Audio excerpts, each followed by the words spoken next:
was Yu Hansol. At just 19 years old, he was on the verge of making history. The crowd couldn't believe what they were seeing. A human with this much power. This was a World Powerlifting Congress event. All eyes were on him as he took a deep breath, ready to lift. He focused everything he had into this one moment. He did it. He actually lifted it. The announcer screamed that at 19, Yu Hansol was about to become the strongest human to ever live. But then, something snapped. He lost his balance, and the weight came crashing down. He just stood there, completely out of it, with blood running from his nose. People started screaming for medics, telling him to hold on. The voices around him grew distant, begging him to get up as everything started to fade to black. When he came to, he wondered if he had blacked out again. He remembered his doctor telling him to be careful. Even while he was out, his first thought was that he wasn't muscular enough. The system responded, creating an epic skill just for him, limitless growth of muscle. Then he started worrying that girls don't like guys who are too muscular. So the system created another skill based on that thought. He was stuck on one of life's hardest questions, fashion or muscle growth. But then he remembered what really mattered, protein. That focus unlocked two more skills for him, Hawkeye and Calm. And with all those conditions met, the system announced he had become a legendary species, a bodybuilder. His first thought was whether he remembered to order his chicken breast. He finally opened his eyes to the sound of chickens. He was lying in a field, completely surrounded by them. He shot up, screaming and totally confused about what was happening. The last thing he remembered was deadlifting at the gym. Just as he started to panic, his new calm skill activated, forcing him to relax. He looked around, trying to make sense of it all. He was in a huge field, surrounded by giant chickens. He sat down, trying to piece everything together, and then it hit him. He figured he must have ended up in hell as punishment for eating so many chicken breasts. He decided that must be why they were attacking him. The giant chickens were here for revenge, and they started pecking at him relentlessly. He'd had enough. With a furious shout, he punched one of the chickens right in the chest. He was already on edge. He hadn't gotten enough protein for the day. But then, something strange happened. The system kicked in. His Hawkeye skill activated, and it began analyzing the protein content of his opponents. The system window showed him the chicken had 68 kilograms of protein. He couldn't believe it. This wasn't a curse. It was a message from the gym gods themselves. A huge, hungry grin spread across his face. He leaped into the air, thanking the chickens for their help. They just screamed in terror. A short while later, all that was left were bones. He let out a satisfied burp. After finally getting some protein in him, Hansol felt a lot better. He sat by the fire, completely full. But as he rested, something started to bother him. He looked down at his arm. It seemed way too thin. Then he felt his chest. His muscles had gotten smaller. For a bodybuilder, this was a total nightmare. He reached back and scratched an itch. It was a simple thing, but he hadn't been able to do it since he was a kid. His muscles were always too big. He stared at his reflection in the water, trying to reassure himself. All that effort couldn't just disappear, right? But as he looked closer, the horrible truth started to sink in. He let out a scream of pure horror. He scrambled out of the water, completely freaking out. All his muscles were gone. He looked down at his stomach. The abs he'd worked on for years had vanished. At that moment, being in some strange fantasy world didn't matter at all. He had only one mission now. He had to get huge again, no matter what it took. So he got to work immediately, starting with the basics. He punched a tree with everything he had. Then he found the biggest log he could manage and hoisted it onto his back. He started doing squats, one after another. He kept reminding himself not to worry. He just had to start over from the beginning. He believed his effort would pay off,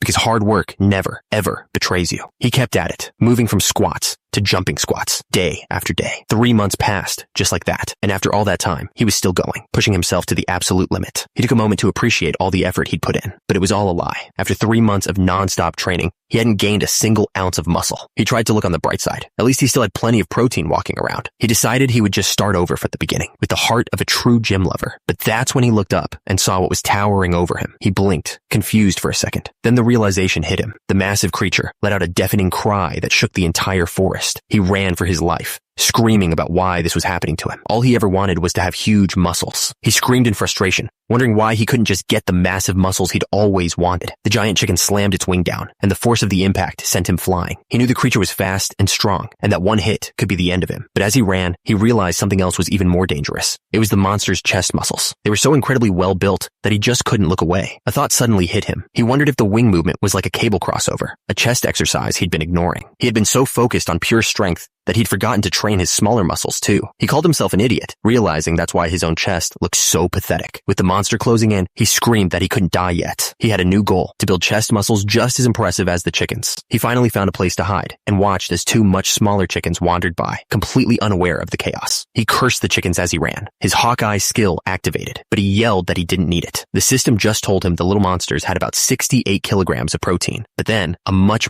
bigger chicken appeared. It was enormous and terrifying. Hansol screamed. immediately apologizing to all the chickens he'd ever eaten. The Hawkeye skill activated again, this time targeting the giant monster. He screamed for it to stop. He didn't need a stat breakdown right now, but the system ignored him. It identified the creature as a cockatrice with 12,000 kilograms of protein. More importantly, it said that eating it would grant him a rare skill, amazing muscle recovery. Suddenly, all the fear was gone. He just stood there, thinking about what that meant. Muscle recovery. The monster's giant foot came crashing down, ready to crush him. But even then, all he could think about was a simple fact. Most people are wrong about how you build muscle. He remembered that exercise doesn't build muscle. It destroys it. It tears the fibers and actually makes you weaker for a little while. The real growth happens after, during rest, with the right food, that the damaged muscles grow back even stronger. A process called super recovery. So, if he could recover faster, he could grow his muscles faster. And if he could do that, he could finally stop being a weakling. The monster smashed into the tree, sending him flying. But Hansel had already made up his mind. There was no way he wasn't going to risk his life for this. He pulled himself into a posture he'd repeated countless times to build his chest. A warning popped up. His power was surging beyond what his skill could handle. The system asked if he wanted to deactivate his muscle skill. He didn't even hesitate. The skill was deactivated. The system confirmed he had surpassed his limits and unlocked a new unique skill, changing skeleton. His entire body began to warp and grow. The giant monster could only stare, completely shocked by what it was seeing. His body had completely transformed. He looked at the giant monster and saw only one thing, an one-armed dumbbell. His eyes glowed with raw power. He was about to perform an one-armed dumbbell press. He lifted the entire monster into the air with just one arm. The creature was completely stunned, having no idea what was happening. Then, with all his might, he pressed. The force sent the monster flying through the air, but a warning flashed from the system. His muscles were completely worn out. The creature crashed hard into the ground. At the same time, the system announced his recovery skill was kicking in. He didn't care about skills or warnings. All he could see was a giant chicken breast, ready to be eaten. He collapsed, completely spent, but satisfied. After eating his fill, the system gave him a reward, a new skill for amazing muscle recovery. Hansel thought back to that night. He was just sitting by the fire, eating, with no clue what was about to happen. He was trying to figure out where he was. More importantly, he couldn't understand why his muscles kept disappearing, and it made him question everything he knew. He had no idea what was lurking in the darkness, or that he was already surrounded by monsters. The creatures hiding in the dark were starving. One of them couldn't even control its drooling, and another had to tell it to stop. The ghoul apologized, explaining it had been so long since they'd even smelled meat. The others agreed. They were all desperate. Then, one of them nervously wondered aloud about the one who had defeated Cockatrice. He looked over at the campfire and asked if it could possibly be the human sitting there. One of them wanted to go ask him directly, but another one panicked, warning that he could be a dangerous monster. That's when Hansel stopped eating. He'd heard them. He turned and saw the three creatures just sitting there, waiting. He looked at them, confused, and asked what they were. One of them nervously tried to speak. He almost called them meat before correcting himself, explaining that they were the ghouls from the Ali Mine region. Suddenly, Hansel's Hawkeye skill kicked in. He wasn't seeing a monster anymore. He was seeing its stats, specifically its protein content. The ghoul panicked, trying to assure Hansel that he didn't see humans as food. Hansel just looked at his food, completely unfazed. He'd never even heard of a ghoul before. The ghoul then explained why they were there. He said they were searching for the one who defeated a monster named Cockatrice and asked if Hansel knew anything. Hansel realized they were talking about the giant chicken he was eating. He admitted that he was the one who killed it, then apologized, thinking it must have been someone's property. The ghouls were ecstatic. They started celebrating right there on the spot. They had found him. The ghoul went on to explain the bigger picture. Ever since Cockatrice died, a massive turf war had broken out between all the different species in the area. But Hansel wasn't really paying attention to the details of the war. He was just looking down, thinking about how incredibly thin the ghoul's leg was. As the creature continued talking about Cockatrice's territory, Hansel was completely lost in his own head. He seriously wondered if the ghoul's leg was so weak it would just snap if he hit it once. The ghouls all bowed low. They formally asked for a favor from the man who had defeated Cockatrice. Hansel was a little thrown off by how serious they were. But then, he got this weird look on his face. He asked them to say it again, pretending he didn't hear them. The ghoul looked completely exhausted. He pointed out that they'd already asked him 9 times. That's when Hansel's real reason came out. He started laughing, yelling that they had to do at least 10 sets. He got super intense, pointing at the ghoul and explaining his philosophy. If you're going to do something, you have to do it at least 10 times. The ghouls just stared at each other, completely speechless. They had no idea how to respond to that. Finally, one of the ghouls had enough. He told the others they should just leave,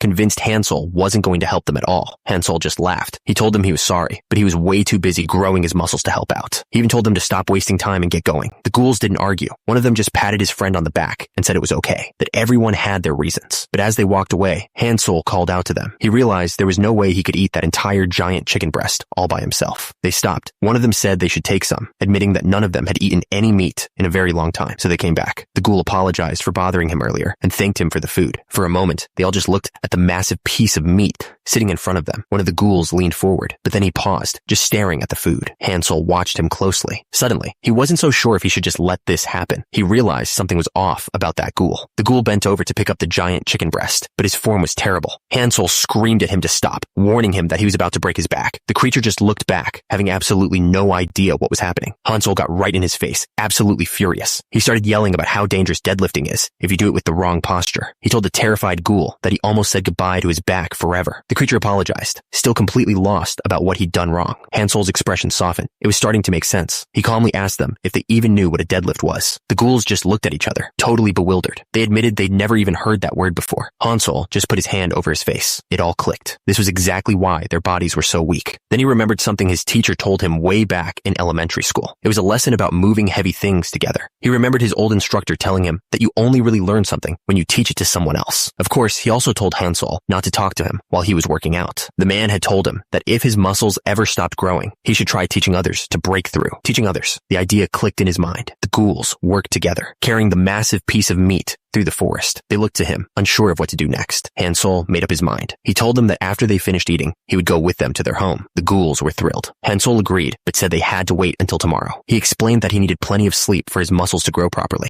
This was the ghoul village. Inside, a huge, out-of-shape ghoul sat on a throne. He looked down at Hansel and welcomed him. The creature introduced himself as the Ghoul Lord, the ruler of this place. As he spoke, Hansel's Hawkeye skill activated, but he instantly shut it down. He wasn't interested in this guy's protein content. Hansel figured he was basically their tribal chief. He politely told the Ghoul Lord that the journey here was no problem. The Ghoul Lord seemed pleased with his answer, but all Hansel could see was the leader's body, thin limbs, and a massive gut. It was a classic case of zero exercise. While the Ghoul Lord thanked him for the food, Hansel was already sure this guy loved alcohol and greasy meals. The leader mentioned he'd sent the other ghouls to bring the rest of the meat. He casually added that it would probably take them a while. He suddenly burst out laughing, mocking Hansel for even worrying about such lowly creatures. Hansel was getting tired of this guy and just wanted him to get to the point. That's when the Ghoul Lord's tone changed. He leaned in and said they were in trouble, all because Hansel had killed Cockatrice. The Ghoul Lord explained that his people were the weakest in the area. He said they were terrible at physical fights, and he was the only one who could even use a skill. Because of that, they were forced to eat rotten corpses just to survive. Hansel stopped him, completely confused. He asked what a skill even was. The Ghoul Lord's friendly expression vanished. He couldn't believe what he was hearing and asked if Hansel was joking. Hansel insisted he wasn't kidding. The Ghoul Lord just stared for a second, then started snickering to himself. His face twisted into a nasty grin. He ordered his guards to bring him the ghouls who had brought Hansel here. The ghouls who found Hansel were dragged forward. The Ghoul Lord looked down from his throne and commanded them to kneel. With their hands tied, the terrified ghouls dropped to their knees. One of them nervously asked their lord why he had called for them. The Ghoul Lord just smirked. He told them they probably didn't even realize the sin they had committed. Then he stood up from his throne. He gave one last order to bring him that. The Ghoul Lord dragged a massive club behind him. He explained that for monsters, there was one simple rule: be loyal to the strong. He said it was a divine rule that had been followed for a very long time. That's why he wanted to find the one who beat Cockatrice and make them his follower. But now, he believed he had been lied to.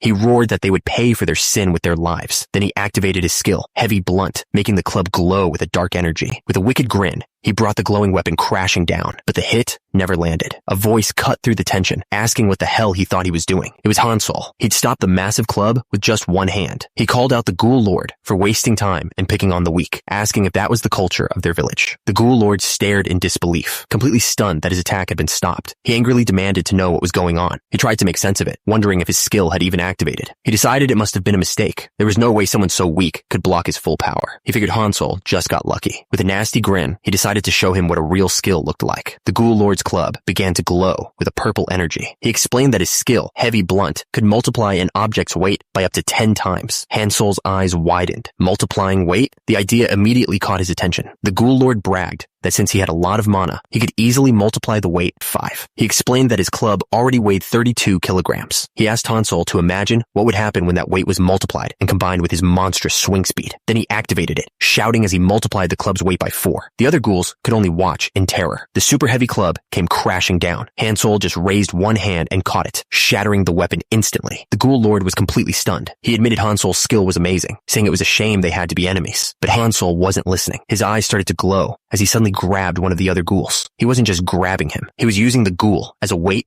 for an one-arm front raise. Before the Ghoul Lord could even react, Hansel was right in his face, grabbing him by the chin. Hansel looked down at him, his expression cold. He asked if the Ghoul Lord really thought he was strong enough to decide who lives and who dies. The Ghoul Lord couldn't do a thing. He was completely at Hansel's mercy. Then, with a dead serious look, he asked the most important question he could think of. What were the Ghoul Lord's big 3 lifts? The Ghoul Lord was completely confused. He thought Hansel was asking for permission to hit him 3 times. Hansel calmly explained that the big 3 wasn't about fighting. It was about the 3 most important exercises: the bench press, squat, and deadlift. The total weight lifted in those 3 was a person's score. He couldn't believe it. He asked the Ghoul Lord if he'd really never heard of it. And just like that, a simple question turned into a full-blown strength showdown. They set up a massive barbell made of rocks. The Ghoul Lord looked at it nervously and asked if he really had to lift it. Hansel just nodded. The Ghoul Lord agreed, but reminded Hansel of the deal. If he lost this challenge, he had to become Hansel's subordinate. Hansel gave him some honest advice, warning him to keep his posture right so he wouldn't hurt his back. But the Ghoul Lord just laughed to himself. He thought Hansel was a fool for not realizing he could use his skill to make the weight lighter. He activated his heavy blunt skill, secretly cutting the barbell's weight down to a quarter of what it should be. The Ghoul Lord grunted, pulling with all his might. He managed to lift the 200-kilogram weight, completing the deadlift as the other ghouls clapped. Hansel wasn't impressed at all. He just calmly told the Ghoul Lord it was his turn now and gave him a quick tip: use his glutes more next time. Then he turned to the rest of the ghouls. He told them to watch closely, because if he won, he was going to make every single one of them do this exercise. With that, Hansel got into position. He explained that the deadlift is a full body exercise that truly measures a person's raw strength. He started doing some warm-ups. He said that most people think it's all about back muscles. The real power comes from the lower body. He stressed that proper posture is everything to avoid injury. The first step was simple: stand up straight with your feet shoulder width apart. Second, he opened his chest and straightened his back, explaining how to tighten the back, core, and glutes to create a solid base. For the final step, he explained that you lift the barbell straight up, keeping it close to your body, driving all the power from your feet through your entire frame. Hansel was explaining the last step of the lift, but the Ghoul Lord wasn't going to let it be that easy. He grabbed the barbell and activated his heavy blunt skill, making it magically heavier. Then he dared Hansel to try and lift it. Hansel's eyes started to glow. He gripped the bar, his muscles tensing for the lift. With a single pull, he didn't just lift the barbell, he launched it straight into the sky. It just kept going, flying so high it became a tiny dot above the entire village. The ghouls could only stare, completely speechless. Hansel just admitted that he might have used a little too much strength. He apologized and said they just have to make another barbell. The Ghoul Lord was so shocked he couldn't even speak. That one lift changed everything. The ghouls all dropped to the ground and started bowing. They begged Hansel to become their new lord. Hansel had no idea what was going on. That's when a system window appeared, telling him he had achieved the title of Ghoul Lord. After losing the strength contest, the Ghoul Lord became completely obedient. He now followed Hansel's every word. Hansel started asking questions,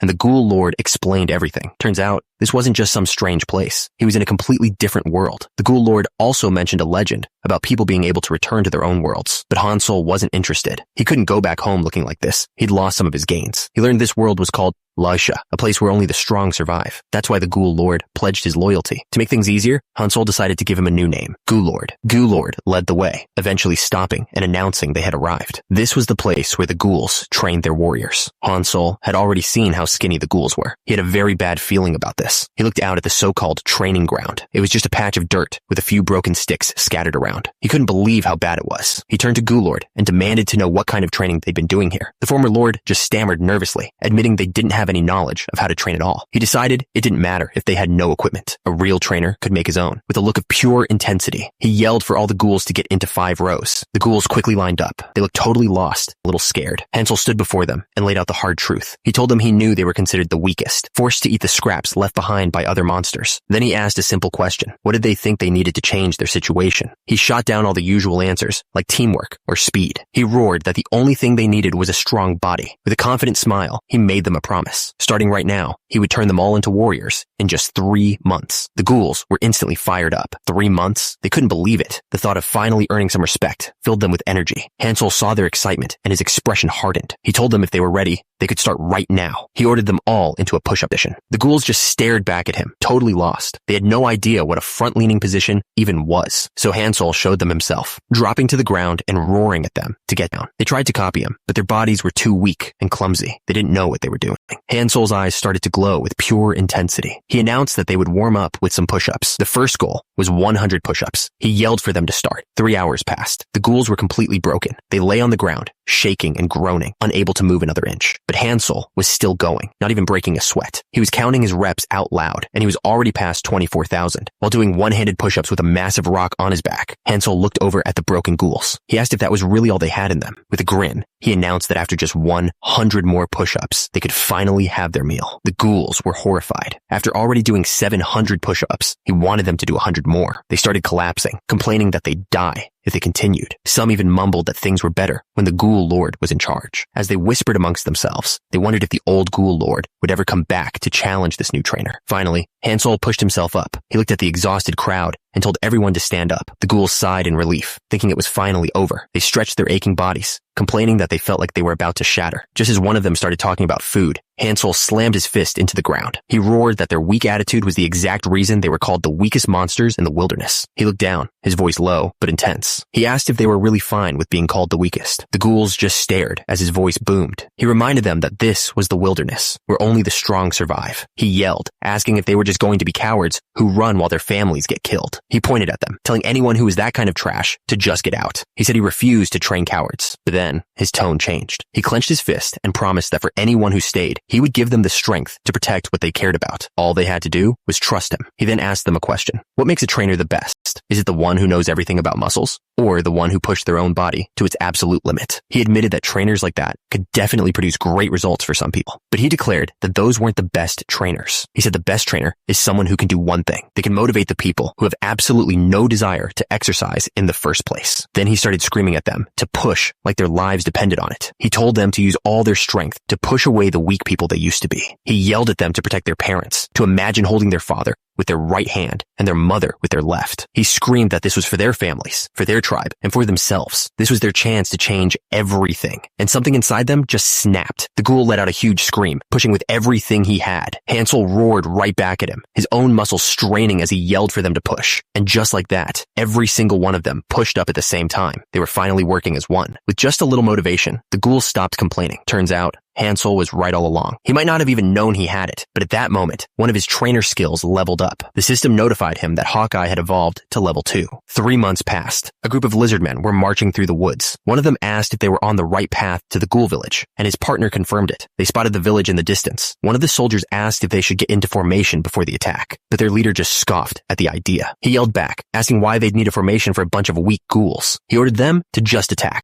He declared that the lizardmen would take this place as their first colony. With a war cry, the army charged forward, but up on the hill, Hansel and one of the ghouls were already watching. The ghoul pointed them out, identifying them as lizardmen. Then he added that they had really nice leg muscles. Hansel didn't wait. He started shouting orders like a drill sergeant, telling the bench press group to open their chests and brace their stomachs. He told them to tighten every muscle, keep their eyes on the enemy, and wait for his signal. Then he gave the final command. The ghouls pressed, sending massive rocks crashing down on the charging lizardmen. The impact was devastating. One hit, and it was over for the first soldier. The lizardman leader stared at his fallen men in disbelief. He screamed, demanding to know who was responsible for the attack. A voice answered from above. It was Hansel, calmly looking down at the chaos. He told the lizardman that the attackers were the ghouls, and that they weren't the weakest monsters anymore. These weren't the skinny, weak creatures they expected. They were absolute monsters, built for a bodybuilding competition. The lizardmen army was in total chaos. The rocks crashed down, crushing soldiers left and right. The leader knew his army was about to be wiped out. He had to change tactics. He decided that if he could just take out their boss, the battle would be over. He looked up and focused on one of them. He could feel a strong mana coming from the chubby one. He figured that had to be the leader. And since he was just a ghoul, the lizard man was sure he couldn't lose. So he tore off his ruined armor and roared up at the cliff. He called out the Ghoul Lord, telling him to stop hiding behind his men like a coward. He demanded they finish this with a one-on-one battle. The Ghoul Chief immediately looked over at Hansel. He nervously asked him what he was going to do. Hansel didn't answer. He just looked down, thinking it over. Hansel thought back to when he was younger. He remembered raising an iguana as a pet. Well, it wasn't exactly an iguana. It was a rare species called a sea crocodile, and it was always trying to play. And the thing about this pet was its incredible bite force. The pressure was insane, like 2 tons clamping down on his arm. The crocodile had latched on tight, but even with all that power, its teeth couldn't even break through his trained muscles. He remembered what people say you should do when a pet doesn't listen. The crocodile immediately sensed the shift in the air. It started to whimper, suddenly looking very nervous. He snapped his fingers. That's when he remembered exactly what he was supposed to do. Back in the present, Fatso watched as one of the lizardmen hit the ground hard. Hansel stared down at the lizardman leader. He yelled, calling him the Ghoul Lord, and asking if he was ready to give up. He didn't wait for an answer. He just grabbed him. With a huge roar, Hansel slammed the lizardman leader straight into the ground.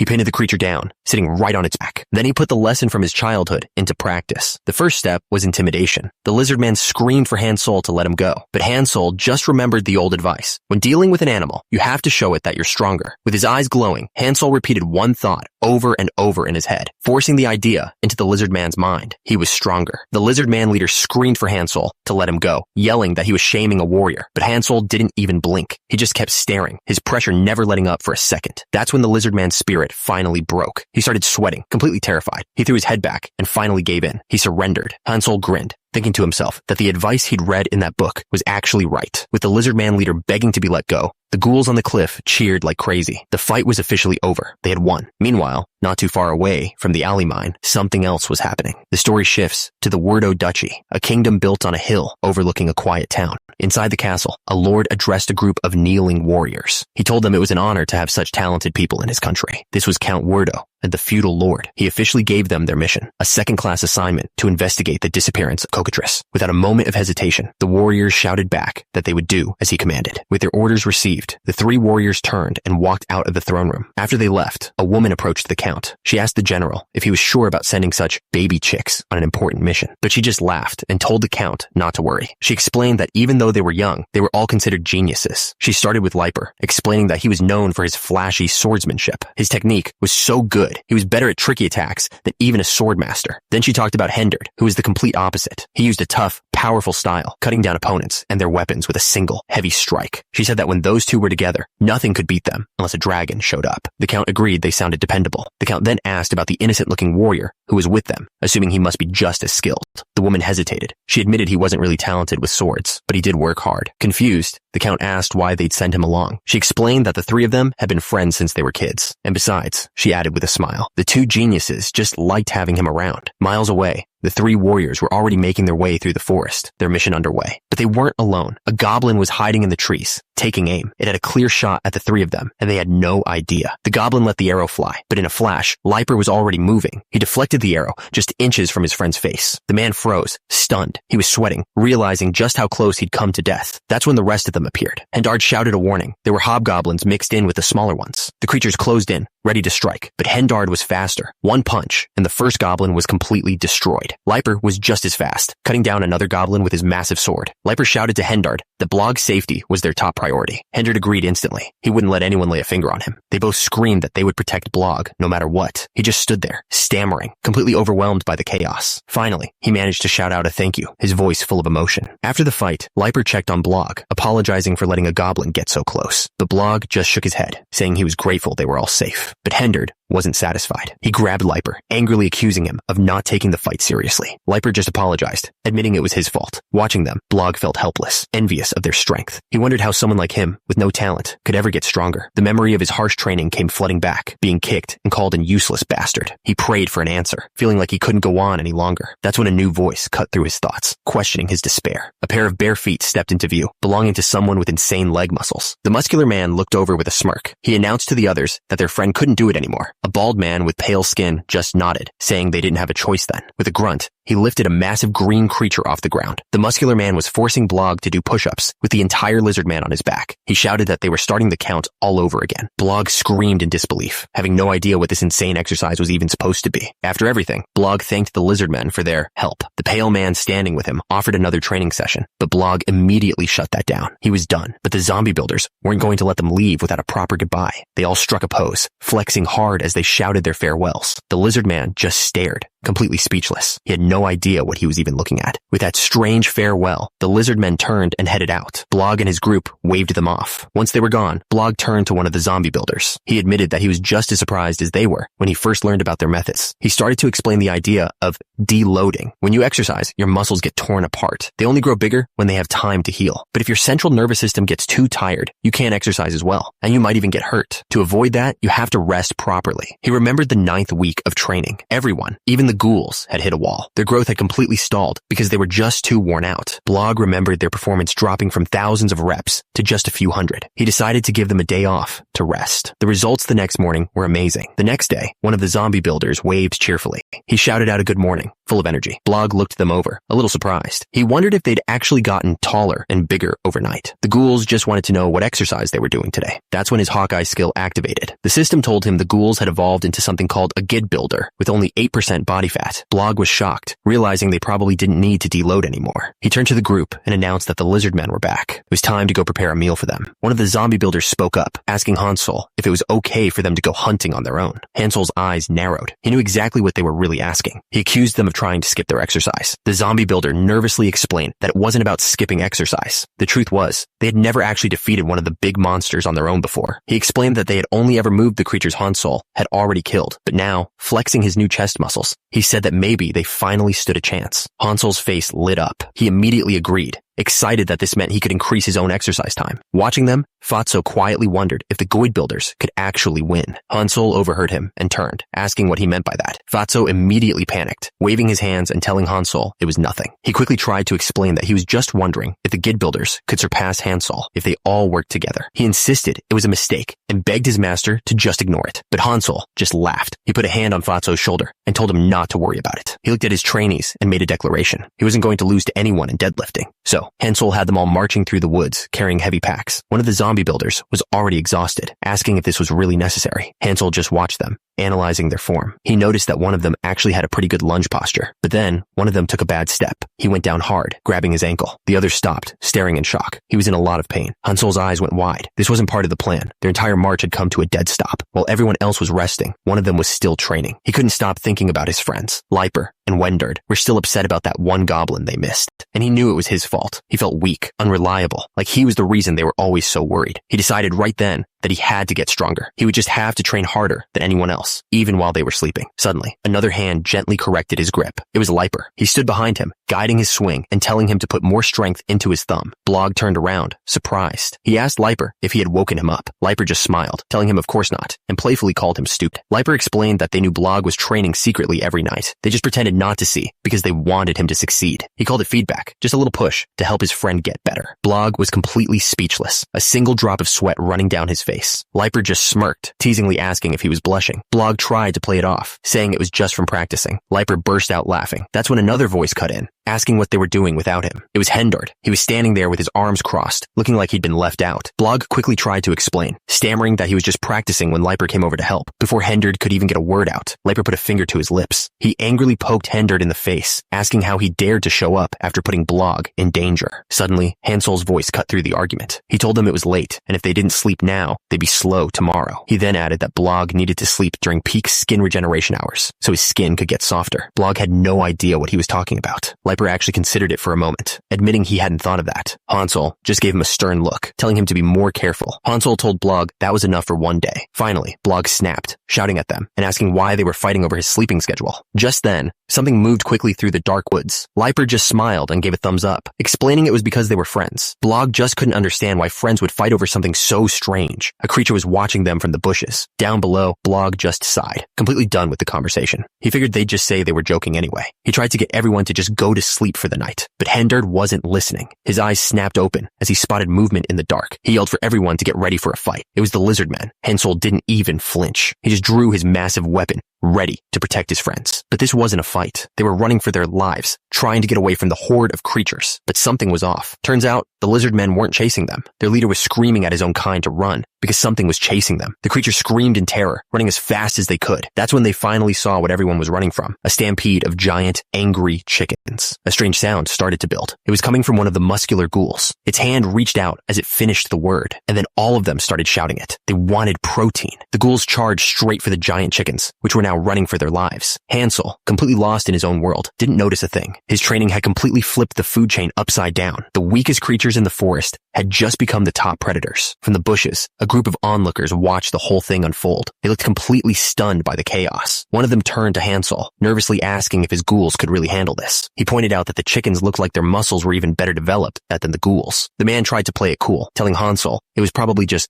balloon muscles. Hansel was furious. He demanded to know where he learned such a disrespectful word. Meanwhile, one of the giant chickens spotted a worm on the ground near a tree. It tried to squeeze between two trees to get to it, but its body was just too big. Stuck and angry, its eyes began to glow. It let out a furious cry as its muscles tensed up, veins popping out all over its body. With one massive flex, it completely shattered both trees just to get to a tiny worm. The giant chicken had done all that just for a tiny worm on the ground. Turns out, the worm looked just like a miniature version of the chicken itself. Hansel watched from the bushes, looking a little concerned, but his ghouls weren't scared at all. One of them stepped forward, looking like he had something to prove. He walked over to two trees, just like the chicken had. He got into position, ready to show that he could do it too. He let out a huge grunt, pushing with everything he had, but the trees didn't move. The ghoul said he'd try again after a minute of rest. Hansel immediately corrected him, saying he needed a full 3 minutes between sets. Then he started giving him tips on his form. He told the ghoul to adjust his back foot, explaining that this wasn't a proper bench. The ghoul listened carefully, getting ready for his next attempt. With his form corrected, the ghoul tried again. The rest of the group watched, waiting to see if it would work this time. He focused all of his strength, completely determined to break through. He let out a huge roar, putting every bit of his strength into the push. And this time, the trees actually started to move. He forced the trees apart, creating a path. Hansel calmly told him to step out, but Hansel wasn't celebrating. He explained that while their training had built up their fast twitch muscles, there was a problem he hadn't noticed until now. He pointed to the chickens down below. They were all doing their own version of push-ups. One of the chickens flapped its wing, barely pushing itself off the ground. Hansel looked completely disgusted. He couldn't believe how weak their form was. The ghouls were just realizing how much their own muscles had grown. One of them turned to Hansel, confused about why he was so upset. Hansel covered his face, completely ashamed. He apologized, saying it was his fault they couldn't keep up with the chickens. The ghoul asked him what they should do, wondering if their posture was wrong or if they needed to train a different muscle. Hansel shouted that it wasn't their fault at all. The real problem, he explained, was that their muscles had just gotten used to the same old routine. The ghouls looked worried, asking what they were supposed to do. Hansel told them the answer was simple. They just had to change the routine. He grinned, then ordered them to stop standing around and line up in 5 rows. Once they were all assembled, he looked over his new class, checking to see if everyone was ready. He pointed towards 2 trees with straps tied between them. He called it a cable machine, explaining that he'd built it just for them. Then he told them to give him 3 claps. The ghouls immediately started clapping. Hansel explained that from now on, they'd be doing cable crosses to build up their inner chest. He promised that with this one exercise,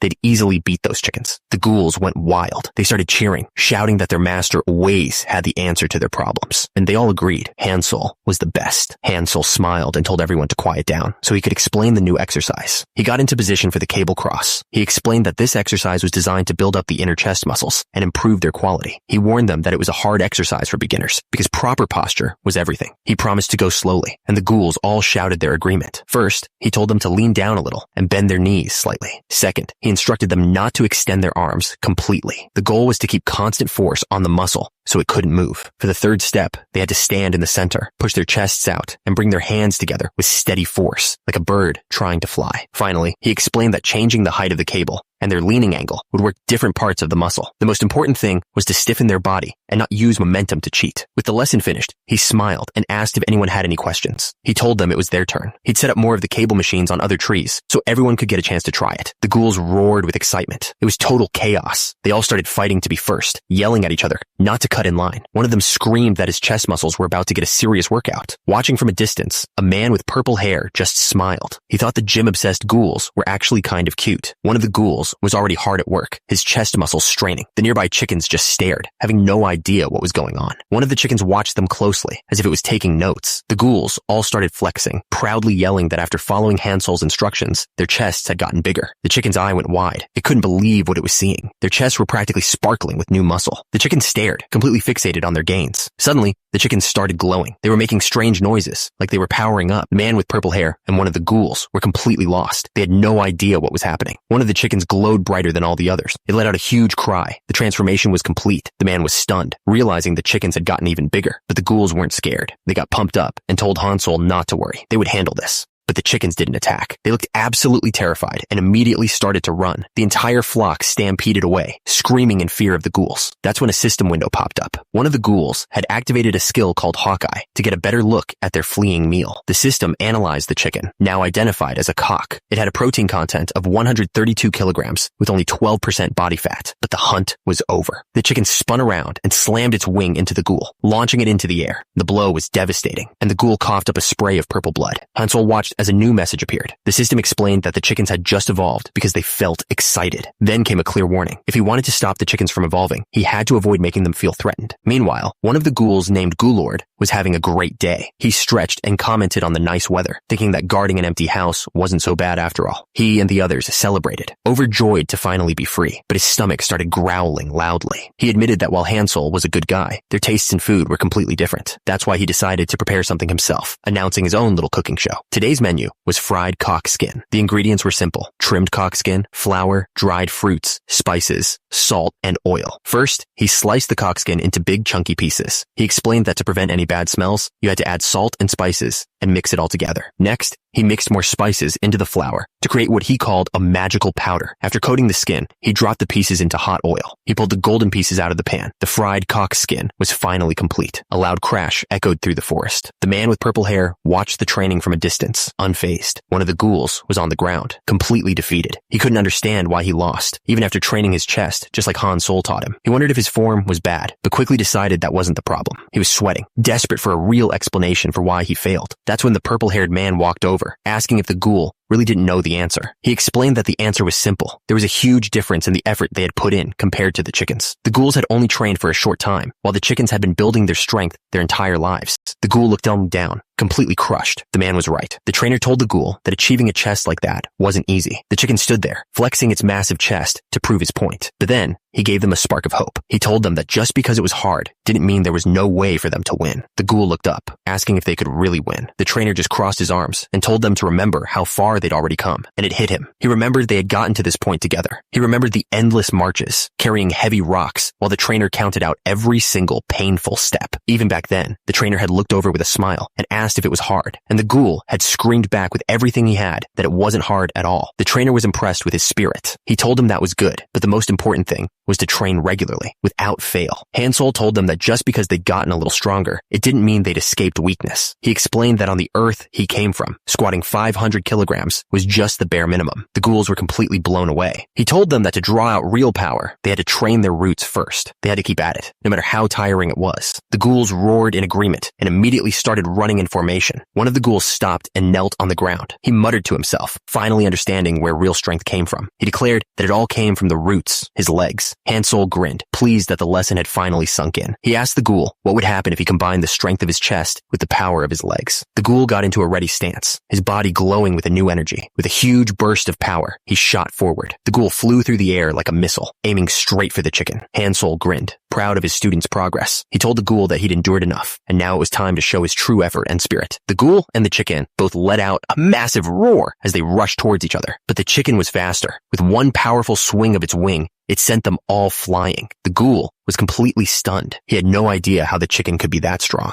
It turned out the whole group was wiped out. They were all collapsing on the ground, completely exhausted. Hansel looked down at them, and it finally clicked. He asked them if their legs were just tired from running all the way there. Hansel yelled that they were too late to realize their mistake. Far away, the ghouls slammed into the ground, their attack a complete failure. The flock of chickens had stopped running. They started walking together, making strange noises. One of them paused and looked back, as if it was confused about something. Turns out, Hansen was standing right there waiting for them. Steam rose from his body as he stared the chicken down. The chicken's eyes suddenly started to glow. It looked absolutely furious. It let out a huge, angry scream. That's when the whole flock turned around. They weren't running anymore. They were ready to fight. Hansen stared back, completely surprised. This was not what he expected at all. Hansel thought of a specific exercise, the one-arm dumbbell press. The chickens, who were ready to fight just a second ago, were now screaming in absolute terror. One of them, a cock, just stared in disbelief. Its entire life flashed before its eyes, from hatching as a chick to growing up and joining the flock. It remembered its family. Then it saw Hansen watching, and then a giant hand came out of nowhere. One hit, and it was over. Back at the camp, Hansen held up a piece of the cooked chicken. He told the ghouls not to be too hard on themselves, because the most important thing was that they had grown stronger. He told them to get their protein in, because tomorrow they would have to try and catch one all on their own. Then he raised a piece of meat and started a new cheer for them all to yell together.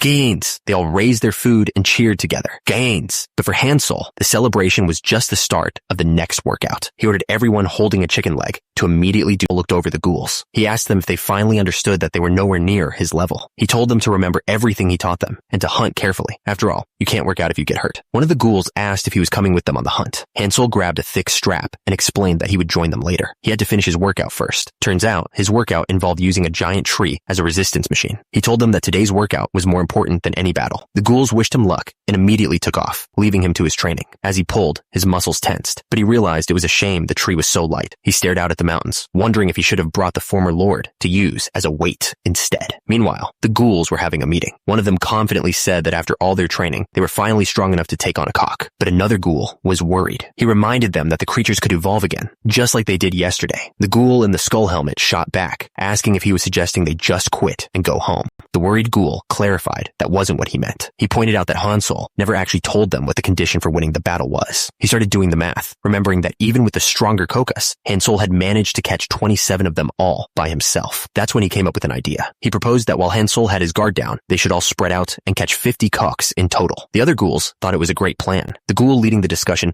laid out the strategy. They would split into 3 groups, and if anything went wrong, they'd send a signal by flexing their chest muscles. The others were amazed by his genius. With the plan decided, one of the ghouls got down into a runner's stance, ready to go. He called it their joyous rebellion and yelled for everyone to move out. The whole group charged into the forest, determined to make Hansol proud. Meanwhile, another group of adventurers stumbled upon a massive skeleton. One of them recognized it as a cockatrice, shocked by its incredible size. The leader of the group examined a piece of bone. He noted that the head was missing, concluding it was killed by a single powerful magic spell. One of his companions started to panic. He realized that whoever killed the cockatrice was as strong as a great wizard, and he questioned if they were really up for this mission. The leader put a hand on his shoulder and told Blog not to worry. He promised he wouldn't let him get hurt and urged him to just focus on the mission. Suddenly, they all heard something approaching. They spun around, trying to figure out what it was. The leader told Blog to stay behind them. He warned that the mission was getting dangerous and that something was coming right for them. A giant chicken monster burst out of the trees. The leader just glanced at it, completely unimpressed. He figured a single cock was no problem at all, but it wasn't just one. It was a whole stampede of chickens being chased by Hansol's ghouls. In the middle of the chaos, one of the ghouls looked up and was shocked to see a human standing there. The leader of the adventurers yelled at his companion, Hendard, telling him to stay close to Blog. He warned that they'd never seen a monster like this before, but his companion was furious. He yelled that he was already right there and didn't need any help, telling them to get lost. The ghouls, however, were more worried about the humans. One of them warned the others to stop, saying humans were brutal and you never knew what they might do.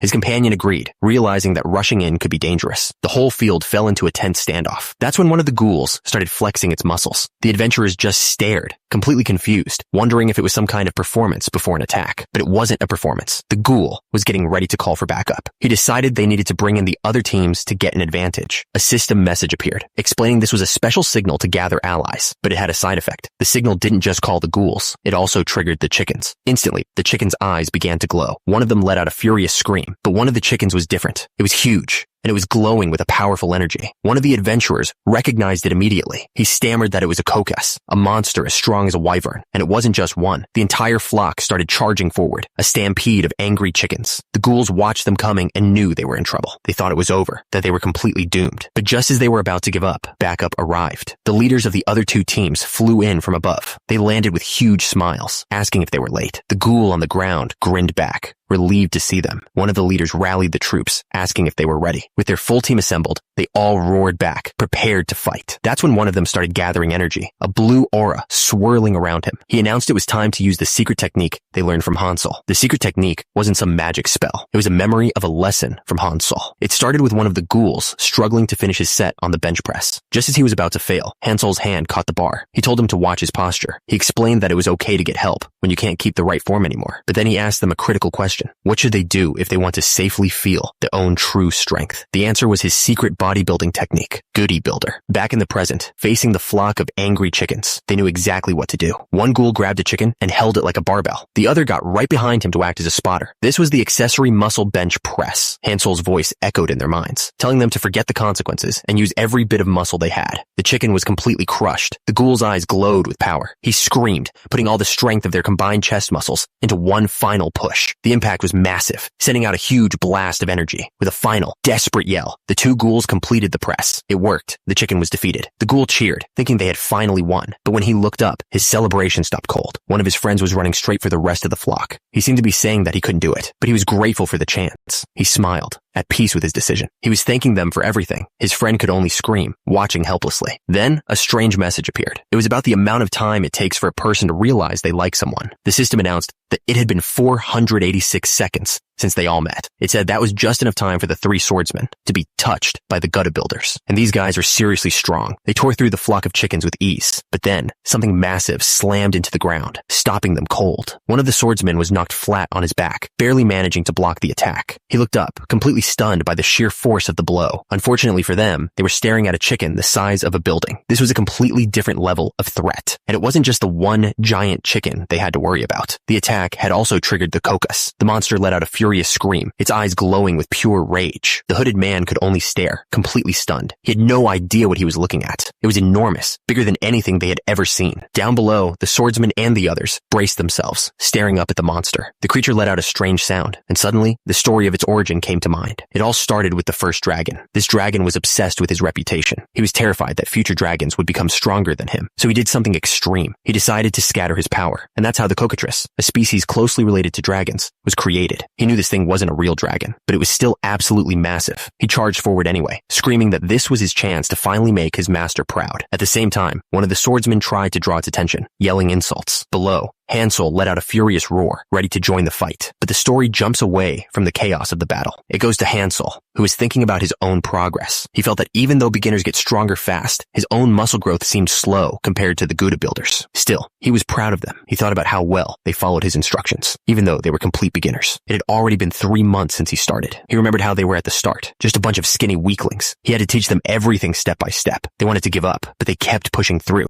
and not a single one of them gave up, no matter how hard it got. Watching them grow stronger made him feel amazing. It was their bodies, but he felt just as proud. The story cuts away from the battle. Hansel was thinking about his own master and how much he missed him. That's when he remembered something strange. His master had also disappeared when he was about the same age. He wondered if there was a connection, but before he could finish the thought, one of the ghouls came running up, shouting his name in a panic. The ghoul gasped for air, explaining that there was a huge problem. The cocks had evolved, and now everyone was in serious danger. He warned Hansel that if they didn't do something, everyone could die. Hansel didn't need to hear anymore. He told the ghoul to just point him in the right direction. Terrified, the ghoul showed him the way. As he got ready, a system warning suddenly flashed. It detected an insane level of energy, something far beyond normal muscle power. The system asked if he wanted to cancel his muscle-enhancing skill. He was furious. He roared that no one was allowed to touch his kids. Without a second thought, he canceled the skill and prepared to jump. He shot into the air like a cannonball. The ground where he stood completely shattered from the force. Miles away, a massive explosion of dust and rock erupted. Fatso could only stare in shock. The ghoul looked up at a bright light in the sky. He knew Hansel had arrived. Meanwhile, the swordsmen were still fighting for their lives against the giant chicken. One of them yelled for his partner, Hendard, to distract the monster. He was going to aim for a weak spot. Hendard unleashed his secret technique, kicking up a huge cloud of sand to blind the monster. He screamed for his friend, Blog,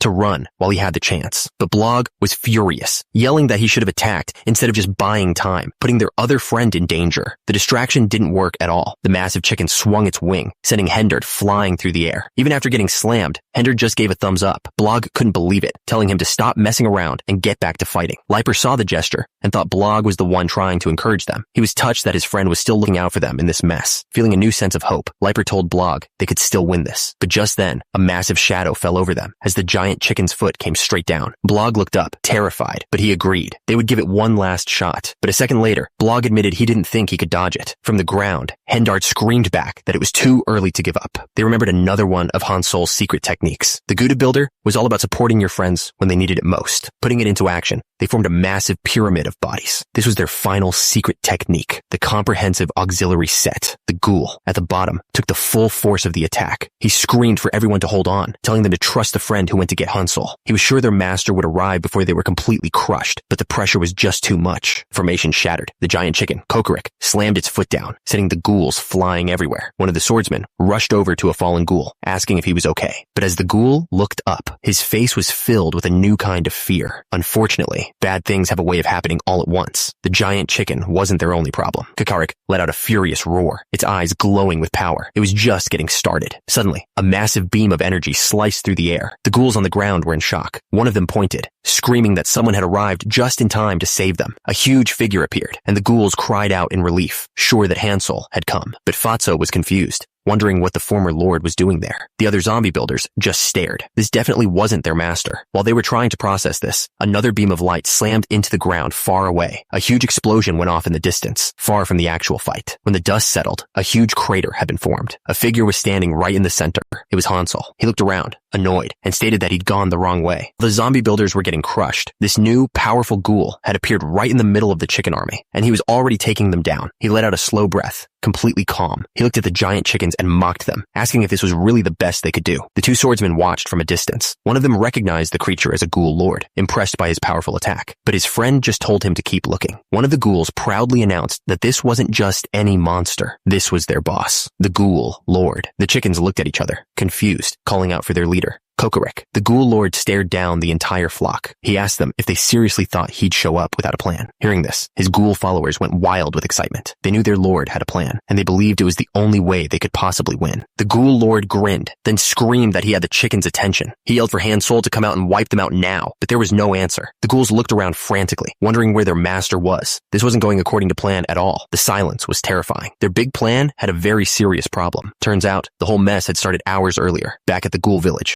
Fatso was getting restless, wondering why the hunting team was taking so long to return. His stomach growled loudly. The village was out of food, and he started thinking about going to find them himself. He made up his mind. He told the guard that since the big chicken monster was dead, there shouldn't be any danger. He was completely wrong. There was still plenty of danger out there. Suddenly, the ghoul lord froze. He recognized the screams coming from the distance. They were his goody builders. His face twisted with rage. He screamed, demanding to know who would dare lay a hand on his and Hansel's people. He declared that no one was allowed to bully the Gouda builders, except for him and Hansel, of course. The thing is, the ghoul lord never joined in on the bodybuilding sessions. While everyone else worked out, he just stood back and watched. But even so, his position as their leader never weakened. It made you wonder, how did he manage to stay on top while everyone else was getting stronger? So, were the trained Gouda builders just weaker than him? The answer was no. They had clearly surpassed him in raw strength. So had the law of the jungle just stopped applying? Of course not. The strongest was still supposed to be the one in charge. Turns out, there was one simple reason he kept his position. During a training session, one of the humans carrying heavy weights suddenly looked back, confused. He mentioned that he thought the weight had just gotten lighter. The reason was simple. He had no choice but to keep using his skill to help with the weights during training. Without him even noticing, his heavy blunt skill had reached its maximum level, making him insanely strong. His hand began to glow with a powerful purple energy. He let out a furious roar and charged forward. He shot through the air like a missile, leaving a trail of energy behind him. But looking down at the chickens, he screamed that they were about to die. He unleashed his maxed out skill, sending a massive blast of energy straight down. The attack slammed right into the giant chicken, Kokorek. The explosion was huge. Back in the present, the ghouls were still in shock. One of them admitted he thought they were doomed, but then he realized something. Their leader had taken down that monster in a single hit. He started to wonder, could the ghoul lord actually be as strong as Hansel? The ghoul lord was feeling pretty good about himself. He figured not just anyone could take down a monster like that in one hit. He must have some kind of special talent, different from the other ghouls. Full of confidence, he challenged the rest of the chickens, yelling that he would take them all on at once. But the chicken he thought he'd beaten, Kokorek, wasn't down at all. A giant foot slammed down, and the ghoul lord looked up in pure shock. The other ghouls watched as their leader was sent flying into the distance. It was over. They were completely doomed. Seeing this, Blog gave a sad smile. He apologized to his friends, Hendard and Leiper, for not always taking their jokes seriously, but they told him they weren't joking around. Blog just laughed, saying they were still trying to be funny, even in a situation like this. He figured he'd have to take them seriously in the afterlife. At least in this last moment, he wouldn't be alone. The zombie builders watched the humans. Inspired, they decided they would also fight to the very end, using every last muscle cell they had. The zombie builders faced their end with no regrets. They were thankful for everything their master had taught them. They remembered how hard the training had been. But through all that pain, they finally got a glimpse of what it felt like to be truly strong. Knowing this was the end, they had only one last request. They screamed that if there was a next life, they wanted him to be their teacher all over again. With that, the horde of chickens swarmed over them all. The forest fell completely silent. Turns out, Hansel wasn't even at the fight. Fatso had finally caught up to him, panting for breath. He desperately tried to tell his master that all their friends were in danger. Hansel listened as Fatso, barely able to speak, begged him to save the others. With his last bit of strength, the ghoul collapsed, pleading one last time before passing out. Hansel's body tensed. The system tried to activate his calmness skill, but it failed instantly. His emotions were just too strong. Again and again, the skill tried to kick in, but it was no use. His rage completely overrode it every time. In his mind, he could see them fighting for their lives. But then, in the middle of the chaos, something strange happened. One of the ghouls looked up, totally confused. The chickens just stopped. They turned around and started walking away, leaving the ghouls completely stunned. and wondering where they were going. Turns out, they were following him. Without saying a word, Hansel had started walking, and the entire horde was trailing right behind him. The system activated his calmness skill. Hansel tried to get the chickens to stop following him, telling them that was enough.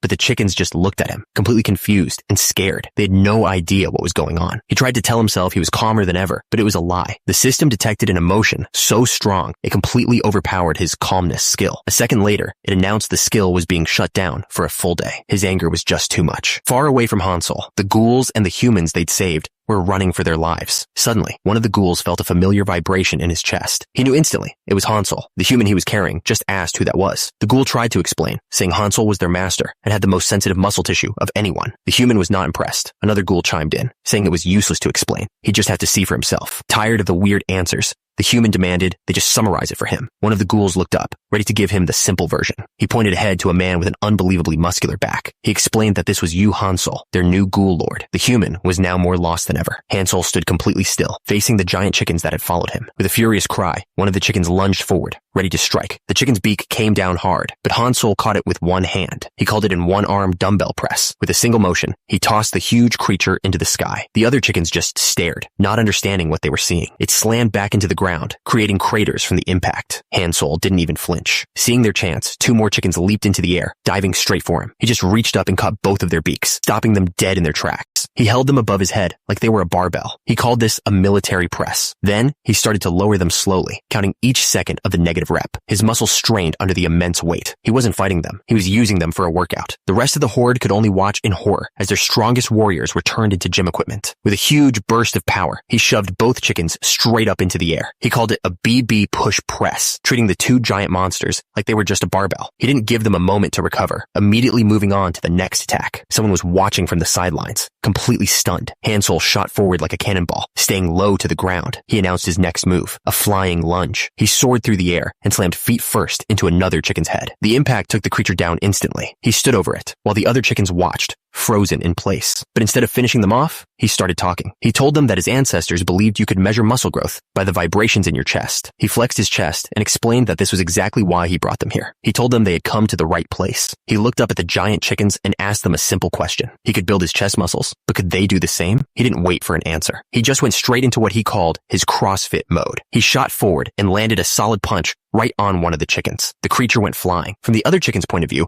Hansel's back muscles bulged out, forming the shape of a massive kettlebell. His muscles swelled to an impossible size as he announced his next exercise, the kettlebell swing. He grabbed the dazed chicken and swung it straight up into the sky like it weighed nothing. It flew through the air like a cannonball, crashing into two of its friends and sending them tumbling. The one on the ground just stared, completely terrified. Without even pausing, he grabbed a huge log and started doing jumping squats. The chickens could only watch, totally confused by what was happening. He unleashed a flurry of kicks and punches, hitting the chickens from every direction. He grabbed two more chickens by their legs, ready for his next exercise, the cable tricep extension. He swung them down hard, smashing them into a third chicken on the ground. That one hit was enough to finish it. From a safe distance, a group of people watched the whole thing unfold. One of them couldn't believe his eyes, asking if that was really the ghoul lord they were told about. They stared at the chaos, wondering how a single person could be causing so much destruction. Meanwhile, one of the trainees was already feeling the strain. He knew he'd used too much energy just to get there, and he wasn't sure how much longer he could keep this up. He knew if he gave up now, it was over. He pushed with everything he had, thinking that at this rate, the training was going to kill him. The trainee's hands were shaking. He begged Hansel to just let him die, feeling too ashamed to face the former ghoul lord who had helped him. But Hansel wasn't listening. He decided to finish this with one big move. He lunged forward with everything he had. He called out his next move, bench press. He slammed his hands into the ground and pushed with all his might. This was his 1 rep max. As he pushed, the system activated his amazing muscle recovery skill. The system announced that 15% of his muscle had recovered, but it immediately sent a warning. His legs couldn't handle the power of his upper body. It urged him to loosen up his upper body before his legs gave out. The system was sure that muscle damage was coming, but Hansel ignored the warnings, standing firm in front of the entire horde of chickens. But he wasn't alone. Suddenly, everyone was behind him, lending him their strength for this final push. The trainee turned around, stunned to see all his friends there. They were all calling out to their master. The zombie builders were grinning from ear to ear. To them, this wasn't a desperate fight. It was just time for an extra set. The other trainees roared in agreement, ready to give it everything they had. With their combined energy, Hansel slammed his hands down. The entire ground erupted in a massive explosion. The blast was overwhelming. As the dust settled, the trainees had one last thing to say, a thank you for everything he'd taught them. Every single chicken was wiped out. And so were all the trainees, lying on the ground, completely spent. Standing over them, Hansel announced that the day's exercise was officially over. The trainee on the ground sadly said he was going to miss the Ghoul Lord. The other zombie builders agreed, talking about how he used to be violent before Hansel came and turned him into a good guy. He was so wiped out, he couldn't even stand on his own. He looked around, asking if anyone was going to help him up, but the zombie builders just turned and walked away, completely ignoring him. He yelled after them, calling them a bunch of ungrateful jerks. He finally sat up, sarcastically thanking Hansel for the hard work. Then he muttered under his breath that he was going to kill them all when they got back. That's when he noticed something. The other ghouls had stopped and were looking back with confused faces. Turns out, one of the ghouls had just woken up. He asked what was wrong, explaining that he'd taken a nap because he wasn't feeling well. The trainee and the other zombie builders looked at him with huge, terrifying grins. They all rushed him at once, ready to make up for his missed workout as he screamed for them to stay away. They tackled him in a massive dog pile. He yelled for them to get off, but it was too late. His special training had just begun. The trainee, now the new Ghoul Lord, smiled. He accepted his new role, promising to take care of everyone from now on. Meanwhile, in a place called Wardo Duchy, news of Hansel's actions was starting to cause a stir. Inside the castle, a lord listened to a report. He asked for confirmation, finding it hard to believe that one person had defeated all those monsters alone. His man confirmed it was the same person. The lord, Count Wardo, realized the Ghoul Lord wasn't the real problem. He knew the kid with him was the truly dangerous one. He worried that there was no telling when they might decide to turn on his people. The Count decided he had to think carefully about how to deal with him. Then he turned to the woman and asked where Blog was. The woman stammered, unable to give a straight answer. Turns out, Blog was in serious trouble, held captive by a dark figure. The grip on his shoulder was tight and merciless. Two men were holding on to Blog, but it wasn't what it looked like. Their friend Hendard didn't see it that way. He rushed forward, sword drawn, accusing them of trying to hurt the kid. But Hansel wasn't even paying attention to the sword. He was looking at Blog's form, and he was genuinely impressed, complimenting his perfect posture. That just made the two warriors even angrier. They lunged at Hansel, yelling at him to stop treating Blog like some kind of object. Hansel blocked their attacks without even trying. He looked straight past them to Blog and asked if he'd ever thought about getting stronger. The two attackers struggled against his grip, yelling that he was completely missing the point. He held them in place easily. He asked Blog again if the thought had ever crossed his mind, certain that it had. With a huge grin, Hansel made his offer. If Blog really wanted to be strong, he should come exercise with him. The warrior in the background just looked confused, wondering what exercise even was. Meanwhile, back at the castle, the situation was desperate. One of the men was on his knees, explaining that they had no choice but to let the monsters take Blog. The entire group begged their master to do something. They pleaded with him to save Blog from the ones who took him, but the master was hesitant. He argued that they knew nothing about this exercise. For all they knew, it could be dark magic. He felt for the guy who was caught, but he wasn't willing to take a risk on something so unknown. He tried to calm the young man down, telling him his own master wouldn't be so reckless. But the warrior wasn't listening. He interrupted, declaring that they were going to teach them a lesson. His energy flared as he drew his sword. He ordered two of his companions to get ready for battle. The master was furious. He yelled at them for being so emotional and questioned why they weren't listening to him. But the young warrior's mind was made up. He stated that they had crossed the line by touching his student. He pointed forward, his decision final. He called out to his friends, Hendard and Leiper. They were going to the alley mine to save Blog, and they were leaving now. Meanwhile, in the ghoul village, the situation was a little different. Hansel announced that they had a newcomer. To get things started, the first exercise would be squats. Blog looked completely lost, asking what a squat even was. Hansel just smiled and told him to come over so he could teach him. He explained that squats are the best exercise for building strong thigh muscles. But just a moment into it, Blog was already on his knees, completely out of breath. Hansel put a hand on his shoulder, asking if he needed to lie down. Blog just stayed there, trying to catch his breath. Hansel told him to stop and take a break.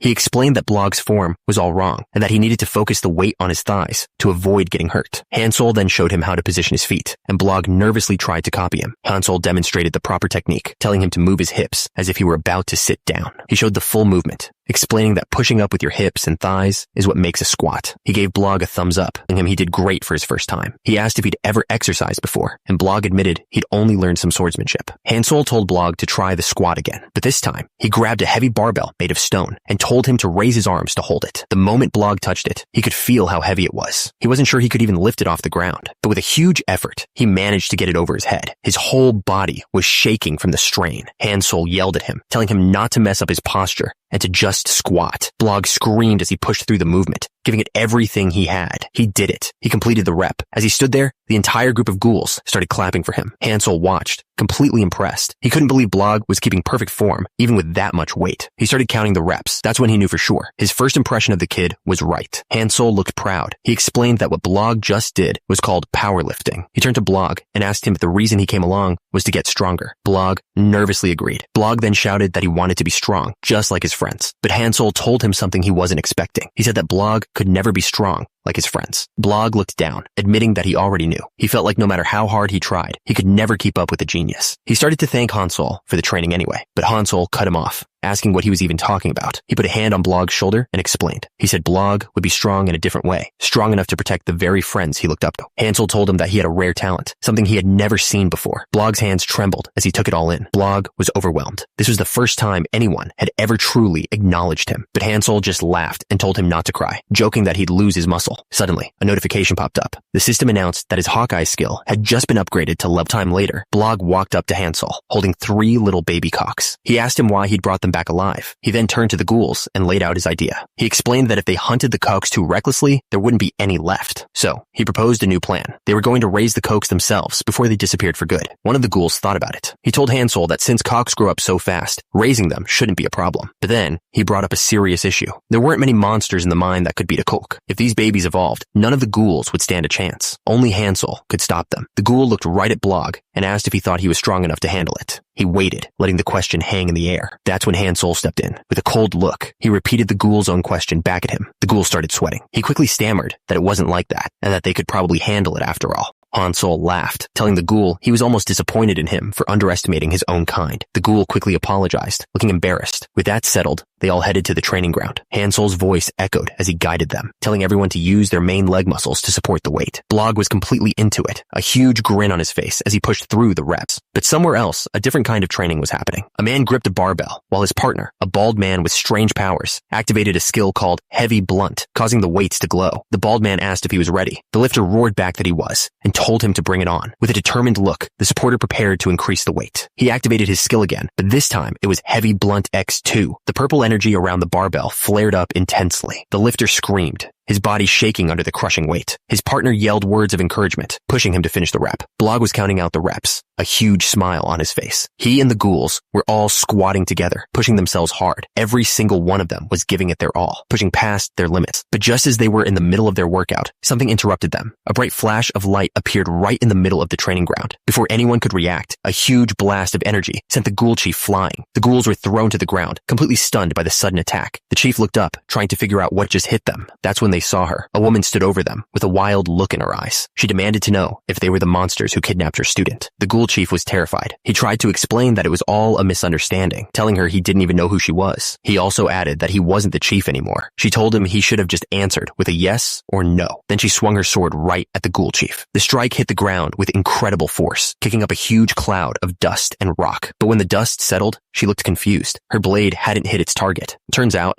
Hansol had stepped in and blocked her sword with his bare arm. He looked annoyed and asked what her problem was, explaining they were just working out. The woman was stunned that he blocked her blade with his body. Hansol, on the other hand, was more worried about his muscles getting hurt. He saw the cut on his arm and realized this woman was seriously dangerous. She turned and shouted to 2 men behind her, asking if Hansol was the guy they were looking for. The men yelled back, confirming it was him. Then they shouted for Blog, telling him their master was here to save him. The woman faced Hansol with a smug look. She apologized for interrupting his training, but then accused him of trying to steal her student. Hansol turned to Blog, confused. He asked why he didn't just say he already had a trainer, since that would have avoided this whole mess. Blog looked down, struggling to find the right words. He didn't know what to say. Hansol just grinned. He asked him straight up if he thought exercise was better than swordplay. He told him to just be honest and stop hesitating. The pressure was clearly getting to Blog. That's when Blog made his choice. He bowed deeply to his old master and apologized, admitting he liked exercising more than swordplay. He told her he was sorry she came all this way, but he had a new master now. The woman looked at him, her expression unreadable. She said if that was his choice, then there was nothing she could do.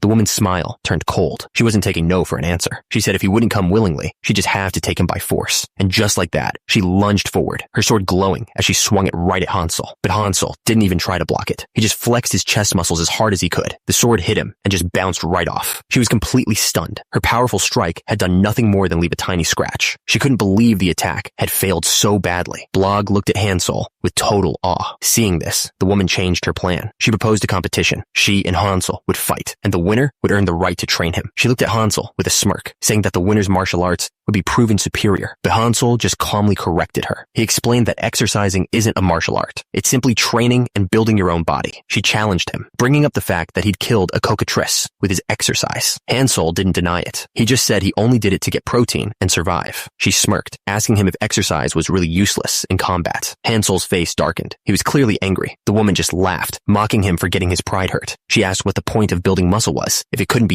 used in a fight. Then, with a wide grin, she called his entire way of life trash. That was it. A huge wave of energy exploded from Hansel. His muscles swelled to an insane size. He looked at her and said he was about to show her exactly what exercise was for. A notification popped up. The system announced that his cock's leg mode had been activated. As everyone watched, one of the ghouls wondered aloud who was stronger, Hansel or the woman. Another ghoul scoffed, pointing out the huge size difference, but Blog quickly spoke up, telling them not to judge by appearances. He revealed that his former master was one of the 10 strongest people on the continent. Hansel's eyes narrowed. A system window appeared, announcing that his Hawkeye skill was activated. It identified the woman as a human sword master. The skill gave him a full breakdown of her body composition. Looking at the numbers, he was confused. He couldn't understand how someone with her muscle mass could have possibly left a scratch on him with a sword. The woman looked down at Hansel, calling him alien. She asked him just what kind of martial art he was teaching, preparing to explain what real swordsmanship was. A quick vision showed a master swordsman unleashing a powerful strike. She explained that her martial art was a technique so strong it could cut enemies into pieces using chi. With a smirk, she told him she would teach him a few things as his elder. Then she lunged forward, unleashing a rapid series of strikes. She continued to call him an alien, asking if he knew why. She said that even though he looked human, something was clearly different about him. Hansel just waved his hand, yelling that he didn't care. He didn't even touch her, but the force of his swing sent her flying backward. She landed on her feet and finished her thought, explaining that it was because the mana around his body was red. She claimed that red mana was a sign of demonic blood. The redder it was, the closer you were to being a demon. She pointed her sword at him, yelling that no human technique could change the shape of the body like he did. As she spoke, Hansel stomped the ground, cracking it with a move called power leg press. Hansel yelled back at her, completely baffled. He told her it was just common sense. The more effort you put into your body, the more it changes. But she wasn't convinced. She just insisted that this kind of change was only possible for aliens like him. To prove her point, she powered up, her body glowing with a golden aura. She declared that this was how humans were supposed to use chi mana, and the swordswoman activated her own combat skill, a technique called a mountain of swords and a forest of sabers. Suddenly, hundreds of glowing swords filled the air, and Sol just looked up, completely confused by the magic. She explained that this was the human way of fighting, using skills to make up for what their bodies lacked. The swords rained down, and he screamed as they all hit him at once. She stood over his fallen body, calling his martial art useless. She said for a human, it was nothing but trash. She kept mocking him, questioning how his weak style could ever hope to beat a true swordsman who only thinks about winning. But Hansel, lying on the ground, just looked up at her. He asked a strange question. Were her opponents stagnated? She had no idea what he meant. As he struggled to get up, he asked how much stronger those opponents get the next day. The swordswoman just smiled, thinking it was a ridiculous question. She scoffed at his question, saying her opponents never survive long enough to get stronger. She activated her skill again, ready to end it. But Hansel wasn't down. He shot back up, his body glowing with power as he hit a perfect front double biceps pose. He started to scream, his voice echoing with raw power. He declared that people who work out will always come back the next day and beat the person who is stronger than them before. It was the core belief of a bodybuilder, constant, daily improvement. He let out a final roar, screaming about doing 10 reps. His body just kept swelling, getting bigger and bigger with each imaginary rep. He towered over the swordswoman, a giant of pure muscle. He told her it was his turn to teach her a lesson.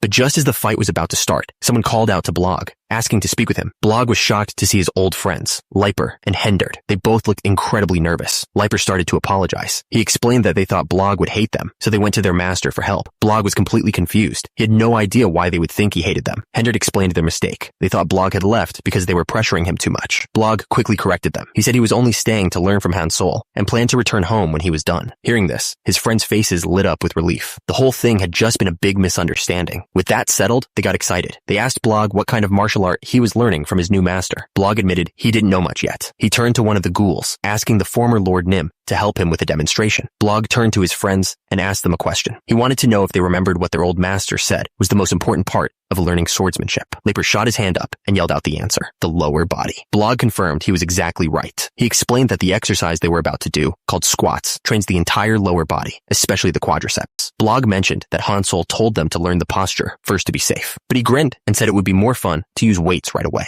The ghoul looked worried. He asked if it wasn't too dangerous to use weights from the very beginning. Blog just smiled and said it was okay, because he would assist them. Turns out, his idea of assisting was having a giant hand press down on their head while he counted reps. The woman struggled to stand, using her sword to keep her balance as the massive hand forced her down again and again. She screamed at him, asking why he was pulling his strength back. But then, Hansol's massive form loomed over her. He wasn't pulling back. He was gathering strength, explaining that in technical terms, it's called contraction and elongation. The woman watched, confused. She could hear her former students moaning in pain as a massive leg just kept going up and down, over and over. Turns out, Blog was using his giant energy hands to force his friends through the workout. The swordswoman was completely horrified, demanding to know what kind of training this was. Hansol stepped in, explaining that it was a forced repetitive squat, a key part of their training. He did admit, though, that they might get hurt, but instead of being angry, her expression completely changed. She suddenly got excited and declared that she wanted to add his exercises to her own training program. Hansol looked down at her, his presence seeming to grow larger and larger. He simply asked if she was serious. Blog asked her what she saw that made her change her mind. She had a strange look on her face and explained she saw the hot and sticky passion of sweaty men working out together. And just like that, they were united, not by swords or martial arts, but by the power of a good workout. As they rode, Blog suddenly grabbed the swordswoman's arm, his eyes wide with surprise. He couldn't believe how strong her arm muscles were and asked what kind of training she did. The swordswoman just laughed, asking if he was really curious. Blog was practically vibrating with excitement. He was desperate to learn her secrets. The swordswoman explained it was nothing special. Her muscles were just from swinging a sword all day for her job. But then she admitted she had a question of her own. She asked if it was really okay for him to teach her his advanced training methods without any kind of payment. Hansol just smiled. He told her it was more than okay. In his mind, the more people who worked out, the better it was for everyone. She looked back, still a little confused, and asked him to explain why he felt that way. Hansol laid out his grand vision. If everyone worked out, gyms would pop up everywhere. People could study all kinds of different training methods, and everyone would get stronger together. He explained his ultimate goal, to spread the culture of health across the entire world. The swordswoman just smiled. She told him he was a lot funnier than she'd expected. She was completely on board, promising to do him a favor anytime he needed one. Blog cheered, calling Hansol a great guy. That night, they made camp. Everyone gathered around the fire, resting after a long day. As Hansol was eating, one of the men with them walked over. He looked like he had something important to say. He started to explain that his home country was a very difficult place, telling Hansol that they were extremely discriminatory. The man went on, saying it wasn't just about outsiders. His people were against magic, different beliefs, and anything that wasn't exactly like them. He explained that the system favored their own kind, especially powerful figures called prosecutors. He was genuinely worried that Hansol and the ghouls would be targeted and get hurt. Hansol listened to the man's warning and agreed. This was a serious problem. The man suggested they should probably wait a bit and think things over before heading there. But then their conversation stopped. Everyone turned to look at something happening over by the horses. Hansol walked over to the horse feed and tried a little bit. A huge grin spread across his face. He recognized the texture immediately. It was the main ingredient for oatmeal. He had found oats. For a bodybuilder, this was like finding gold. He couldn't believe it. He yelled that it was a serious problem, that only horses were eating such perfect, clean carbohydrates. The other men just watched, confused. One of them muttered about the savage boy eating animal feed, saying it probably tasted awful. As the two men ate, one of them commented that monsters must have terrible eating habits. Suddenly, Blog loomed over them, pointing a finger. He told them that a monster would be sad to hear that. He then held out a bowl of food, saying he'd tried their combat rations and seemed to think they were pretty gross. The two men looked down at the dish in surprise. The man with the mustache couldn't believe it was their ration, admitting that it actually smelled really good. They both took a hesitant bite. Instantly, their eyes shot wide open. The flavor was nothing like they expected. Tears of joy streamed down the man's face. He described the taste as sweet and mild, but with a spicy kick. The red-haired man was just as emotional. He said the subtle spices were a miracle that brought back an appetite he thought he'd lost for good. The ghoul promised to share the recipe,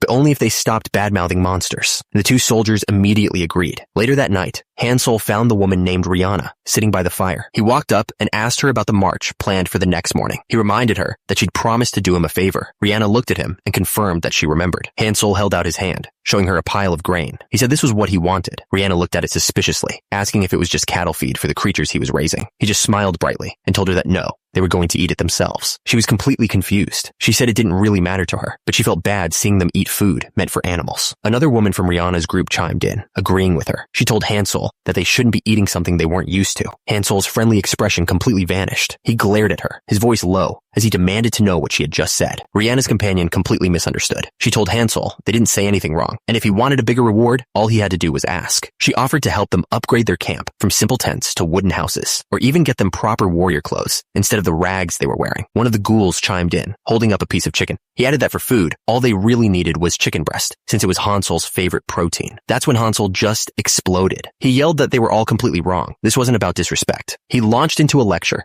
explaining that eating only protein is terrible for your body, especially your liver. He went on, explaining that if you eat the right amount of carbs, your body produces something called glycogen, and that's what actually gives you the power to use your muscles. He pointed to the grain he'd shown them earlier. It was oats, a complex carbohydrate that digests slowly and gives you energy for a long time. Back on his world, he said, it was called the king of grains for a reason. He looked at them with total passion, yelling about how there could be no better reward than something that fuels your body perfectly. For him, oats were the ultimate prize. After Hansel's big speech, everyone just stood there in silence. Rihanna looked completely lost, while the ghouls just kept flexing, as if trying to understand. But the ghouls totally got it. They started cheering for muscle growth, completely fired up about this new superfood. Blog thought he figured it out. He told everyone this must be Hansel's secret weapon to win over Ms. Rihanna. That lit a fire under the other warriors. They declared they couldn't stand losing to monsters and decided they were going to eat the oats too. They saw that Blog was already eating it, so the rest of them decided to try it as well. The ghouls didn't need any convincing. They just dove right in, stuffing their faces. Pretty soon, the entire camp was gathered around the barrel, shoveling down the oats. Even the horse was getting in on the action. And then, all at once, everyone spat it out. Turns out, the king of grains tasted absolutely terrible. One of the warriors gagged and told Blog to spit the oats out, warning him that they were terrible. But Blog didn't spit it out. He just kept chewing thoughtfully. Then he turned around with a huge smile, saying he thought it was actually pretty tasty. Hansel was amazed. He realized Blog even had a talent for eating, which meant he'd get stronger in no time. Rihanna looked over at Hansel. She told him that while she didn't understand his excitement, she could see he was satisfied. With that, she made a promise. She would produce all the oats he needed to meet his conditions. Hansel was overjoyed. He grabbed her hands and shouted that she was the best, celebrating their new deal, while the others were still sick on the ground. With their business settled, the group headed back to the city. As they approached the main gate, the guards on the wall announced General Rihanna's return.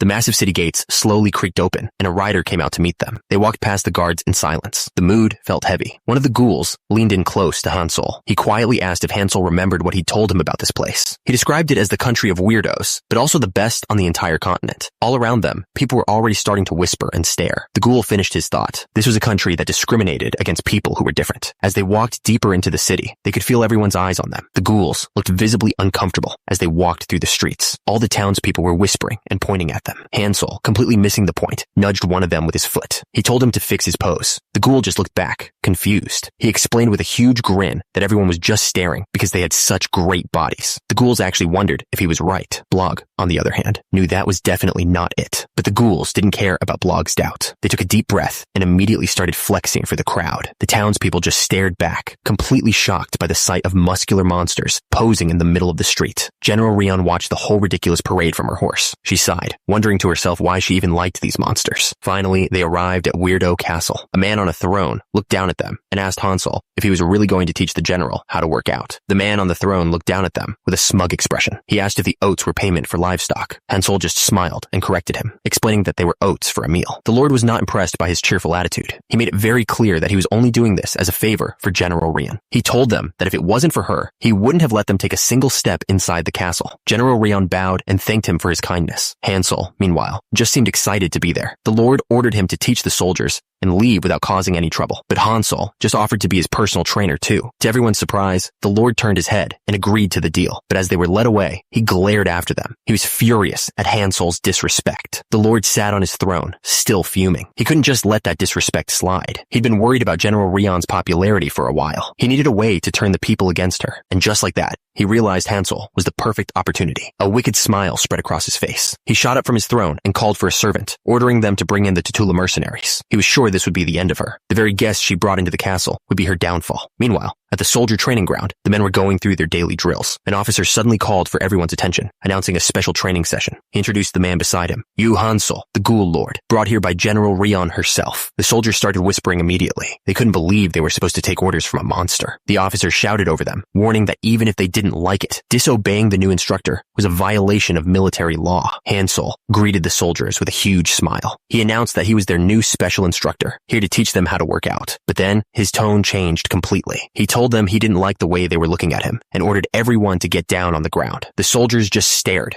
completely confused by the sudden command. He dropped to the ground to show them what he meant, yelling for them to stretch out their stomachs. The ghouls immediately followed his lead, dropping into position without question. But when Hansel saw the soldiers still standing there, he screamed, demanding to know why they weren't getting down. A few of the soldiers finally started to move, awkwardly getting down on the ground. But one of the older soldiers just scoffed, thinking the whole thing was a joke. He started shouting at the others, asking if they were really going to follow a monster's orders. The officer immediately yelled back, warning the cadet that calling instructor Hansel a monster was an insult to the general.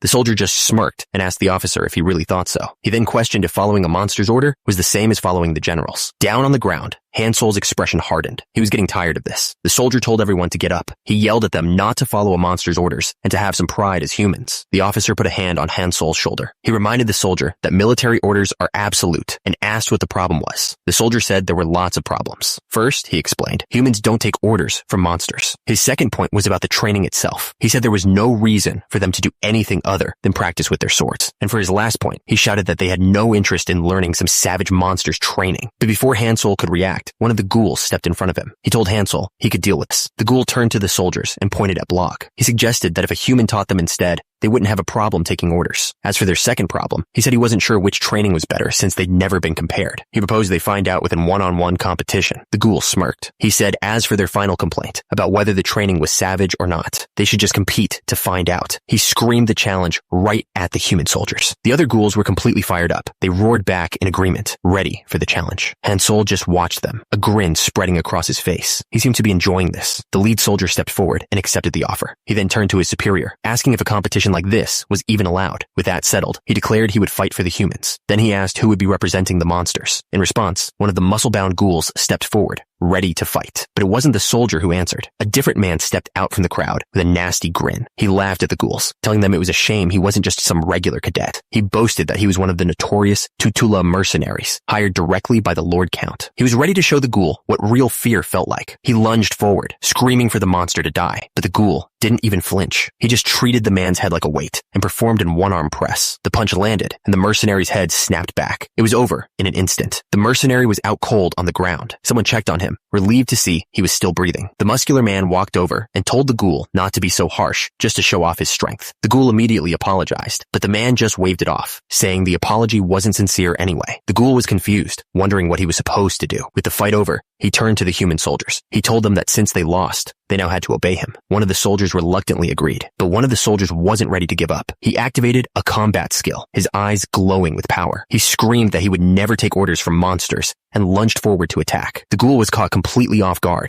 but the ghoul reacted instantly. He activated his own skill, Heavy Blunt, multiplying its power by 10. The ghoul's powerful attack was about to connect, but at that exact moment, someone else stepped in, their eyes glowing red. He didn't throw a punch or cast a spell. He just reached out and gently tapped the soldier on the chest, stopping him completely. The soldier went flying back from just that one little tap. He was completely overpowered. He slammed into the wall so hard it cracked. The fight was over. Sometime later, a woman in a cape arrived at the training grounds. She spotted Hansel and greeted him with a huge, cheerful smile. But the human soldiers weren't happy. They were whispering to each other, convinced that magic had been used in the fight. They didn't trust the monsters at all. Suddenly, a loud bang echoed nearby. The woman turned to Hansel, demanding to know what was happening. Two soldiers rushed up to her, looking very worked up. The soldier addressed her as General and quickly explained. He said a battle broke out because some men refused to follow her orders. He reported that the soldiers lost, and now they were claiming the monsters must have cheated with magic. The general turned to Hansel and asked him directly if he'd used magic in the fight. He immediately denied it, insisting they'd done nothing of the sort. She then faced the angry soldier and told him what Hansel had said. The soldier was stunned. He couldn't believe she would take a monster's word over his. Just then, another man rode up on a white horse. He announced that he'd heard something unbelievable and demanded to know what was going on. He looked down at the general, questioning whose side she was really on, the humans or the monsters. The general stated firmly that of course she was on her people's side, but he wasn't convinced. He yelled back at her, asking why she was listening to monsters then. Hansel, completely missing the mood, just grinned. He asked the man if he came to work out and told him to get off the horse. One of the ghouls quickly grabbed him, trying to explain that this was not the time for jokes. The man on the horse, feudal Lord Wordo, told the general that while he cared for her, her new friends were causing trouble for his people. He explained that one of the students had been hurt in the fight, and that, he said, was a very serious problem. He yelled that as the feudal lord, he couldn't just let it slide.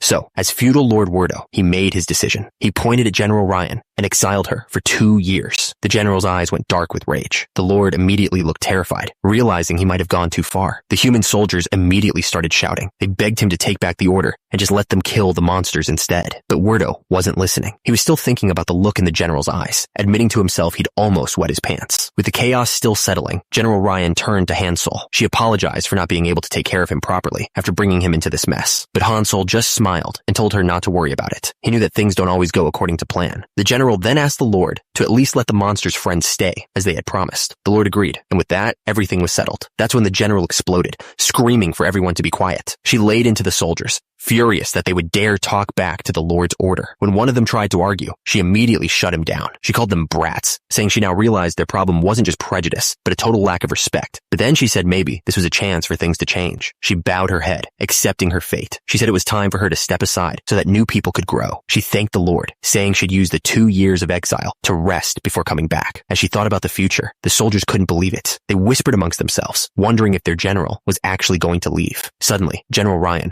let out a wild laugh. She said things would be fun when she came back. The ghoul just stared, completely confused by her behavior. Later that night, things were quiet. On a castle wall, a man was counting his earnings. He thought to himself that if he just kept this up a little longer, he'd have enough money to quit doing dirty work for good. He remembered someone named Belle loved flowers and wondered if he should open a shop for her. The thought made him blush. He opened a locket, looking at a picture of his family. He promised his daughter that he would be home soon, but that memory was from a long time ago. It was from before everything burned. His entire village had been set on fire, and people ran for their lives. He screamed as his world burned around him. The entire village was in chaos, engulfed in flames, and watching it all from above was a man with blue hair. He let out a quiet, chilling laugh. He turned to his captive, a woman named Elise, and said it had been a while. He laughed, saying their hometown was giving them such a beautiful welcome. Behind him, a massive creature held Elise tightly. He held out his hand, mockingly asking his princess for a dance. Elise just stared back at him, saying nothing. He took her hand anyway. He started humming a tune, forcing her into a slow dance right on the edge of the cliff. Below them, the entire village burned to the ground. A man named Blog and his companion said goodbye to their master and the others, getting ready to head out. As they walked, she asked Blog why he was with her. He explained that he didn't have any training that day and heard they were going to gather something. He told her he'd asked for permission to come along, and whoever was in charge had said it was fine. She suggested they visit a certain place, but Blog immediately got nervous. He was worried they'd get in trouble if the feudal lord found out. She just laughed off his concerns, completely sure of herself. With a big smile, Blog agreed, and she told him she would lead the way. As they walked, she complimented him, saying his voice sounded much stronger now. He just laughed, happy to hear it. She teased him, saying if he got a little braver, she'd even marry him. He shot back, asking if she wasn't like 60 years old already. That was the wrong thing to say.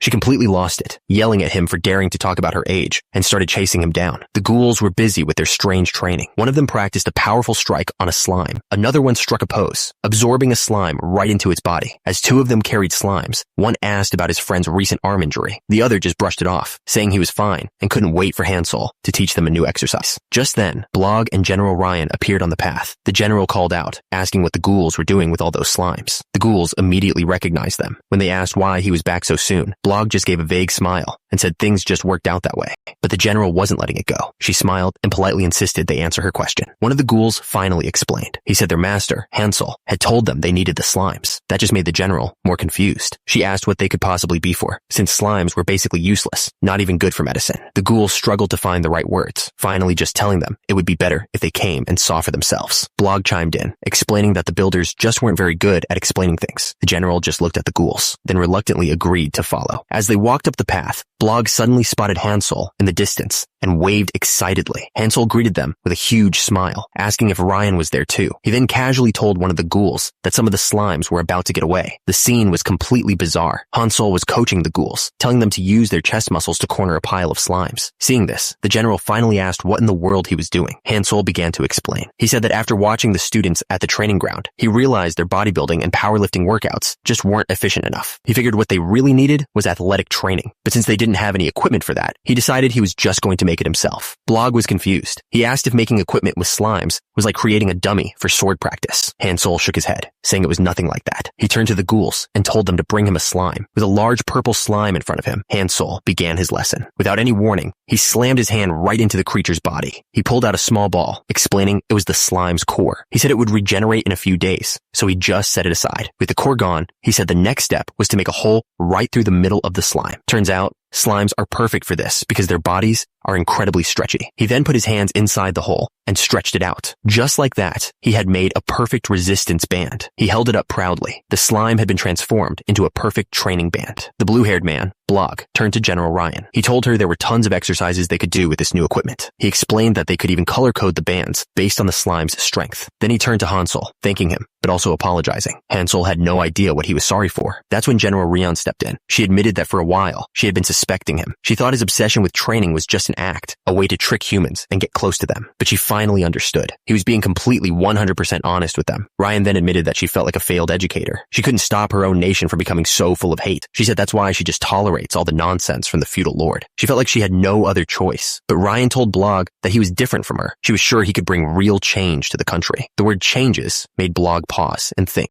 Suddenly, he ripped off his shirt and started flexing, proudly announcing that physical change was his specialty. Ryan immediately told him that's not what she meant at all. He then presented his squad of muscular ghouls, suggesting a group workout. Ryan just shook her head, saying that wasn't it either. That's when Ryan smiled. She said she'd show him the change she was talking about. She pointed past them to a line of human soldiers. That was the change she wanted. The soldiers didn't look happy. They whispered to each other, deciding to hear what the monster instructor had to say first. One of them warned that they weren't there because they lost and told him not to try anything weird. Then, in front of everyone, General Ryan turned to Hansel. She asked if she could leave her kids in his hands. Hansel was thrilled. He flexed, officially welcoming the new members to his team. Meanwhile, in another part of the country, a group of knights rode hard through the darkness. Turns out, big changes were happening everywhere. The commander struggled to calm his horse as it panicked. They had arrived at a village that was being burned to the ground. The commander ordered everyone to get off their horses. He explained that their enemy was a monster called a zombie. He warned his men that if they got bitten, they'd become one, too. He told them to protect their horses just as carefully as they protected themselves. The soldiers stood ready. With the warning given, the commander raised his sword high. Then he gave the order to charge, and his soldiers rushed into the fight. The soldiers plunged into the burning village, and the fight for survival began. From above, you could see the whole town was engulfed in flames, with tiny figures clashing in the street. But somewhere else, a man with blue hair was watching. He looked panicked, desperately trying to get someone named Betterman to stop. He tried to reason with them, explaining that if they interfered, a woman named Ryan might get involved too. But a creature that looked like a dog just kept barking, completely ignoring him. He finally snapped and screamed at the stupid dog to be quiet. The creature whimpered for a moment, then immediately started panting happily again. With a strange smile, he started petting the creature. He calmly told Betterman to just wait a little longer. Then, with a huge, twisted grin, he revealed the truth. The zombies attacking the village weren't real. They were just props. Meanwhile, at the Wordo Duchy training grounds, an instructor was lecturing a huge group of soldiers. He explained that every person has a limit to how much stamina they can use in one day. He flexed his arm to make a point. He told them that because their energy was limited, they had to focus on training only the specific muscles they actually needed for a fight. The instructor got everyone's attention, telling them to stretch and get ready for the bench press, just like Hansel wanted. The soldiers yelled back, ready to start, but a man with blue hair suddenly stepped in, suggesting they do CrossFit instead. The instructor had never even heard of it. So, he explained that CrossFit was a method of continuous, high-intensity training using a bunch of different exercises. He said the goal was to train different parts of the body at the same time, making them strong all around. He looked at the soldiers and ghouls. He told them that forming groups for the workout would create teamwork and trigger their competitive side, which was perfect since they weren't comfortable with each other yet. He announced that he'd already made the teams. All they had to do was ask the portly ghoul who was holding the list. That's all it took. The entire group, humans and ghouls alike, roared with excitement. And with that, the training began. Former enemies were now side by side, pushing their limits together. Far away from the training ground, a real battle was happening. While soldiers and ghouls were lifting weights, others were fighting for their lives. The soldiers were completely surrounded, trying to hold their ground against the endless wave of monsters. Back at the camp, the training didn't stop for a second. Everyone pushed themselves, jumping with everything they had. That's when the blue-haired instructor heard something in the distance, a faint siren. He turned to the man with the face paint, asking what that sound was for. He'd heard it several times already. The man explained that the feudal lord was personally raiding zombies near the castle. The siren was a signal for backup, which meant the enemies were stronger than they'd expected. But the instructor didn't seem to care about any of that. He just turned back to the trainees and yelled at the fourth group, telling them to lower the weight before they hurt themselves. The man with the face paint just watched. He realized the instructor truly didn't care about anything else. The commander raised his sword, congratulating his soldiers on their hard work. He told them that their scouts had found the enemy's base. It was at the end of the path, and this was their chance to end the fight for good. The entire army roared, ready for the final push. He raised his sword one last time, calling out to his soldiers. Then, he gave the order to charge. His soldiers rushed forward, crashing right into the wave of monsters. They cut through the zombies, their glowing blades lighting up the darkness. One of the men warned his lord that they might be going too deep into the horde, but the commander just smiled. He told him not to worry. Zombies are stupid and have no tactics. All they needed was strength and numbers to win. The commander watched his men tear through the horde. He was sure they were pushing through just fine. He screamed at his soldiers not to slow down, telling them that war was all about momentum. His voice boomed over the battlefield, ordering them not to stop until every last opponent was gone. But someone else was watching from the shadows. A voice mocked their simple plan, guessing that's exactly what they were thinking. With a snap of the fingers, the ground erupted. A massive blast sent the charging soldiers flying. That's when the real enemy showed himself. His name was Ben, and he was the one who had set this whole trap. Ben looked down on the surviving soldiers. He told them he'd been watching, and that they clearly didn't understand the first thing about war. He explained their mistake. Spears were for real battle, while swords were just for showing off. Ben gave the order, and his monster charged forward. He mocked them, pointing out how useless their swords were. They couldn't help each other or stop the enemy from charging. He called their teamwork a joke. The commander screamed Ben's name in fury. Ben just smiled, casually saying it had been a while. He called him Wordo. Wordo didn't waste any time. He swung his sword right at Ben, but Ben blocked it easily. He even held his own sword in his mouth to prove a point. Then he told Wordo that he'd grown old. Wordo was furious. He demanded to know how Ben still looked the same after all this time, knowing he couldn't use energy to stop aging like General Ryan. Ben just shrugged. He said he didn't need to train his energy for something like that. Instead,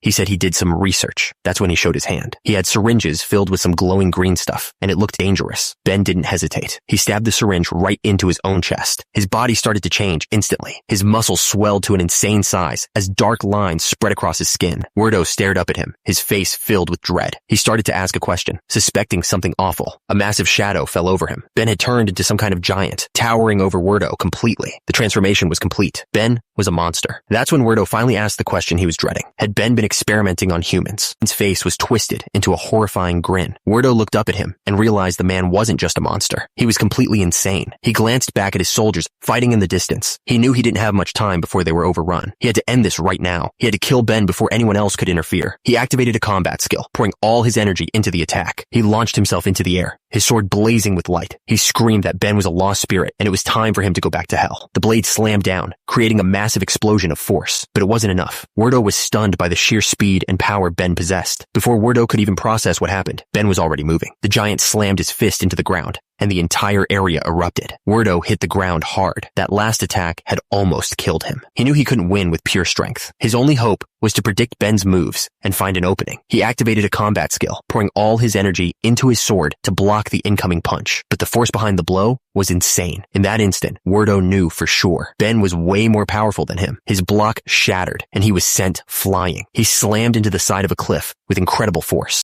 The crash carved a huge trench through the forest, a clear sign of Ben's monstrous power. Wordo's whole body was trembling. He knew it was over. Ben was just too strong. Wordo couldn't wrap his head around it. Even with those strange experiments, there was no way anyone should be this strong. Ben grinned, saying he knew exactly what Wordo was thinking. He explained that his power was simple. It was just progress, and called him an idiot for not realizing it. He told Wordo that his biggest problem was being stuck in the past. By focusing only on swords, he never got any stronger. He looked down at him with disgust, calling him a fool who never learned anything new. Wordo tried to argue back, bringing up the incredible strength of General Ryan. Ben just smirked, saying he knew her very well. But then Ben asked him a simple question. Did he even understand what an average was?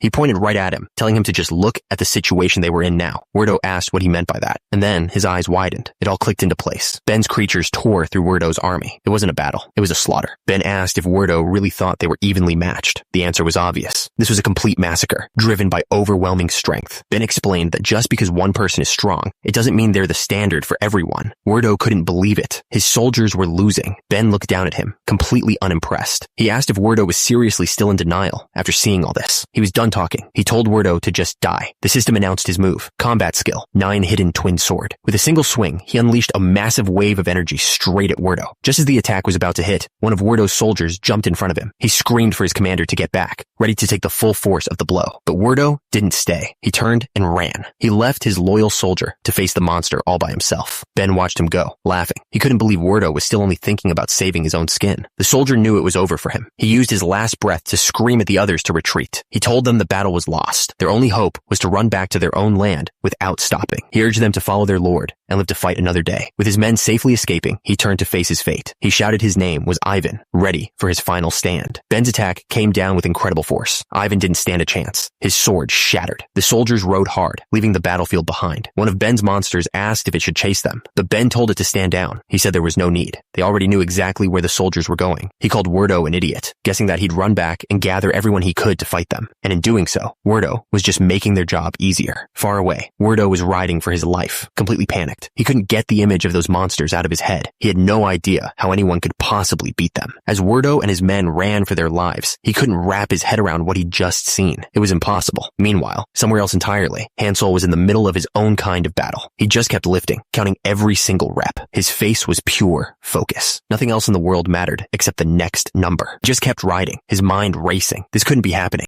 The images of those monsters were burned into his mind. He had no idea how anyone could possibly fight them. His entire army was running for their lives. It was a total disaster. The numbers just kept climbing into the hundreds of thousands. He was in his own world. His focus was absolute. Nothing else mattered but the next repetition. Far away, the soldiers galloped on, not daring to look back. The commander finally broke, demanding someone explain what had just happened. A soldier rode up beside him and introduced herself as Rumi. She told him she could report on the situation, and he ordered her to speak. Rumi laid out the grim numbers. Out of 400 soldiers, 347 were either dead or infected. With 27 more injured, they only had 26 people left who could actually fight. She continued, adding that even with the 100 soldiers back at the castle, the rest were just trainees or already hurt. Commander was losing it. He couldn't believe he was supposed to win a war with just 126 soldiers. Rumi suggested they call back General Rian for help, but the commander knew it was hopeless, yelling that by the time she arrived, it would be too late. Then Rumi came up with a wild idea. She asked what if they got help from the monsters living in the castle. The commander looked at her, completely confused. She explained that their leader, Hansel, was strong enough to fight General Rian to a standstill. Since they'd given them food and a place to stay, she figured they might be willing to help. The commander thought about it for a second. The idea was to fight monsters with other monsters. A huge grin spread across his face. He loved it. He shouted that they were going with that plan. 3 days later, soldiers on horseback rode up to the castle walls.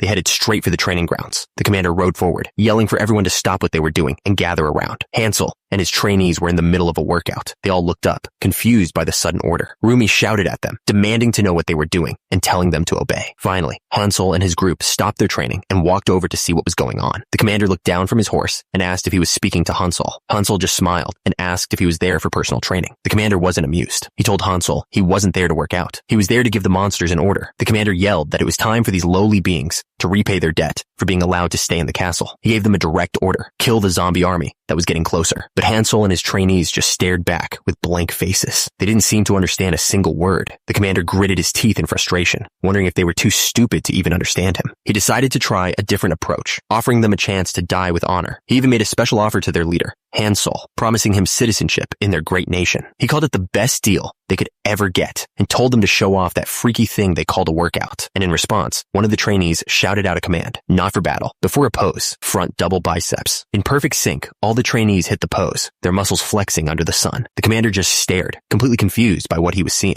One of the trainees proudly explained that this was called bodybuilding. Hansel chimed in, adding that this is how you show off after a good workout. The commander completely lost it. He screamed that this wasn't a joke, and if they didn't fight, they were all going to die. But Hansel's face darkened. He shot back that if they get injured, they can't work out. His voice was dead serious as he asked if the commander would take responsibility for any muscle loss. The man was speechless. He had no idea what Hansel was even talking about. The commander felt a terrifying pressure coming from behind him. He immediately thought he needed to apologize for what he'd just said, but it was Hansel who spoke up. He sincerely apologized for his earlier statement. The commander, trying to get things back on track, ordered everyone to move out, but Hansel wasn't preparing for battle. He just grinned and announced that since they were all rested, it was time to start the workout over from rep 1. The female soldier had seen enough. She told her commander to forget it, saying she never really expected them to help in the first place. The commander made a new decision. He told her to call for General Ox. The soldier seemed a little worried by the name. As they rode, she explained that while General Ox had a bad personality, his strength was almost as great as General Ryan's. With their new plan in motion, he gave the order to gather all the soldiers at the castle gates. The human commander was ready for a fight, promising to show these zombies what they were capable of. But below the castle walls, a massive army of the undead was gathering. They marched straight for the main gate. a silent, unstoppable wave. Up on the wall, General Ox watched them come. The commander next to him looked terrified, and for good reason. The sheer size of the horde was insane. It was a sea of zombies, stretching as far as the eye could see. Just as they reached the bridge, General Ox suddenly roared for them to wait. He yelled that he knew they had a leader, someone who could actually think. He begged them to stop and just talk about the situation. The horde stopped. At the front, a small group led by a truly massive creature stood waiting on the other side of the bridge. The one leading the monsters was a woman named Elise. Up on the wall, General Ox stared in disbelief. Elise sounded annoyed. She asked what they wanted to talk about. General Ox yelled back that even though the monsters had a bigger army, his men were trained soldiers. He warned her that taking the castle wouldn't be easy. So,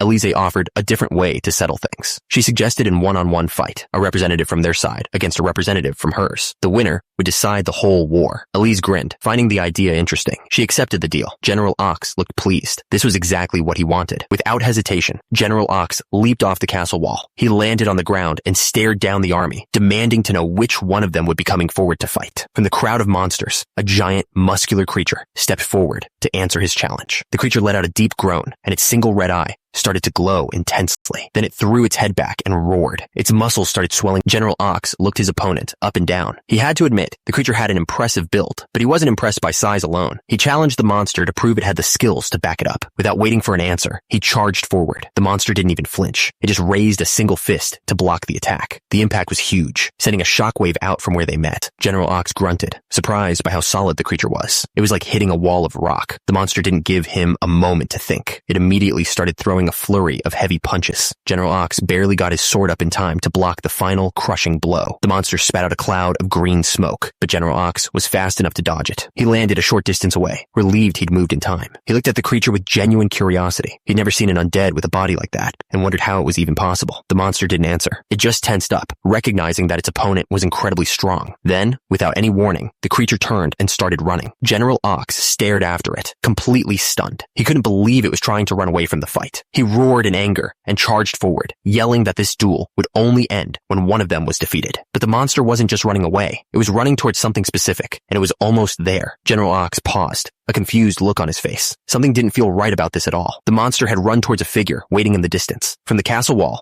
a soldier screamed for the general to be careful. Something was flying right at his opponent.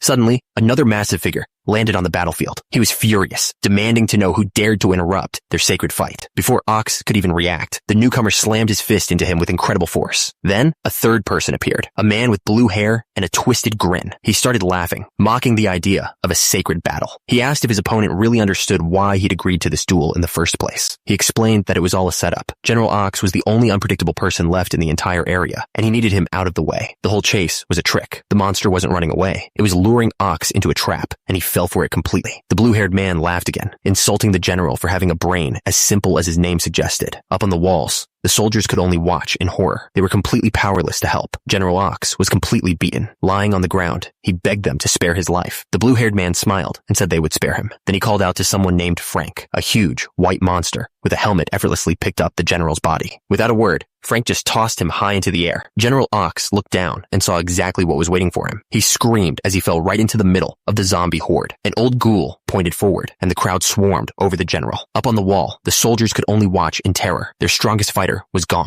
The blue-haired leader of the horde called out to the man on the wall, Werdo. They offered him a deal. Give up the castle, and they'd let him live. Werdo yelled back, refusing to hand over his nation to someone who had given up their humanity. The leader just laughed. They admitted the deal was off, and they were never going to spare him anyway. With a single word, they pointed forward and gave the order to attack. The entire horde surged forward, a massive wave of bodies rushing the castle. Werdo screamed for the archers to fire, but down below, the soldiers panicked, admitting they'd never even used a bow before. He clenched his fist, furious at the chaos. One of his soldiers turned to him, desperately asking what they should do. Werdo just stood there, completely silent. He didn't answer the soldier. His mind was somewhere else, remembering a time he was asked what to do, and his only answer was that he didn't know. He remembered screaming those words in absolute terror, turning to run for his life. His only thought had been to escape, to get away from the danger as fast as he could. He could still hear their voices in his head, calling him a coward for running. An old commander's words came back to him, a sharp reminder that only cowards run. He remembered a woman's patronizing smile as she worried aloud about how easily scared he was. Someone else had even joked about it, saying his talent for running away was the only thing keeping them safe. But the worst memory of all was the one he couldn't escape. A woman crying his name, begging for help as she was was dragged away, and he had done nothing. He screamed that he never wanted to run away. In fact, he wanted to stay and fight more than anyone else. He yelled about the heavy weight of being the one responsible, asking if anyone had ever been in his shoes. He knew he was a cowardly leader who couldn't take responsibility. But even so, he was desperate to keep his people safe. Tears streamed down his face as he screamed for someone, anyone, to save him. He was begging Hansol and his followers. He apologized for ever looking down on working out and for judging them. He told them they could kill him 1,000,000 times. All he asked was that they save his people, his soldiers, and his country. He fell to his knees, pressing his head to the ground in a final, desperate plea. As Werdo begged, Hansol finally spoke. He just wanted to know one thing. Did the man want to work out? Werdo looked up, completely confused. Hansol told Werdo he didn't need his life, but there was a condition. He grinned, surrounded by his crew. The personal training fee for Werdo was going to be extremely high. As Hansol's crew stood ready, one of the soldiers stepped forward. He told them that he and his men wanted to help fight, but one of the muscular guys immediately shut him down, yelling at the newbie to watch himself. He said that anyone who couldn't lift at least 400 kilograms across the 3 main lifts should just stay out of it completely. With that, they just stood there, an intimidating wall of muscle. Watching them, Werdo thought to himself that they were probably just a bunch of idiots. But as they turned and walked toward the enemy, he couldn't help but wonder, why do they look so unbelievably cool? With Hansol leading the way, his entire crew started running, and their steps perfectly in sync. One of them pointed ahead, noting that it was a straight shot right to the gate. But this wasn't just a charge. Hansol announced that since it was an emergency, they'd be doing interval training. His crew cheered in agreement. He counted off the seconds as they picked up the pace. He gave the order, run as fast as they possibly could for 1.5 minutes. But not everyone was built for this. Fatso was already falling behind, completely out of breath. He was already at his limit. He looked up, completely stunned. They were already gone, just a cloud of dust in the distance. He couldn't believe how fast they were. Inside the city walls, the chaos was everywhere. A woman held her child tight as 2 zombies closed in on them. Then, out of nowhere, something slammed into the zombies, crushing them instantly. The boy looked up at his mother, telling her they were okay. They had been saved. He watched the group run past, their power on full display. He asked his mom if learning to use a sword could make him that strong, but his mom just looked confused. She told him that whatever that was, it wasn't swordsmanship. She decided they would just have to ask them what their strange technique was after the war ended. Meanwhile, at the main gate, the soldiers looked out at the massive horde of zombies. One of them activated a skill called Hawkeye to get a better look, but what he saw didn't make any sense. He saw a group of what looked like zombies running towards them, shouting nonsense. He figured they must be thirsty. Fatso ran up to Halsin, looking panicked as he tried to explain the situation. He started to say that the creatures were zombies, but Halsin cut him off. He told Fatso not to bend his back while resting because it was bad for his posture. One of the other men explained that the zombies had no thoughts and were just driven by hunger. He figured they were just moving corpses, so he wouldn't feel bad about taking them down. With the enemy identified, Fatso turned to Halsin and asked him what he was going to do. Halsin looked over at the main gate. A huge crowd of zombies was already pushing its way through. A huge grin spread across his face. He had an idea. He would just push them all out with his chest muscles. Fatso was completely speechless. Halsin asked what was wrong. Fatso quickly insisted that it was a great plan, and then asked if he could be the one to lead the team. Halsin just smiled and told him to do as he wished. A strange grin spread across Fatso's face. He was clearly excited to be in command. He didn't waste a second. He started shouting orders, sending the first 2 groups to spread out and guard the villagers. He then ordered groups 3 and 4 to climb the castle walls, telling the human soldiers to join the fight. His last order was for the 5th group to go help Hansol, and sure enough, Hansol was at the gate, using his own body to hold back the entire zombie horde. Fatso stared in complete shock. The insane plan was actually working. He suddenly started yelling for everyone to block the gate. A human commander echoed the order, explaining that even with Hansol holding the line, zombies could still slip through the sides. But one of the soldiers shouted back that it was impossible. The gate was completely destroyed, and there was nothing left to block the entrance with. But just then, one of the human soldiers spoke up. He said he knew this would happen. He revealed what he brought with his fellow seniors, a giant, impossible-looking weight. The other soldiers couldn't believe it. One of them recognized the man as an useless swordsman and wondered how they were even lifting that thing. But the ghouls knew exactly what they were seeing. It was a walking lunge. One of the ghouls yelled for them to keep moving, but the human soldier leading the group had stopped, his face covered in sweat. He had no idea what was wrong. Turns out, the ghoul's legs were completely worn out. He told the soldier he couldn't move anymore. The soldier started begging, telling his senior he couldn't do this to them. The ghoul calmly explained that he knew how much the soldier cared about their bodies, but he warned that if they pushed too hard, they might get injured. His biggest fear wasn't dying. It was getting an injury that would stop him from being able to exercise later. So he dropped to his knees, begging them to leave him and go on. The soldier just screamed in disbelief. This was not what he wanted to hear. The soldier screamed, wondering how anyone could possibly lift this thing. He was at his absolute limit. But then, his vision cleared. He saw Hansol standing at the gate, a picture of pure power. Suddenly, the soldier felt like he could do it. The old lord of the ghouls saw the soldier suddenly glowing with a strange energy and called out his name in shock. That's when one of the ghoul leaders started barking orders. He told Group 5 to protect the soldiers carrying the giant kettlebell. He then ordered the kettlebell group to push forward and block the entrance. The soldier gritted his teeth, pouring every last bit of his strength into the push. With one final command to march, The entire group moved as one, a wall of muscle and determination heading straight for the gate. From the gate, Hansel watched as the team made their final push, carrying the massive kettlebell forward. The soldier and the ghouls strained under the impossible weight, their bodies screaming with the effort. With one last heave, they slammed the kettlebell into the entryway, perfectly blocking the gate. After it was done, the soldier and the ghoul just stood there, completely drained and dripping with sweat. They had given it everything they had. That's when Hansel walked up to them. He told them he was impressed with how carefully they carried the kettlebell. He looked at the exhausted crew and told them they did a good job. One of the ghouls threw his fist in the air, yelling that they had finally blocked the castle entrance. They had done it. With the gate finally blocked, Hansel gave the kettlebell group the order to take a well-deserved rest. But the battle wasn't over. The ghoul chief immediately started shouting new commands, telling every other group to join Hansel and push the zombies back. Without a moment's hesitation, the ghouls charged forward, getting into formation for the attack. Hansel stood at the front, ready to lead the charge against the undead horde. As they started pushing the zombies back, one of the human soldiers looked confused, asking if he was even doing the move correctly. Hansel yelled instructions from the front, telling him to put more strength into his chest. The soldier immediately understood and followed the order. But the zombies weren't just a weight to be pushed. They were fighting back, screaming and clawing at them. One of the ghouls got caught in their grasp. From the top of the wall, a lookout screamed a warning, telling them not to get bitten. The lookout kept screaming, warning that a single bite would turn them into one of the undead. The ghoul who was bitten suddenly froze, his body tensing up. He let out a huge scream as his muscles started to swell and bulge, but then he just stopped and turned to his friend. They started laughing,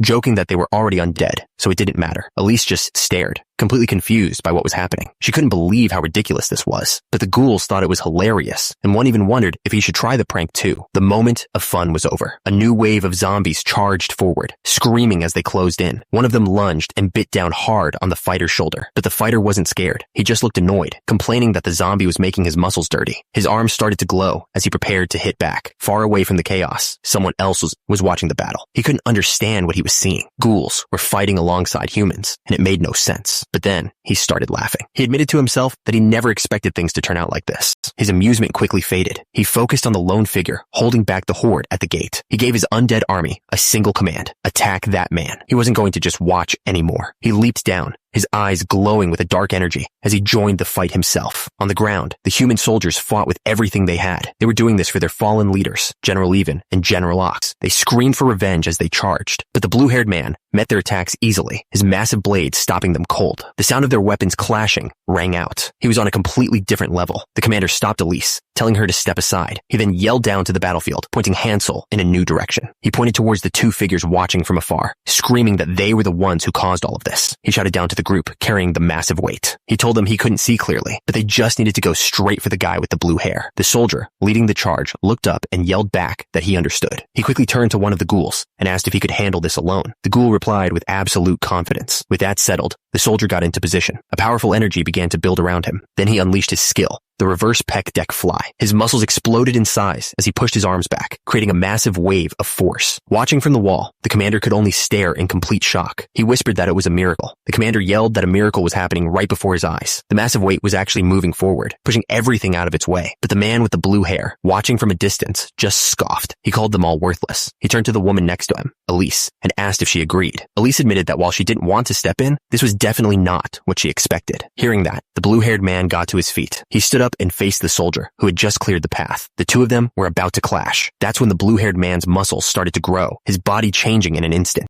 He transformed into a huge, shadowy monster. With one hand, he stopped the massive kettlebell dead in its tracks, but the soldier didn't even hesitate. He just kept charging forward, ready to fight. The soldier's punch met the monster's. The impact was insane, sending a shockwave out from where their fists connected. Neither of them moved an inch. The soldier stared back with pure determination, but the monster just grinned, his eyes glowing. He was actually enjoying this. Monster pushed back, matching Hansel's strength completely. Their fists were locked together, and neither one was giving an inch. The creature demanded to know why he was interfering. Hansel yelled back that it was because he was bullying potential gym members. Suddenly, Hansel's grip tightened on the monster's face. The creature grunted in pain, unable to break free. With a roar, Hansel lifted the monster clean off the ground by its head. He screamed that he was protecting his people. Then he slammed the monster's head straight into the ground. The monster couldn't believe it. The grip was impossibly strong. The creature struggled violently, screaming for Hansel to let him go. Hansel just looked down and calmly asked if that was all he had. His muscles bulged. He told the monster that now it was his turn. Hansel unleashed his next move, the mountain climber. He lifted the monster by its head and drove it straight into the earth. The impact shattered the ground beneath them. The crack he created just just kept going, tearing a massive trench across the battlefield. But he wasn't done. Hansol was dragging the monster through the dirt at an impossible speed. Far from the main fight, a woman in a hat watched silently. Next to her, a huge wolf creature let out a roar, spitting out a pile of bones. Meanwhile, another battle was raging on. A warrior was locked in a fierce fight with a shadowy monster. The woman watched him, worried. She knew he was in serious danger. From the shadows, a commander gave a new order: eliminate all the risks. A creature covered in blades stood at attention, ready to move. And just like that, the hunt was on. The bladed creature and the wolf took off, speeding through the forest. The two creatures finally clashed in a blur of motion. Their fight was so fast, all you could see were the sparks from their blades hitting. The bladed creature stopped and demanded to know who the woman was. She introduced herself as Rain, explaining she was related to someone named Ryan. Rain easily blocked attacks from multiple creatures at once. The main one then gave her a mission: go find someone named Ben. The wolf creature charged forward, but Rain just smirked. She mocked them, asking if they really thought simple swordsmanship would be enough to stop her. The creature simply replied that yes, it did. It stood ready, blades extended, prepared to prove her wrong. But while they were distracted, another group saw their chance. One of them yelled for the others to pull. They were using some kind of massive slingshot, pulling back a huge ball of energy. With a final shout, they let it go. The energy projectile flew through the air, heading straight for its target. The massive ball of energy, a skill called Heavy Blunt, shot through the air. But it wasn't just one. High above, the attack multiplied by 10. Down below, the crowd could only stare up in horror. A moment later, the sky fell. The energy blasts rained down like a meteor shower, creating massive explosions across the battlefield. In the middle of the chaos, a leader started yelling out orders. He sent the first group to check the village for any zombies that were left. He then ordered the second group to guard the front gate while it was being repaired. Finally, he told the third and fourth groups to stop pushing the enemy back and to start a real fight. Watching from a tower, one of the men seemed worried. He admitted that the half-monster Hansen was powerful, but said the real threat was the one leading the war, a monster named Gulord. Just then, a giant, shadowy figure appeared, looming over everything. Meanwhile, an old man watching from afar remembered a legend his grandfather told him, a story about monsters who had once sided with humans. The memory was of the War Dragon, a legendary hero from a great war. The bald creature on the battlefield paused. He had no idea why that name suddenly popped into his head. The fight was intense. Hansol grabbed the creature and slammed its head into the dirt. In an instant, the creature's head hardened, growing sharp spikes all over. It then smashed its spiked head right into Hansol's chest. But the attack didn't even faze him. Hansol just held the creature in place and calmly started giving instructions on which muscle to use. Elsewhere on the battlefield, Hansen was being held by the throat. He was losing his mind, wondering what in the world these lunatics were doing. The creature struggled, realizing its head was completely stuck. As it panicked, one of the monster dogs started barking wildly. The creature unleashed its special skill, Bone Aid. Turns out, it was a mix of wind magic and necromancy, a really advanced technique. The bones were almost as strong as steel. An attack like that could easily destroy someone's head, and this powerful storm of bones slammed right into Hansol, but it didn't even leave a scratch. To him, it felt more like a deep tissue massage. The little monster dog started barking excitedly, like it was cheering him on. Meanwhile, Hansen was still being choked. He grunted in pain, realizing he had no other choice. He was about to use a method he never wanted to touch. He stared at his captor and warned him that whatever happened next was his own fault. The blue-haired man was completely sure of himself. He thought there was no way Hansen could possibly break his grip, but then he felt his fingers being forced apart. His eyes shot open in disbelief. Hansen had become a shadowy monster with a terrifying grin. He mocked the man, asking if he really thought his grip was so strong after all. Blue-haired man couldn't hold on. Hansel's neck muscles were just too thick. Now free, Hansel landed a single, powerful punch. The blow sent the man flying straight up into the air. Hansel watched as he crashed back down to earth, far in the distance. But he wasn't done. He shot back up, moving so fast he was just a blur, laughing wildly. The attacker zipped all around him, mocking him for being too slow to even see his movements. Hansel just watched, completely unfazed. He understood what was happening. It was all about muscle contractility. The man transformed into a strange creature made of pure muscle. He grumbled that he was being forced to use a special power he'd been saving for someone named Ryan. The attacker was sure he had this in the bag, mocking Hansel for getting involved. But Hansel was already analyzing him, thinking about red muscles, the kind that store oxygen. He knew these muscles were great for endurance because they didn't get tired easily. But they had one big weakness. They couldn't contract very quickly. But then,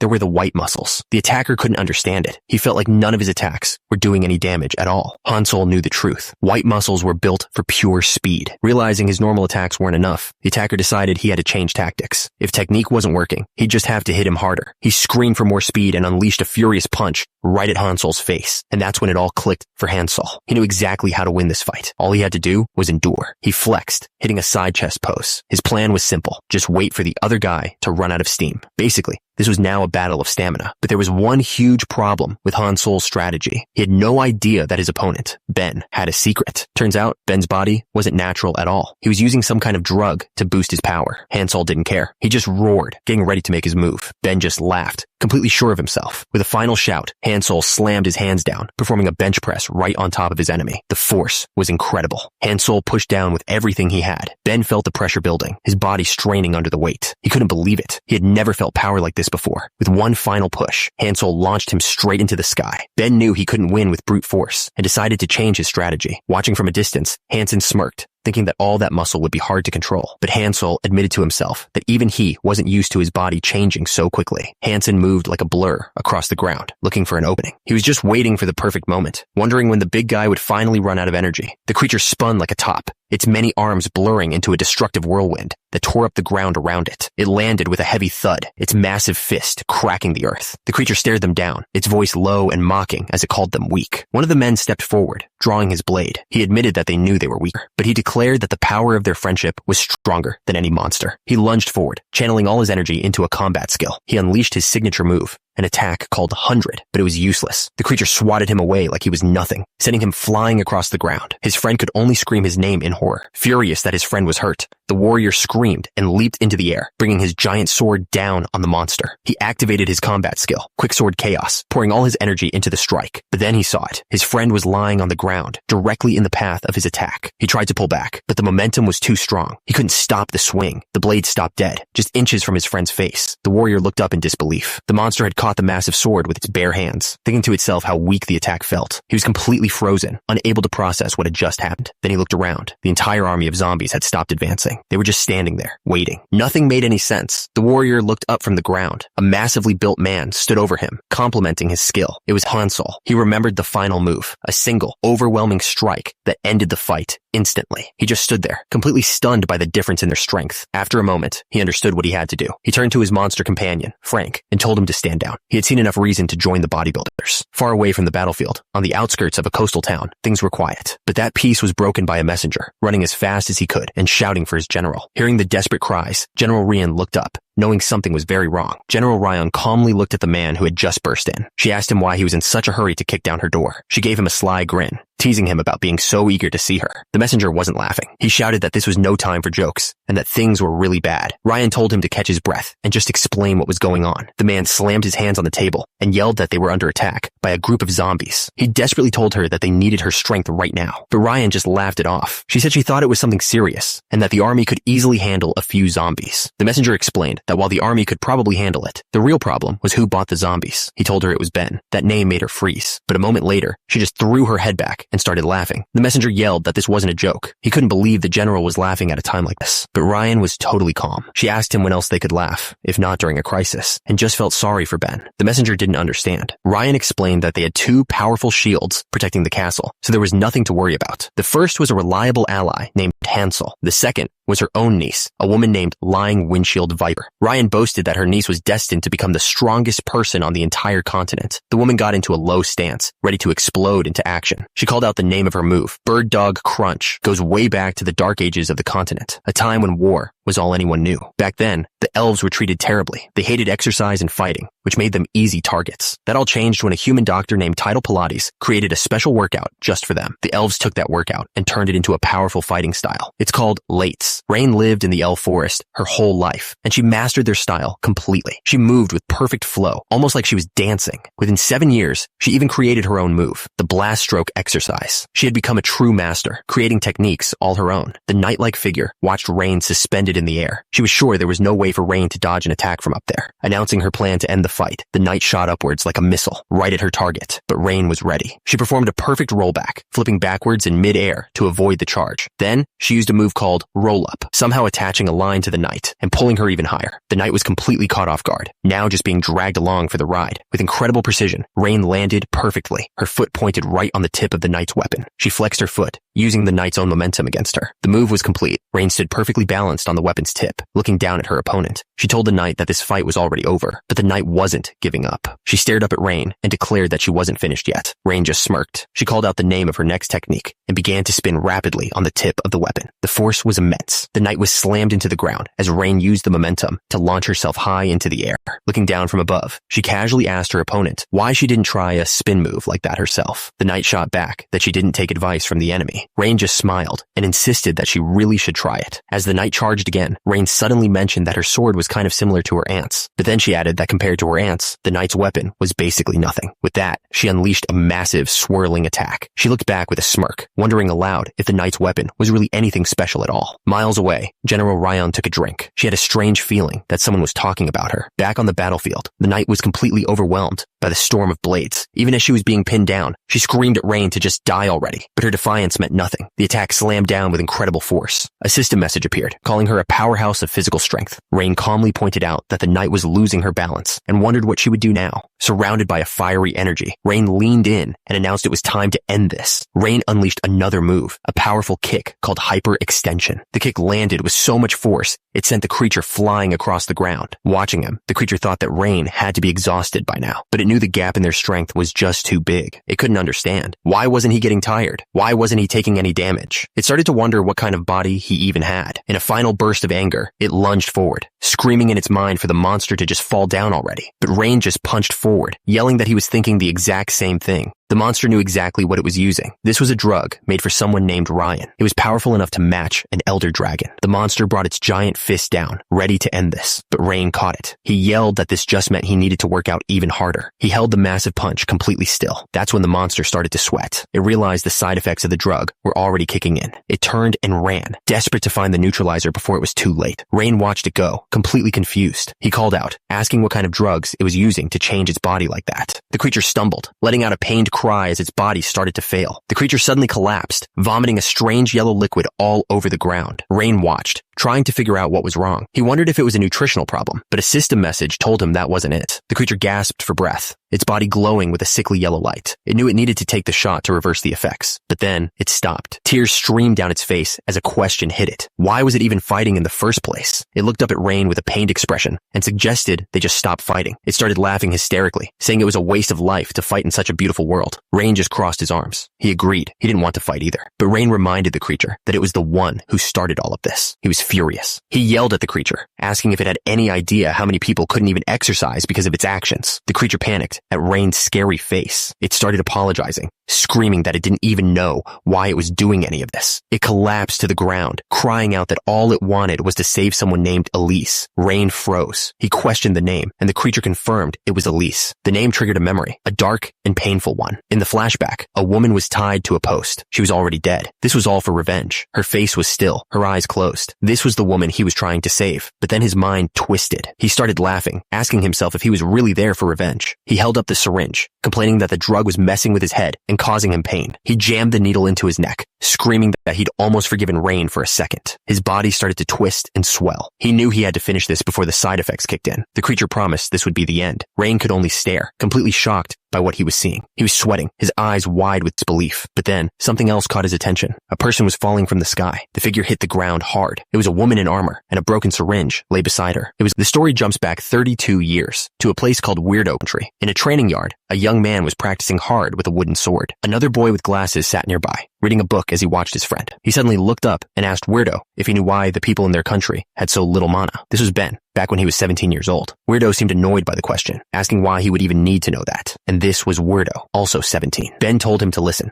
reminding him that as the next successor to the country, it was something he should definitely know. Ben just smiled, confident he was about to make his point. Weirdo kept hitting the training dummy, yelling that Ben was going to tell him anyway, so it didn't matter if he was listening. Ben just laughed, telling Weirdo he knew him well. Weirdo finally stopped, out of breath. He told Ben to just get on with it. He stood there, waiting to hear the answer, so Ben began to explain. He said that mana was completely different from physical strength. It was delicate, and the more emotional someone was, the smoother their mana would flow. He was getting all of this from a book called The Essence of Magic. The problem, he continued, was their country. People were so tied up in rules and being self-conscious that they always suppressed their emotions. This constant pressure, he explained, was like being tied up and watched by everyone. He said that was the exact reason why his people couldn't have much mana. It was like the container for their mana was just too small, and because of their culture, they had no way to make it bigger. But Weirdo didn't seem to care. He argued that mana was a curse for wizards, and that their people's true power and identity was physical strength. He looked completely serious when he said it. Ben just laughed, telling him him he sounded as lame as a politician. Weirdo turned back, clearly irritated, and warned Ben that he was pushing his luck. Weirdo told him to drop his useless magic research. He tossed a wooden sword on the ground and challenged Ben to a spar instead. The two of them started sparring right away. Almost instantly, Weirdo saw the huge gap in Ben's defense. With a powerful yell, he swung his sword. Ben went down hard, crying out in pain. Weirdo announced the score. It was 123-43. Ben just stared up at him, completely exhausted. The difference in their strength was obvious. That's when a woman named Elise showed up, watching from the side. As Ben walked away, his master called out, criticizing his lack of endurance despite his talent. Ben just scratched his head and admitted that he didn't enjoy swordsmanship, but the master insisted it was only because he hadn't reached the level where it becomes fun yet. Elise, on the other hand, looked like she was having a great time. The master told Ben to look at WIRDO as an example of someone who was truly having fun. Elise playfully punched Weirdo in the chest, but he just stood there, looking completely serious. Turns out,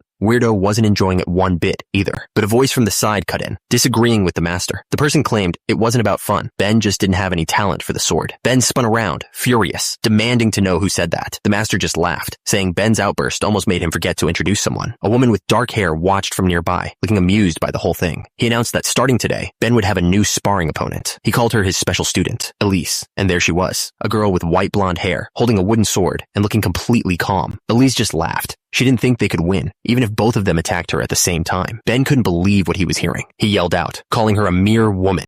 His eyes were practically glowing with rage as he gripped his practice sword. He shouted that he couldn't let her disrespect slide. Elise stopped dead in her tracks, planting her sword into the ground. She asked him a single question. Her voice was filled with rage as she repeated his words back to him. Did he really just say a mere woman? That was a mistake. With a furious roar, she swung her sword so hard the air itself seemed to crackle with power. Ben and his friend could only stare, their eyes wide with total disbelief. A moment later, they were both lying on the ground, completely beaten. They made a new rule for themselves. Starting today, that phrase was officially banned. As Ben recovered, he realized something about Elise. She wasn't like the other nobles he knew. He couldn't quite describe it, but she had a simple, pleasant charm that was completely different. He just laid there, thinking it all over. Suddenly, Ben called out to his friend, Weirdo. He told him he'd finally figured out his dream. Weirdo asked him what he was talking about. Ben looked up at the sky and said it plainly. He was going to marry Elise. Weirdo shot up, completely shocked by the announcement, but Ben just smiled, asking him why he was so surprised. Weirdo finally managed to speak, telling Ben that was a pretty big dream to suddenly have. He looked genuinely worried, a bead of sweat running down his face. He reminded Ben that Elise had said she wasn't interested in any man weaker than her. Weirdo didn't hold back. He told Ben he was terrible at swordsmanship and should just give up on the idea. But Ben wasn't having it. He promised that from this moment on, things would be different. His face lit up with a huge, determined grin. He was ready to work, and he meant it. Ben immediately started training with a fire he'd never shown before. The training was brutal, lasting for what felt like an eternity. He pushed himself to the absolute limit, swinging his swords over and over again. He trained until he couldn't even stand. An insane amount of time had passed, but even after collapsing, he forced himself back to his feet. Turns out, his friend Weirdo was right there with him, pushing himself just as hard. He was panting, completely wiped out, but he still had a smile on his face. That's when Elise showed up. She looked over at Weirdo, asking if he was sure he didn't want to spar, but it was Ben who answered from the ground. He quietly said that he did. He looked up, his voice filled with longing, and said he wanted to spar with her. Weirdo turned down the offer, saying he was busy with official work. He had a friendly smile on his face as he said it, but for Ben, swordsmanship brought back a harsh memory. His father yelling, furious that even after being allowed to train, he was still losing. He remembered standing before his father, the lord of Weirdo country. Ben had tried to explain, quietly admitting that he didn't think he had any talent for the sword. He looked down, completely defeated, but his father didn't want to hear it. He just threw his cup, hitting Ben right in the head. His father's voice echoed in his memory, calling him incompetent. This was Leonardo Weirdo, the ruler of the country, and Ben's father. Covered in whatever was in the cup, Ben could only apologize. That's where the memory ended. Back in the present, Ben sat alone in the pouring rain. Someone walked up behind him, telling him he should go inside. He just told them to leave him alone,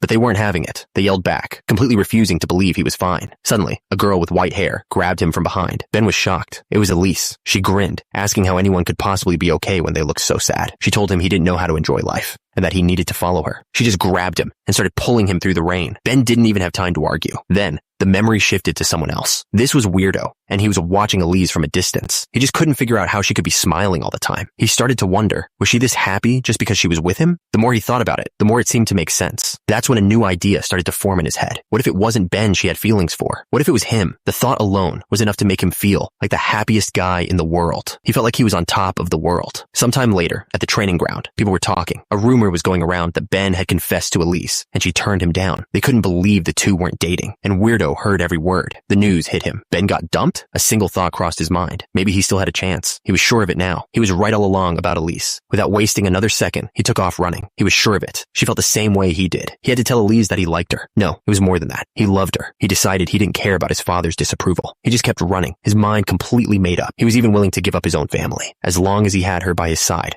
nothing else mattered. Finally, he arrived at a house, panting as he leaned against the door. He thought that as long as he had her, he would be the happiest man alive. He was completely out of breath, his heart pounding. Someone inside heard him and walked over to open the door. The door creaked open, but what Ben saw wasn't what he expected. His face twisted in horror. A cold voice called out his name. The story flashes back to the day before. Ben was confronting Elise, asking why she rejected him when she'd admitted she had feelings for him too. He reminded her that he'd trained hard just because she said she liked stronger guys. He tried to convince her that even though he wasn't the best, he was still winning sometimes. He begged her to just think about it. But then, Elise's body erupted in a wave of blue energy. Ben just stared, completely stunned by the sudden power. She looked at her hands and explained the truth. She was born with a body overflowing with mana. The problem was, if she let it build up, it would destroy her body from the inside. So every now and then, she had to release it all at once. She told him she always did it where no one could see. But she knew that one day, someone would find out. With a sad smile, she admitted she wasn't brave enough to turn someone she liked into the partner of a criminal. That was the real reason she had to say no. But Ben didn't back away. He stepped forward and pulled her into a hug, right into the middle of all that dangerous energy. Elise just froze, completely shocked. She panicked, yelling at him to stop. She tried to warn him what would happen if her overflowing mana touched him, but Ben wasn't listening. He calmly stated that he was the only magic scholar of the Weirdo family. He held her close and told her that because of his knowledge, he was the only person who could solve her problem. And then he made a promise. He would only love her forever. The story cuts away. Weirdo had finally arrived at the house. He whispered Elise's name, his face filled with horror. He was staring into the room, and what he saw completely broke him. He saw them together, Ben and Elise, smiling and happy with a small dog. It was the future he'd just lost. Weirdo watched from the darkness, completely broken. Everything he had just seen, everything he had just lost, it all flashed through his mind. He saw the life he could have had with her, the simple, happy moments that were now impossible. He remembered begging his father, willing to do anything to change his fate, and he remembered her smile, the one that made it all worth it. But then, the happy memories shattered, replaced by the harsh reality of her pain.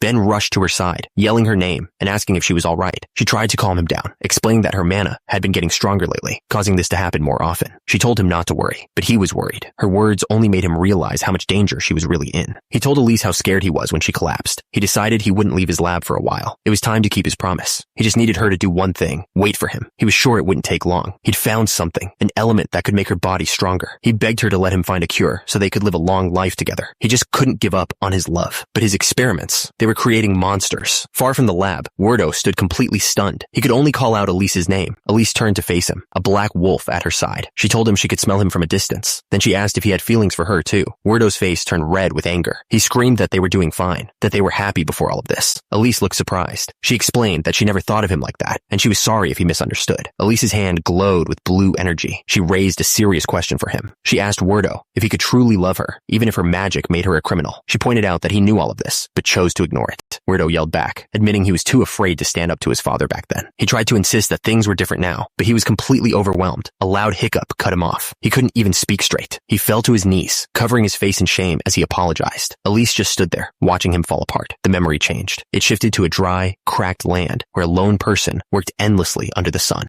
The memory shifted. It showed a land baked dry by the sun, where people worked themselves to the bone just to survive. That desperation quickly boiled over into rage. An angry mob gathered outside the castle, demanding their lord come out and make it rain. From a window high above, a man with a white beard pointed out the crowd to Weirdo. He called them their people. He admitted that while he wished it would rain, he wasn't a god. He couldn't control the weather. Weirdo looked down, completely lost. He asked his father what they were supposed to do. His father then asked him a question. Did Weirdo think the people hated him? He shook his head. He explained that the people didn't need a solution. They just needed someone to release their anger on, someone to take all the blame. The father grinned, saying there was someone who could take his place. Weirdo, confused, asked who he meant. His father's smile was terrifying. He said it was Elise, the girl Weirdo had just confessed his love to. Weirdo's face went pale. His father actually thanked him, saying that even an useless son could be helpful sometimes. He grabbed Weirdo by the collar, explaining that if his son hadn't said anything, he never would have known a witch lived in their land. Weirdo was horrified. He couldn't believe his father would use the woman he loved as a sacrifice. apologize. His father didn't listen. He just slapped him hard across the face. He called his son an idiot, yelling that a future ruler couldn't be controlled by his feelings. He said that if he didn't teach Werdo a lesson now, he'd cause a lot of trouble later. Then he screamed for the guards. He ordered them to throw his own son in prison. Werdo wasn't staying locked up. He escaped through the window, climbing down a rope towards the town square below. He knew he was going against his father's orders, but he decided he wouldn't listen, at least not this time. He pushed his way through the people, thinking that even if he couldn't have her, he would never stand by and watch her die. And then he saw her. The guards had already cornered Elise and were closing in. She spotted him in the crowd and screamed his name, begging him to save her. The people in the crowd recognized him and started to whisper amongst themselves. They wondered if the Lord's son was helping the witch. The whispers quickly turned into shouts. The mob decided that if he was an ally of the witch, he should be executed too, no matter who his father was. He heard every word. A furious look crossed his face as he prepared to fight. Elise's voice cut through the noise, screaming his name, but the mob didn't care. They were ready to tear him apart. In that instant, a horrible vision filled his mind. He saw Elise, her eyes empty and lifeless. He saw the guards closing in on her, while the crowd just stood by and watched. He saw himself, broken and bleeding, holding her body after he had failed to save her. The thought of that future made something inside him snap. A raw scream of pain and fury tore from his throat, and just like that, the vision shattered into pieces. Back in reality, a small creature was sent flying. A voice screamed Elise's name in horror. It was Hansel. His eyes burned with rage as he roared at the person responsible, telling them to get lost. He didn't just throw a punch. In his mind, this was a one-armed dumbbell press. The punch landed with incredible force, completely crushed. The guy he hit went down instantly. It was over in a single strike. Hansel wasn't done. His movements became simpler, more direct. He decided his next move would be a bench press. The small creature that had been sent flying screamed Elise's name in absolute terror.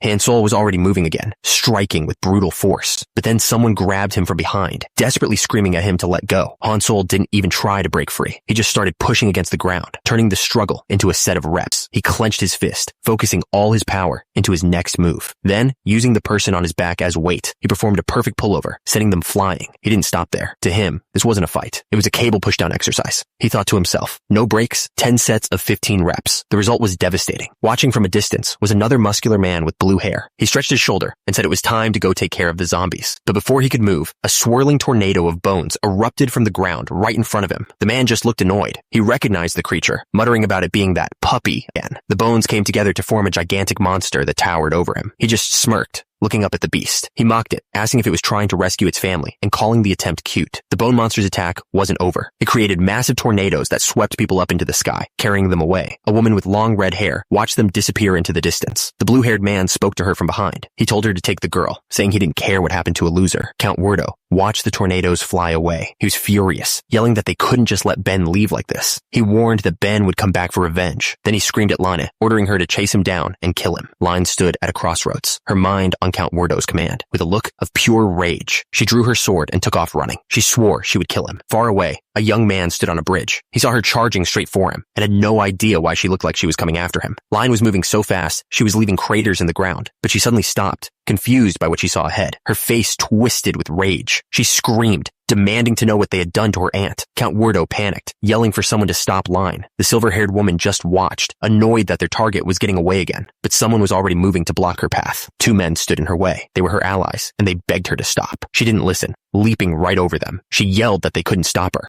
They shouted back that they knew, but they had to try anyway. Without hesitating, they launched themselves after her. They caught up and grabbed onto her sword, using their combined weight to pull her back. The muscular one yelled out the name of the move he was using, but Line wasn't just being held back. She was preparing a move, using their resistance to build power. With a massive burst of force, she shot into the air like a rocket. The two men who tried to stop her could only watch in disbelief. She landed perfectly, right in front of the silver-haired woman. The woman swung her sword to block, but then she realized her mistake. Line wasn't aiming for her at all. She was going for the Count. Line didn't even bother to block properly. She just stopped the sword with her hand, pinning the woman down. But just as she was about to move past her, someone else stepped in. It was one of her own allies. He clenched his fist, ready to do what he had to. Without any warning, he grabbed her and threw her back with all his strength. The man, Blog, told his ally Line to stop. She looked up at him, completely stunned that he would get in her way. Line had landed perfectly. She stood over Blog, who was still on the ground after throwing her. She looked him over, commenting that while he used to just have a pretty face, he had a good body now too. But then she mocked him, asking if he really thought he could hit anyone with movements that slow. Her words clearly hit their mark. Blog just stared down at his hand, sweating. He couldn't believe it. He really thought he had gotten stronger. Ignoring Blog, Line turned back to her main target. She lunged at Werdo, screaming that he had to take responsibility for what happened to her family. All he could do was apologize, but she didn't want an apology. She told him to just die and brought her sword down with everything she had. Werdo let out a terrified scream scream. But just as Lena's sword was about to come down, something stopped her. A hand clamped down on her leg, holding her in place with incredible force. Weirdo looked up and shouted his name in relief. It was Hansol. Line was completely helpless. Her own attack turned against her. But Hansol wasn't thinking about saving anyone. To him, this was just a cable pull-down exercise. He started doing reps, slamming her into the ground again and again. After a few reps, he stopped, looking a little worried. He explained that he'd just been fighting someone tough and couldn't control his strength. He looked down at Line's motionless body, wondering if he'd accidentally killed her. Hansol figured she wasn't dead, but she definitely wasn't moving. Sometime later, inside the Weirdo castle, a woman shot up in bed, screaming Weirdo's name. She looked around, totally confused. A young boy standing by her bed let her know she was finally awake. The boy explained they were in a guest room at the castle. He said that Hansol had asked him to look after her and offered to get her anything she needed, but she only had one question. She needed to know where Count Weirdo was, though she didn't expect the kid to tell her. To her surprise, the boy told her everything. He said the Count was getting personal training from Hansol and even offered to take her right to them. She immediately agreed. She needed to see this for herself. The boy led her deep into the mountains. She couldn't believe the Count would be in a place like this, but the kid just told her he was. She was sure he was lying. Who would train in such a dangerous place? The boy just told her to trust him. She felt like an idiot. There was no way he'd lead someone who tried to kill the Count right to him. But that's when the boy pointed ahead, shouting that he could see Hansol. She couldn't believe it. They were actually here. The boy started waving, calling out Hansol's name. Down below, someone was gasping for air, completely exhausted. A pair of hands trembled on the ground, barely able to hold on. A weak voice called out Lina's name. It was Count Weirdo. And then she saw the full picture. Hansol was sitting on a heavy cart, and Count Weirdo was on his hands and knees, pulling him like an animal. The system called this workout Santa Claus bear walking. Hansol was practically glowing. Turns out, something Weirdo said had inspired him. The system announced that new skills were being created. The system announced that Weirdo's cries had triggered something. A new skill had been gained. Down below, Weirdo was desperately begging Rain for help. From a cliff above, Rain and the boy watched it all happen. The system confirmed the new skill was called Trainer Mind, and that it was fusing with his Calm skill. Hansol looked down at Weirdo with a big, happy smile, but his words were terrifying. He asked if Weirdo liked the exercise so much that he wanted to die. That's when the fusion finished. Hansol gained an epic passive skill, Psychopath Trainer. His face twisted into a crazed grin as he asked again if Weirdo really wanted to die. Weirdo was completely terrified. He couldn't understand what the hell Hansol was saying. He screamed for Rain at the top of his lungs, telling her that Hansol was going to kill him. But Rain didn't look worried. She looked completely pleased, almost glowing with happiness. Weirdo let out another scream. Turns out he wasn't alone anymore. A whole group of people were now doing the same workout, all pulling carts right behind him. Far away from Hansol's training grounds, life in the kingdom continued. Inside the castle, a serious meeting was taking place.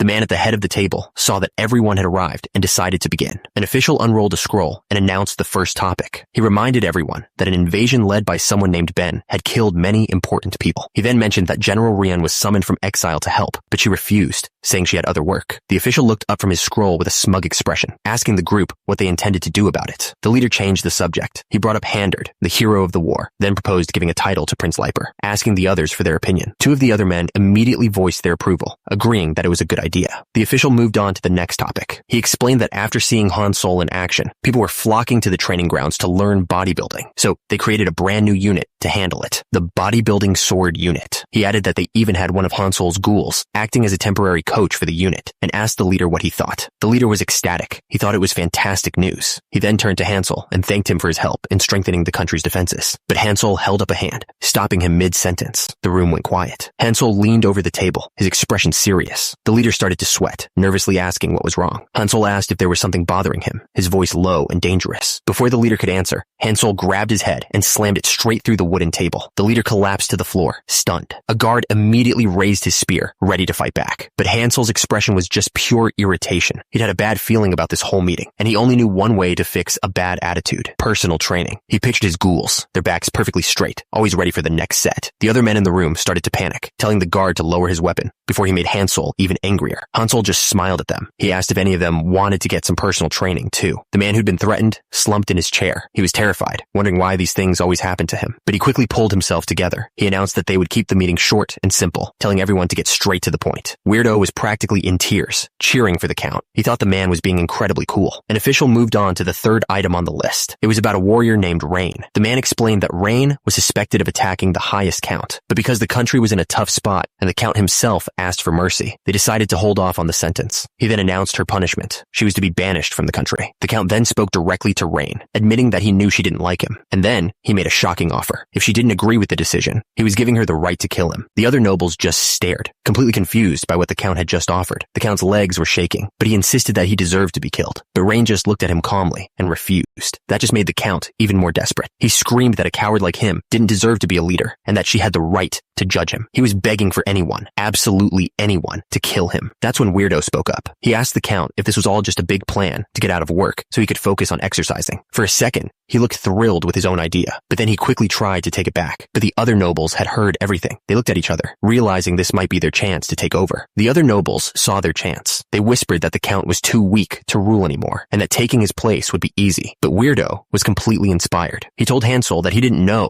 if this was good for the country, but he was moved by his passion. He flexed, shouting that anyone who wanted to be a leader had to improve their stamina first, and he would help them. The other nobles immediately changed their minds. They started praising the Count, saying he was the only one fit to lead. They were clearly terrified of Weirdo's new training plan. The man running the meeting screamed for them to move on to the next topic. After the meeting, Weirdo made a promise to Hansel. He would build the special exercise equipment he'd been asking for. But there was a huge problem. The country's technology wasn't good enough to build it. Weirdo explained that only a legendary being, Behemoth, the spirit king of the earth, could make something like that. The biggest issue was that no one even knew if Behemoth was real. That's when Rain spoke up, claiming she was close with the spirits. She explained that she had lived with elves before, so she knew how to talk to spirits. Hansel was thrilled. He grabbed her hand and asked her to lead him to Behemoth right away. She agreed, but she had one condition. In return, she wanted his help getting revenge. Weirdo immediately thought she meant him and offered his life as payback, but Rain quickly corrected him. Her revenge had nothing to do with him. She explained that she was after the people who destroyed her entire family, an organization known as the Black Wizards. Miles away, a shadowy group was having its own problems. One of them complained that a new variable was making things too difficult to handle. He swore to himself that he wouldn't make the same mistakes again. In another part of the forest, a woman with orange hair laughed at a strange, puppet-like creature. She told the creature, Ben, that someone was disappointed in him. Another one of her companions chimed in, saying that's why status is so important. She took a bite of a strange, fan-like object. She thought to herself that things were much better now that Elise was gone. But before she could finish her thought, someone else arrived. A figure with a ridiculously muscular arm came flying down, swinging a massive glowing sword right at them. Instead of being afraid, the entire group looked thrilled. Their faces twisted into terrifying, crazed smiles. Deep in the forest, a strange structure with a glowing green gem pulsed with energy. A flock of black birds took flight, scattering away from the light. The place was far from any civilization, hidden in the dark woods. A warning sign with a skull was posted nearby. This was not a place you were supposed to go. A figure stepped through the dark woods, snapping a twig underfoot. A voice whispered that the long search was finally over. It was a muscular woman with red hair, holding a sword. She had a confident look on her face as she named her target, the Illuminati. Fight started with a massive punch. A man with blue hair slammed his fist right into the creature's chest. His face was twisted with rage. He gritted his teeth and promised he would kill them, but his enemies weren't scared at all. The woman in the blue dress laughed, telling her companion that Kaha looked cute when he was mad. Her amusement faded into a cold smile. She looked up, announcing that she had made her choice. Her eyes glowed a terrifying red. She declared that their new plan was to completely get rid of someone named Elise. Back in the fight, Kaha was preparing his next move. He held a handful of vials, and strange green veins started crawling up his arm. The creature knocked him to the ground, but Kaha just laid there, smiling. His eyes were glowing, like he was enjoying this. Then he shot forward, unleashing a huge wave of energy as he charged his opponent again. A creepy, shadowy creature with glowing green eyes spoke directly to Kaha.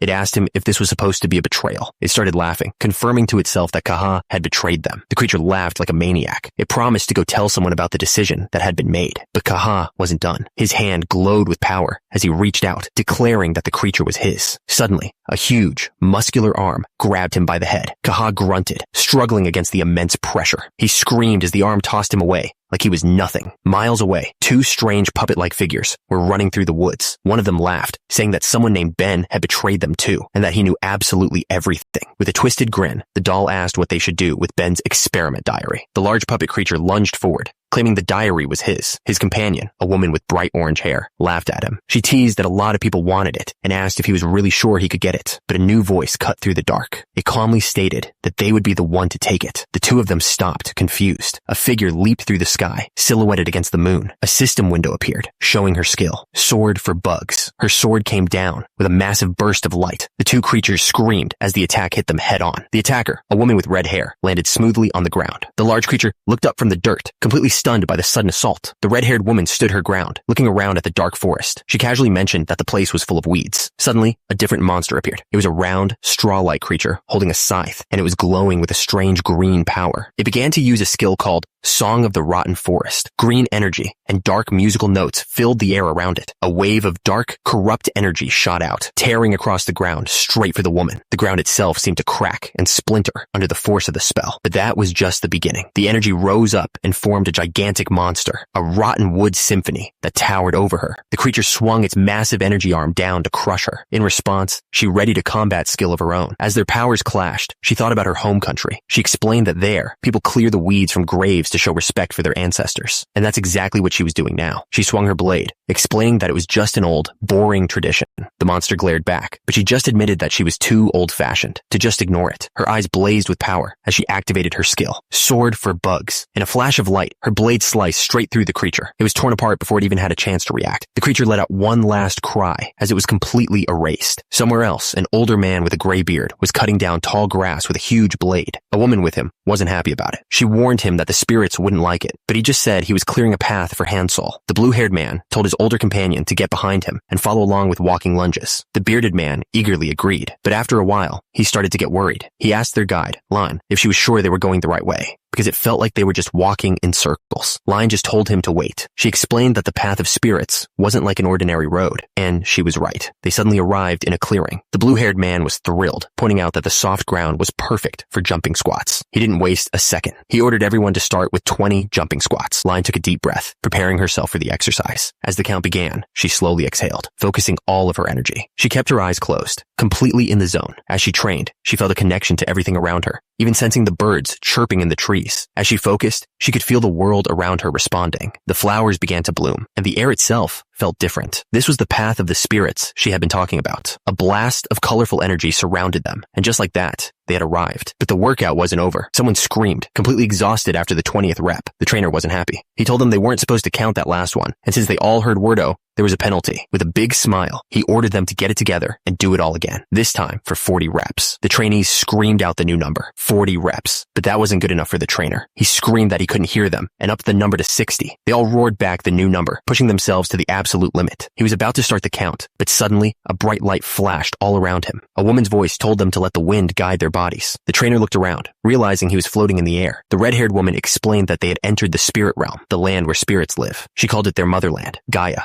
They were all floating through a sky filled with petals, looking down on a whole new world with a giant volcano at its center. One of the ghouls started to shout to Hansol, amazed by what he was seeing, but his excitement quickly turned to panic. They weren't floating anymore. The whole group came crashing down, hitting the sand hard. One of them cried out to Hansol, complaining that his body felt incredibly heavy, but Halsin was thrilled. He said it was the perfect condition for doing squats. That's when two massive stone figures began to move, revealing a path forward. Halsin looked inside with a grin, amazed that they had their own home gym. He explained that this was Behemoth, the legendary spirit they had been searching for. A whole group of those stone figures stood waiting for them, their red eyes glowing in the darkness. They looked like guards, completely blocking the way forward, but Hansol didn't care. He yelled out that he was ready to meet him. The stone figures didn't waste any time. One of them raised its massive fist, ready to attack. It brought its fist down with incredible force, aiming to crush them all in one go. But Hansol was right there. He caught the massive stone fist with his bare hands, stopping it completely. The ghouls stared in disbelief, shouting out to check if he was all right. That's when the other stone figures started to move. It wasn't just one enemy, it was an entire army. Before he could react, another fist slammed down from the other side. He was trapped, being crushed between the two of them. He let out a huge scream as the pressure became almost unbearable. But this wasn't a scream of pain. He was thrilled. To him,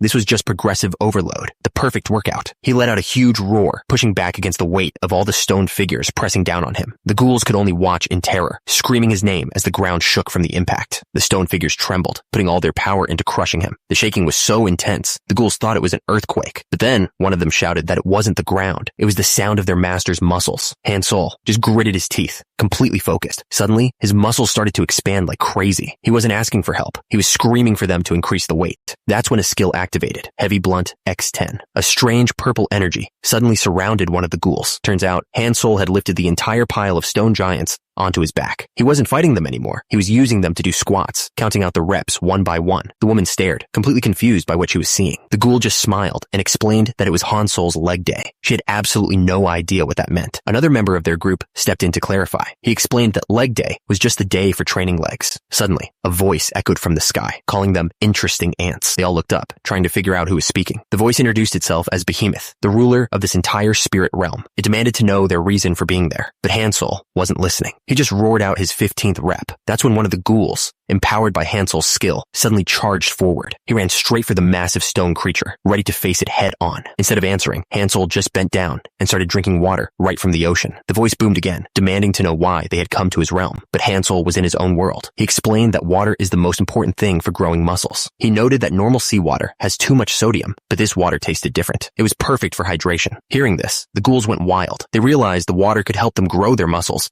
and yelled for everyone to jump in. The whole group started splashing around in the water. Behemoth's voice echoed, completely confused and angry, wondering who these people were. Suddenly, a young man appeared, smiling. He seemed to have calmed down and said it was finally time to talk, but his smile vanished in an instant. He couldn't believe they had the nerve to drink water while he was talking, calling them the rudest ants he'd ever seen. Behemoth was done talking. He announced that he was going to teach them some manners. His stone golems began to move, their red eyes glowing. He explained that the entire place was a giant, living maze. He told them that without a spirit's help, they'd never even find their way in, and even if they managed that, he had golems waiting for them inside. He challenged them to try and reach him, doubting they could ever make it through the shifting maze and his guards. But one of the trainees, a red-haired woman, just got into a starting position, ready to move. She called out her technique, the breaststroke exercise, and shot into the sky like a rocket. Behemoth wasn't going to let her get away that easily. He used his power to increase the gravity, trying to pull her back down. The heavy gravity was too much. She started falling right out of the sky. She hit the ground hard, unable to fly anymore. She realized she was stuck. The gravity was so strong she couldn't even jump. But then she heard a strange noise coming from nearby. It was Hansel's crew. They weren't struggling at all. Instead of seeing the gravity as a problem,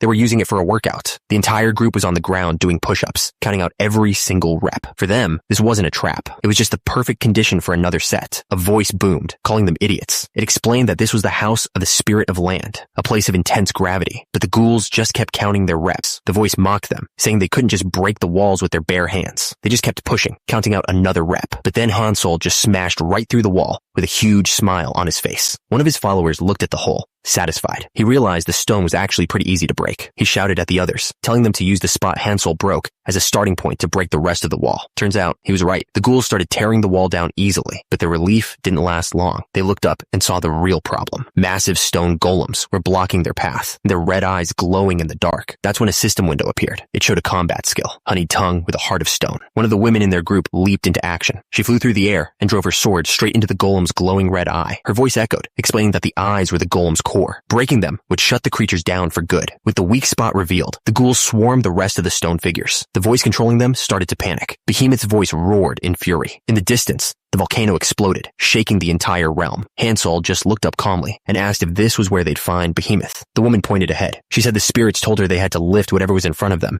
to meet the legendary creature. They all looked at the challenge. It was a giant stone platform attached to a single rope. Someone wondered how they could possibly move something that massive. Hansel looked like he was about to just smash it, but one of the ghouls yelled for him to wait, pointing out the rope connected to the platform. Hansel stared at the rope. It suddenly hit him that it had been 11 months since he'd left Earth. He looked up and saw a pulley hanging from the roof. It was a familiar sight, one that reminded him of home, and he realized he'd been hiding how much he missed it. Seeing that simple object brought all those feelings rushing back. Tears started to well up in his eyes, but his sadness vanished in an instant. It wasn't just a pulley. It was a lat pull-down machine. His mind just exploded with everything he knew about it. This was a lat pull-down machine, invented back in 1960 by an American gym coach named Andrew Memel. The coach realized that the movement was similar to a lying lat pull-down, so he created the machine to help people do that same exercise more safely and get better results. And over the years, it had evolved into all these different designs. He tried to hold back the tears. He told himself he couldn't cry. It would make him lose muscle. His followers just stared, completely lost. They had no idea what a lat pull-down machine even was. One of the men nervously asked Hansel if it was some kind of trap, but Hansel just smiled. He told him it definitely wasn't a trap and walked right towards it. This was the perfect chance for a lesson. Hansel turned to his followers and asked them to list every back exercise they'd learned so far. One of the ghouls piped up, listing them off. One-arm dumbbell rows,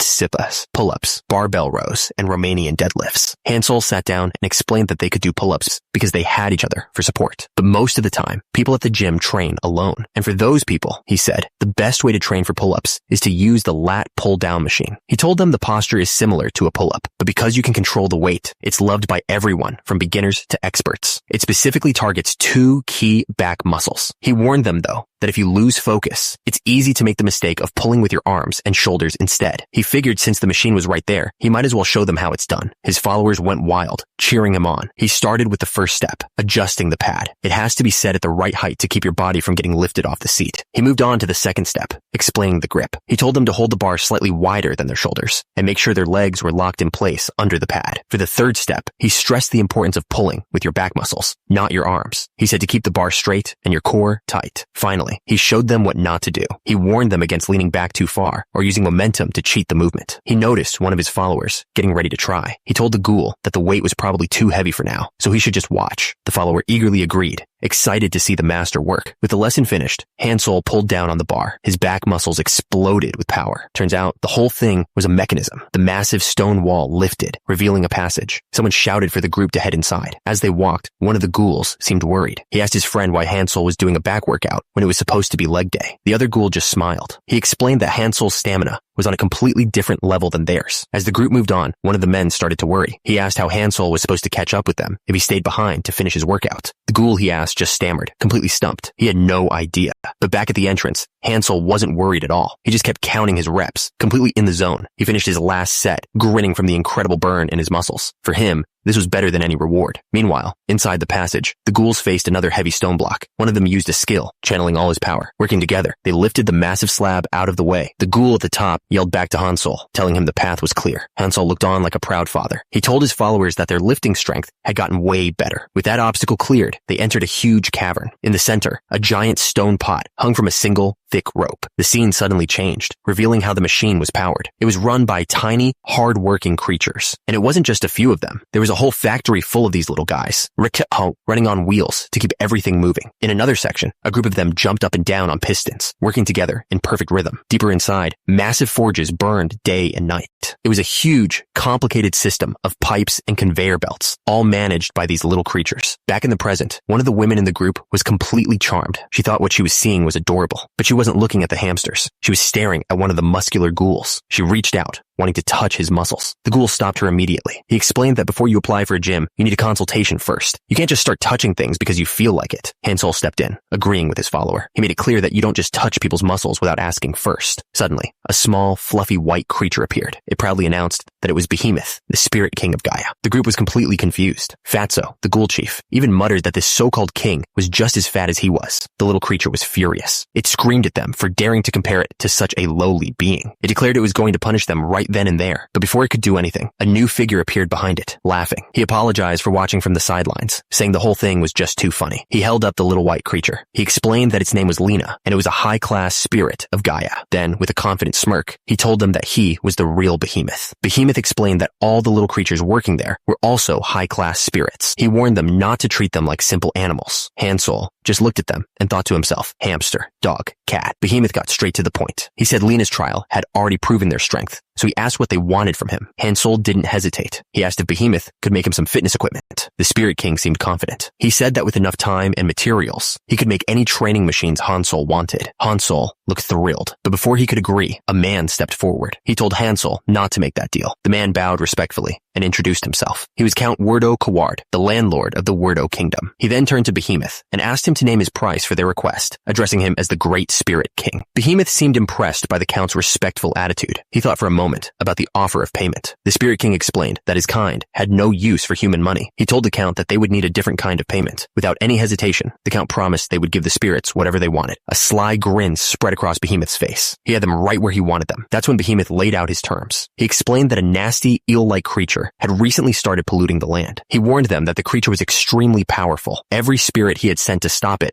never came back. So, the deal was simple. If they could kill the creature and purify the land, he would grant their request. Before the Count could even respond, Hansol popped up behind him with a huge grin. He accepted the mission on the spot and asked if someone could show them the way. Behemoth explained that until now, he'd only sent middle-class spirits to handle the problem. He decided it was time to find out what was really going on. So, he pointed to a small, fluffy creature named Lena. He ordered her, a highest-class spirit, to go with them as their guide. Lena looked nervous. She tried to make an excuse, saying she had to stay and manage things. But Behemoth wasn't having it. He roared at her, accusing her of doing nothing but eating and sleeping all day. With one last shout, he sent the little spirit tumbling toward Hansol's party. The matter was settled. Far away, a woman with purple hair was running through a forest. It looked like she had stirred up some serious trouble. She stopped dead in her tracks. She hadn't expected so many people to be waiting for her. A strange group of enemies rushed out from the shadows. They shouted her name, General Ryan, and swarmed in to capture her. They all screamed the same name, Oculus, as they grabbed at her from every direction, pulling her to the ground. As Ryan darted through the trees, one of her captors started talking. He spoke about how everything in nature was connected in a complicated way. He asked her if she knew about the kind of animal that isn't afraid of bees and enjoys their honey anyway. He was talking about himself, but she wasn't just going to let them take her. In a flash, she broke free and lashed out at everyone around her. Her attackers screamed as they were cut down. The man in the red hood could only shout her name in anger. That's when she activated a combat skill, Forest of Swords. The attack was so fast and sharp, it could slice a tiny bug clean in half without anyone even seeing the blade. The leader stared in disbelief. He couldn't understand what was happening. His intel never mentioned she was this strong.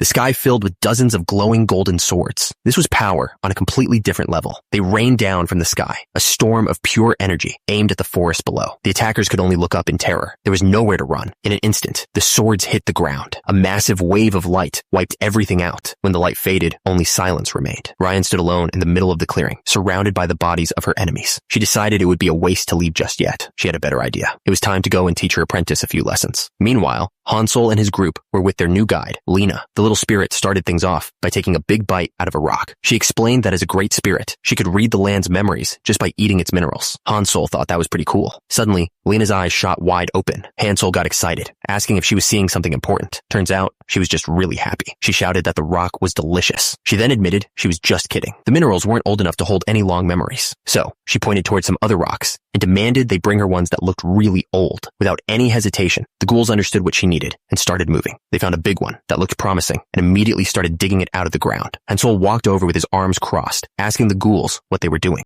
One of them explained that they were just trying to find a good spot to grab the rock so they could carry it. Hansol thought about that for a second. He held up a hand, telling them to stop. He reached down towards the surface of the huge boulder. With a grunt, his fingers dug right into the solid stone, cracking it instantly. His muscles swelled up as he put his strength into it. In just a second, he had carved out a perfect grip with his bare hand. He showed them the new handhold, explaining that's how you grab it comfortably. The ghouls just stared, completely blown away. The training started with a demonstration. A blue-haired man showed them how to do one-arm rows using a massive carved stone. He counted out 8 reps, his muscles straining, and told them it was time to switch arms. One of the trainees, Blog, stepped forward. He pointed to his own giant boulder, asking if it was a good one to use. He got into position for a snatch grip deadlift, wrapping his hands around the stone. In one explosive motion, he pulled the weight up, balanced it, and dropped into an overhead squat. He held it there for a second, perfectly balanced. Then he dropped the weight, signaling the lift was clear. The instructor gave him a thumbs up. He told Blog his posture had improved a lot. Blog grinned, feeling the new strength in his body. He thought to himself that this kind of workout was easy for him now. All around him, the other trainees were getting into it. They started counting their reps out loud, their voices echoing as they lifted the heavy stones. Some were doing carries, others were pressing the weights overhead. The whole group was working in perfect rhythm. Their guide, the little spirit Lena, just stood there watching them. She held a small rock in her paws, looking completely baffled. Hansol watched the chaos from a distance. He started to wonder if they had completely forgotten what he'd originally asked them to do. That's when Lena opened her mouth wide and shoved the entire rock inside. A bright flash of light burst from her. When it cleared, she excitedly barked that she could finally see. With their guide's vision restored, the path forward was clear. A dark cave waited for them at the end of a wooden bridge. Far from Hansol's group, a different kind of meeting was taking place. A man from a group called the Oculus was speaking to someone named Mr. Cork. He told Cork that his organization thought very highly of his skills. He reminded Cork that they were spending a lot of money to create something called the core. But as he spoke, his cup tipped over, spilling its contents all over the table. The Oculus member shot up from his seat, furious. He screamed at Cork, calling him a toad and accusing him of using poison during their deal. But Cork didn't seem bothered at all. He calmly explained that it wasn't poison. It was just whiskey. Turns out, Mr. Cork was a giant toad in a suit. He took a puff from his cigar and declared that there was nothing better than alcohol, calling it a gift from God. The Oculus member tried to get things back on track. He promised that if Cork joined them, their leader would make him the owner of the entire place. But his anger got the better of him. He drew his blade, questioning how a creature like Cork could dare to make fun of such a generous offer. That's when the whiskey finally hit him. The room started to spin, and he completely lost his balance. Cork corrected the man, stating he was an amphibian, not a reptile. He said he was fine with joining the Oculus, but he didn't like like their conditions. Before the Oculus member could react, Cork's men grabbed him. They held him down and started forcing whiskey down his throat. The strong alcohol burned as it went down. He screamed, completely caught off guard. After a moment,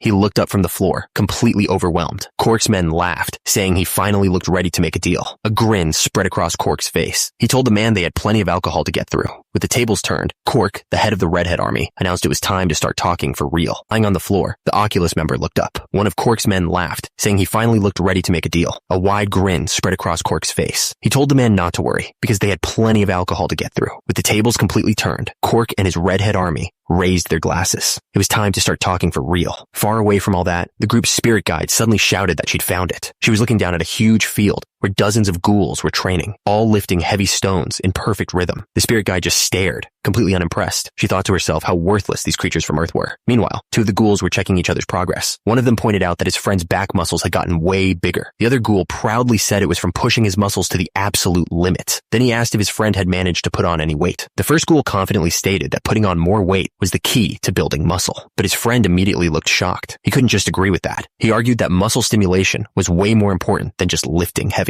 The first ghoul's face fell into shadow as he questioned what his friend was even talking about. He flexed, insisting that weight was what mattered most. The other ghoul just stared back and said something. Wait. The first one shot back. Soon, the two of them were chest to chest, locked in a heated debate. It was the age-old argument, weight versus stimulation. The first ghoul had heard enough. He flexed and said if his friend was going to be stubborn, they'd have to fight to settle it. The other ghoul twisted into a pose and agreed, saying he was planning on it anyway. A few other ghouls watched from the sidelines. One of them joked that the whole weight versus stimulation debate was really getting his own chest muscles fired up. He let out a huge yell, his eyes glowing red. The fight was on, but it wasn't a real fight. It was a pose-off. Someone yelled for them to line up, and the two competitors stood side by side, ready for judging. The analysis began. The ghoul, who argued for weight, had bigger back muscles, but the one who focused on stimulation had better balance and symmetry. A ghoul, wearing a red bow tie, stepped forward to act as the judge. He called for the first pose. He announced the front double biceps. The two rivals immediately hit the pose, flexing for everyone to see. The judge called for the second pose. He announced the front lat spread. The two rivals flexed their backs as wide as they could, showing off their definition. But as the judge was about to call the third pose, a voice cut in. It was Hansel, and he wanted to know what on earth they were doing. The ghoul's face lit up. He was thrilled to see his master. Hansel didn't look happy at all. He asked them if he'd heard right. Were they really arguing about Abby muscles? He completely lost it. He yelled that they shouldn't be wasting time debating weight versus stimulation. They just needed to work out more and get some rest. One of the ghouls looked down. He explained that they just really wanted to know which one was more important for getting stronger. They both turned to Hansel, begging him for the final answer. One was sure it was stimulation, while the other was convinced it had to be weight. Hansel didn't give them a straight answer. Instead, he asked them a question of his own. Dumbbells or barbells? Which one is more important? He kept going, asking them to choose between hamstrings and quadriceps. Then he demanded they tell him which was more important, the traps or the chest. Watching from the side, one of the other ghouls whispered to his friend. He said he understood the point, but that most people use mom and dad for that kind of question. He quickly shushed him, warning that Hansel could probably hear everything they were saying. One of the ghouls, who started the argument, looked completely stressed out. He was sweating, trying to figure out the answer. Suddenly, a hand rested on his shoulder. A voice told him not to worry about it. It was the other ghoul. He was smiling, having finally understood. He explained that you can feel the stimulation while also increasing the weight. They didn't have to choose. The ghoul looked up, tears in his eyes, completely moved by Hansel's words. He finally understood. Hansel just grinned. He told them to forget what they'd already done and just start over from the beginning. They all knew it. With Hansel leading them, they were going to get even stronger. The entire group roared in agreement, completely fired up. They were ready to go. While all this was happening, their guide Lena just casually ate another rock. She watched them get ready to work out and wondered if they had forgotten about the mission they were supposed to be on. Far away from them, a woman scoffed at her opponent. She mocked him, asking who would be dumb enough to get hit by such a slow attack. Her opponent just stood there silently, flexing his hand. He didn't seem bothered by her words at all. The young man looked at his hand. He thought he'd gotten stronger, but it still didn't feel like enough. He remembered what Hansel had told him. To get even stronger, he needed to work on his smaller, supporting muscles. He pushed through the thick bushes, searching for something. He was sure it had to be around here somewhere, and then he found it. A slime. It was exactly what he needed to make a resistance band. Without wasting a second, he jumped right on top of it, ready to start his exercise. He stretched the slime with all his might, pulling it tight like a cable machine. But as he was training, he noticed someone watching him from a tree, and they were holding his slime. The figure was a giant toad wearing a suit. He apologized, explaining that he needed that slime to make alcohol. The toad looked at the young man suspiciously. He asked why a human would need a slime, especially since he wasn't a magician. The young man explained that he was just trying to use it to make himself stronger. Hearing that, The Toad's entire attitude changed. He got excited and told the kid he should have just said so from the start, claiming his boss was an expert at making people strong. The Toad grinned, offering to introduce the young man to his boss right away, but the young man hesitated. He explained that he already had a master. It seems his hesitation didn't last very long. The next thing you know, he's drinking with them. The Toads were all cheering for him, impressed by how much he could drink. One of them, Bird, called him a natural, but the kid drunkenly admitted it was his first time ever drinking. Completely wasted, all he could think about was his original goal. He just kept mumbling, wondering when he could finally get strong. The Toad yelled that the young man was already getting stronger at drinking, that is. The kid was completely wasted, but they just kept pouring him more. He mumbled that he couldn't take anymore, right before he collapsed. The Toad just watched him, looking pretty pleased with how things turned out. Then he leaned in with a grin, mentioning that their alcohol was very expensive. Sometime later, the young man started to stir, mumbling that he was thirsty. He slowly came to, wondering where on earth he was. His head was pounding. When he finally looked up, he saw he was in some kind of massive cave, filled with strange glow. He woke up inside one of those pods. He tried to force his way out, pushing with all his strength, but the goo was too thick and stretchy. It wouldn't break. That's when a voice from another pod told him to stop wasting his energy. The young man looked around, confused. The voice belonged to a lizard man trapped in the pod next to him. He explained that this was the Toad's food storage, and there was no way out. The young man just stared, and for some reason, that made the lizard man furious. He started yelling at him not to ignore him, but then he just laughed it off. He admitted it was strange to get angry when they were both about to die anyway. The young man looked around at the other prisoners. He asked the lizard man why the Toads didn't just kill them immediately. The lizard man's answer was simple. They were being kept alive to create a dungeon. The young man had no idea what he was talking about. A dungeon. The lizard man explained that a dungeon is known as a land of darkness, a place where monsters are supposed to appear forever. But he said that in reality, it's impossible to create an endless number of monsters. The real secret is that dungeons steal and use the energy of living beings. All that stolen energy has to be compressed and stored in a core, which acts as the dungeon's power source. That's why the Toads were keeping everyone alive in the storage area. They were planning to use them as fuel to create the dungeon. The kid looked terrified. He asked if there was any way to get out. The lizard man's response was brutal and simple. He just told him no. The lizard man warned him not to even think about fighting back. He explained that the more they moved, the faster their energy would be drained and absorbed. The young man felt completely defeated. He believed this was all happening simply because he wasn't strong enough. He started apologizing to his master, Hansel. But hearing that name, the lizard man's eyes shot open. He asked in shock if the kid was talking about Hansel from the Ali mine. Confused, the young man confirmed it was him and asked how the lizard man knew that name. That was all the lizard man needed to hear. He started thrashing wildly, screaming that he had to get out of there immediately. The kid was completely lost. He asked what he was doing, reminding him that he just said struggling would only make them die faster. Far away from the cave, something else was happening. A creature let out a powerful roar. It was one of the ghouls, pushing himself to the absolute limit during his training. Hansel told him to start his push-ups over from the beginning. The ghoul screamed back in complete exhaustion, saying he'd rather just die right now. The training was just too much.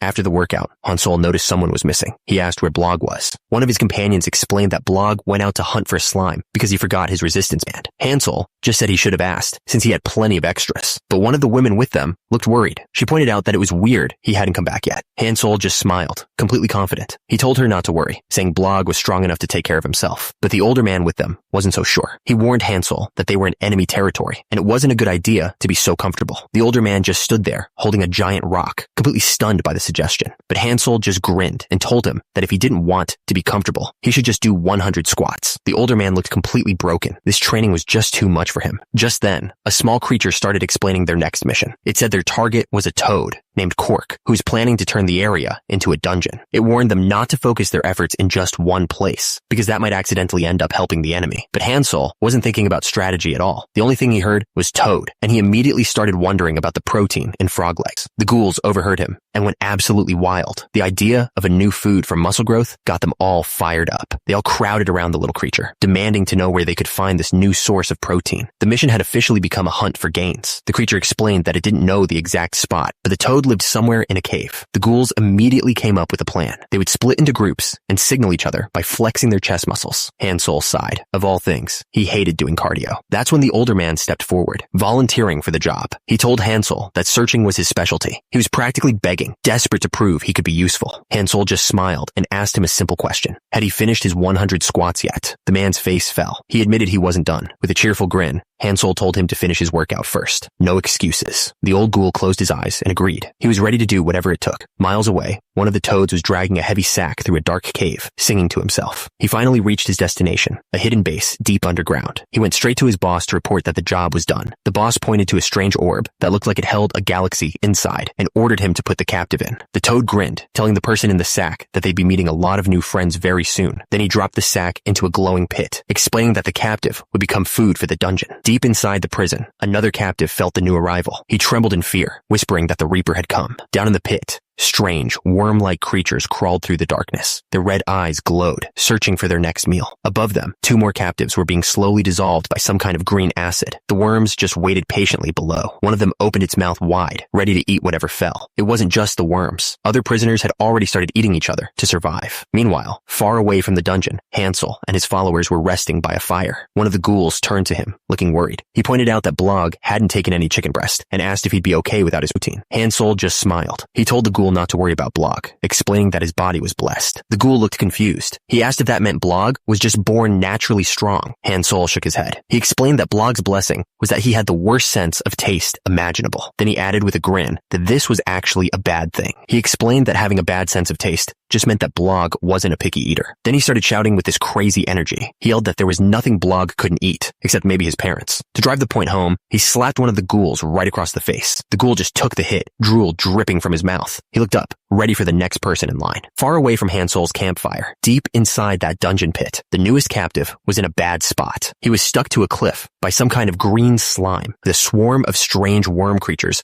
waiting for him to fall. The prisoner trapped next to him started screaming in disgust. Turns out, Cross was just eating the green slime that held him to the wall. But Cross didn't seem to mind at all. He just closed his eyes and smiled, feeling the moisture finally spreading through his body. The other prisoner was yelling that it was impossible to break free, but with a single flex, Cross just ripped himself right out of the slime. The other guy couldn't believe what he was seeing. Cross stood there, completely free, his eyes glowing with a strange energy. He didn't waste a second and immediately started climbing up the rock wall. He pulled himself over the edge and looked back down into the pit, thinking about his next move. But he wasn't looking for an exit. He pointed down at the worms below and wondered which one he should eat first. The other prisoner would have been horrified. Cross just smiled, drool dripping from his mouth, already looking forward to his meal. Far away from that dark pit, the sun was shining. A group of ghouls were out for a run. One of them called out to Mr. Gurud, asking if there was anything good about making a dungeon. Gurud explained that dungeons are basically automatic systems designed to gather power. He showed them a map, explaining that once a dungeon is established, its territory expands, and it absorbs energy even faster. It lets you create your own little kingdom that no one can challenge. That made one of the ghouls wonder why humans don't just create their own dungeons. Gurud told them it's not that simple. Humans run on weak personal energy, and trying to drain that from people to power a dungeon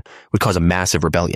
He shook his head, adding that it's impossible to create one with a small population anyway, and even if you could, just maintaining it is a total nightmare. One of the women, Molly, pointed out that the place was damp and smelly, a spot where humans and even monsters barely lived. She couldn't understand why anyone would want to build a dungeon there. The little creature on her head, Al, piped up, telling Molly the answer was obvious. He explained that if a place looks like it can't provide any energy, there are only 2 possible reasons why. The first is to keep the area small on purpose, to avoid getting invaded. The second is when the creator has a goal that's different from just making a dungeon. He pointed out that both situations make it incredibly hard to succeed. Then he asked how they were planning to pull it off. Miles away, in a totally different place, a toad in a suit was singing as someone poured a drink straight into his mouth. Another toad, this one wearing a monocle, leaned in with a smile. He asked his friend if he knew why alcohol was so great. The first toad guessed it was because you can make friends easily. The fancy toad confirmed he was right, explaining that because of alcohol, they could all come together. The fancy toad explained that because of alcohol, they could make all sorts of different friends. Then, he pulled out a long contract. He asked his new friend if he'd thought about signing it. The guy with the goggles looked nervous. He stammered for a second, then just suggested they keep drinking instead. With that settled, someone announced it was time to go to the factory and make more alcohol. The whole group started heading out. They all walked together in a line, looking a little out of it. Suddenly, one of the horned guys started screaming. He was completely losing it, demanding more alcohol and threatening to destroy everything. The fancy toad didn't even hesitate. He knocked the guy out with a single punch. He calmly stood over the body. He said the guy was broken and ordered him to be sent to the toad prison. The lead toad announced it was time to go mince some meat. He explained explained that they needed to make sandwiches so their friends could work comfortably. Then the scene changes completely. Now, one of the toads was outside, showing another how to dig. He told him to put his weight into it. The toad kept digging while the others chanted his name. In the background, a ridiculously muscular guy walked by, carrying a huge sack on his back. The muscular man dropped his sack and walked over to join them. He grabbed a shovel and started digging with insane speed, working right alongside the toads. He suddenly stopped and pointed. He asked the toad who was approaching, mentioning that his back muscles were getting a great workout. One of the toads wondered if it was a friend. The other just stared blankly and agreed, not looking too sure. The muscular guy just grinned. He announced that break time was over and it was time for the next set. Then he grabbed two of the toads by their heads, ready to start his exercise. The toads dug with everything they had, chanting their own name like a war cry. Hansel wasn't digging with them. He was coaching, yelling at them to keep a rhythm and feel the contraction in their chests. And somehow, it was working. They started digging even faster. He shouted more instructions, telling them to relax their triceps and imagine the shovel was a dumbbell. The workout was so intense, one of the toads started sweating, which shouldn't even be possible. Finally, two of the toads just stopped. They were exhausted and asked why they should even be listening to him. Hansel's response was strange. He got on the ground and told them they should never neglect their exercise equipment. Then he stood up with a huge grin, cheerfully announcing that they were going to start over from the beginning. The toads were horrified. The toads finally had enough. They yelled that Hansel wasn't their friend at all, just some crazy person who had lost his mind. Hansel looked completely lost. He asked what they were talking about, reminding them they had agreed to be workout buddies, but they weren't listening. Screaming that he wasn't their friend, they charged forward and swung their shovels right at him. The shovel slammed into his chest and shattered on impact. He didn't even move. Hansel just looked down at them and calmly said they shouldn't be swinging exercise equipment at people. The toads stared at their broken shovels, totally stunned. One of the toads just smirked. He said there was no way a skinny twig like Hansel could have taken their attack. That's when Hansel's body lit up. A huge wave of power exploded from him, and his muscles started to swell to an insane size. His eyes glowed with red energy. He looked down, a single, dangerous thought forming in his mind. He towered over them, a mountain of pure muscle. He wondered if he'd actually heard them right. There was no way they just called him a skinny twig, but Hansel didn't punch them. He grabbed two of the toads by their heads and started to lecture them about muscle growth. He told them that proper weight training was important, but it wasn't the only thing that mattered. Then he pulled them apart like a giant resistance band, explaining how important it was to stretch. One of the toads collapsed, completely exhausted, but Hansel just kept going, warning them that stretching too much could actually make them weaker. He told them they needed to use just the right amount of stretching to make their muscles longer. He explained that exercising with better form was the most important thing, especially, he said, if they didn't want to stay skinny twigs forever. With a terrifying look in his eyes, he screamed that they absolutely needed to stretch. The toad instantly broke down, tears streaming from his eyes. He stammered an apology, promising he wasn't a skinny twig. Turns out, Hansel had tied another toad to a tree. He was using the poor creature as an anchor for his resistance band training. The toad screamed for help, completely unable to escape. Meanwhile, in a hidden room somewhere else, a group of toads in fancy suits were holding a meeting. The one in charge seemed very pleased with some news he'd received. He realized that with Hansel and his new trainees, they could create a dungeon on their own without needing help from someone called Oculus. He declared it was a day for celebration and raised his bottle for a toast. Jumping onto a table, he yelled for all the drunks to gather around and get the party started. The entire room erupted in cheers. It looked like the whole town had shown up for the occasion. Someone walked into the toad boss's office. He was just sitting at his desk, taking a drink. He looked up and asked if his guests had arrived yet. Turns out, the guests were executives from the Redhead Gang. One of them, a wolf-like guy named Kabord, was already trying to start something, but his partner, Killity, told him to cool it. More members of the gang filed in, each one looking tougher than the last. The toad boss just grinned, happy to see them all together. The toad boss raised his glass. He declared it was time for everyone to enjoy themselves and announced the start of a drinking game. A massive magic circle suddenly lit up the entire area. They were transported to a huge storage room filled with barrels of alcohol. The game was simple. Grab the goods. A strange floating die appeared. It introduced itself as 4 Eros, the one in charge of the game, and announced that everyone needed to pick a side. The die scanned the whole area, detecting 380 people. It then announced that it was dividing everyone into 2 teams based on their personalities. The floating die thing, 4 Eros, laid out the rules. It needed 5 people from each team to play its game. If nobody volunteered, it threatened to give everyone a penalty related to their blood alcohol content. Hansel had no idea what blood alcohol content even meant. But then he started thinking. He remembered that alcohol doesn't directly cause muscle loss. The problem is the liver. It has to break down the alcohol first, which means it puts off making protein. That delay is what messes with building muscle. On top of that, the whole process uses up water from the muscles, which makes you weaker and your workouts less effective. The thought of losing even a little bit of muscle was horrifying. Without a second thought, Hansel slapped his hand down, volunteering to join the game. Someone else was about to join too, but his teammates suddenly rushed in, yelling at him to stop. The man warned him that this was enemy magic and could easily be a trap. He argued it was smarter to hang back and see what happens instead of jumping in blindly. Gurad thought it was fine to just press the glowing button, but his teammate Weirdo screamed screamed at him not to touch it. Too late. The system announced that Weirdo was now a participant, and he let out a terrified scream. Garrod figured if they didn't join, the enemy would think they were weak, so he slapped his hand down and entered the game too. That's when a small, cat-like creature started explaining the situation. It told them this was a special kind of enemy magic. It warned them that this type of spell doesn't have an immediate effect. Instead, it sets up conditions that could lead to much worse penalties later on. Hearing this, 2 others decided it was better for the 5 strongest to participate. They both pressed the screen, volunteering to join the game. With the last 2 spots filled, the clown's face lit up. It announced that all the players had been decided. It then revealed the lineup for Team A: Yu Hansol, Garrod, Rutinda, Puri, Weirdo, Line, and Reina. The clown then announced the members of Team B: Cork, Randiv, Kabord, Killed, and Tailcack. They looked like a pretty serious group. With both teams decided, the clown announced it was time to pick the game. A glowing golden envelope appeared out of nowhere and floated down. The envelope transformed into a golden pyramid. The name of the game was Bunny Bunny. The clown explained that the rules were simple. All the players would become rabbits, but one person on each team would secretly be a carrot. The goal was pretty straightforward. Each team had to protect their own carrot while trying to catch the other team's, and the penalty was serious. If a team's carrot got caught, their entire team's blood alcohol level would instantly go up by 0.1%, which was like chugging a whole bottle of soju. Catching the carrot was way more important than catching the other rabbits. Then he announced that even the people watching could join in on the fun. With a huge, creepy smile, the clown yelled for the drinking game to begin.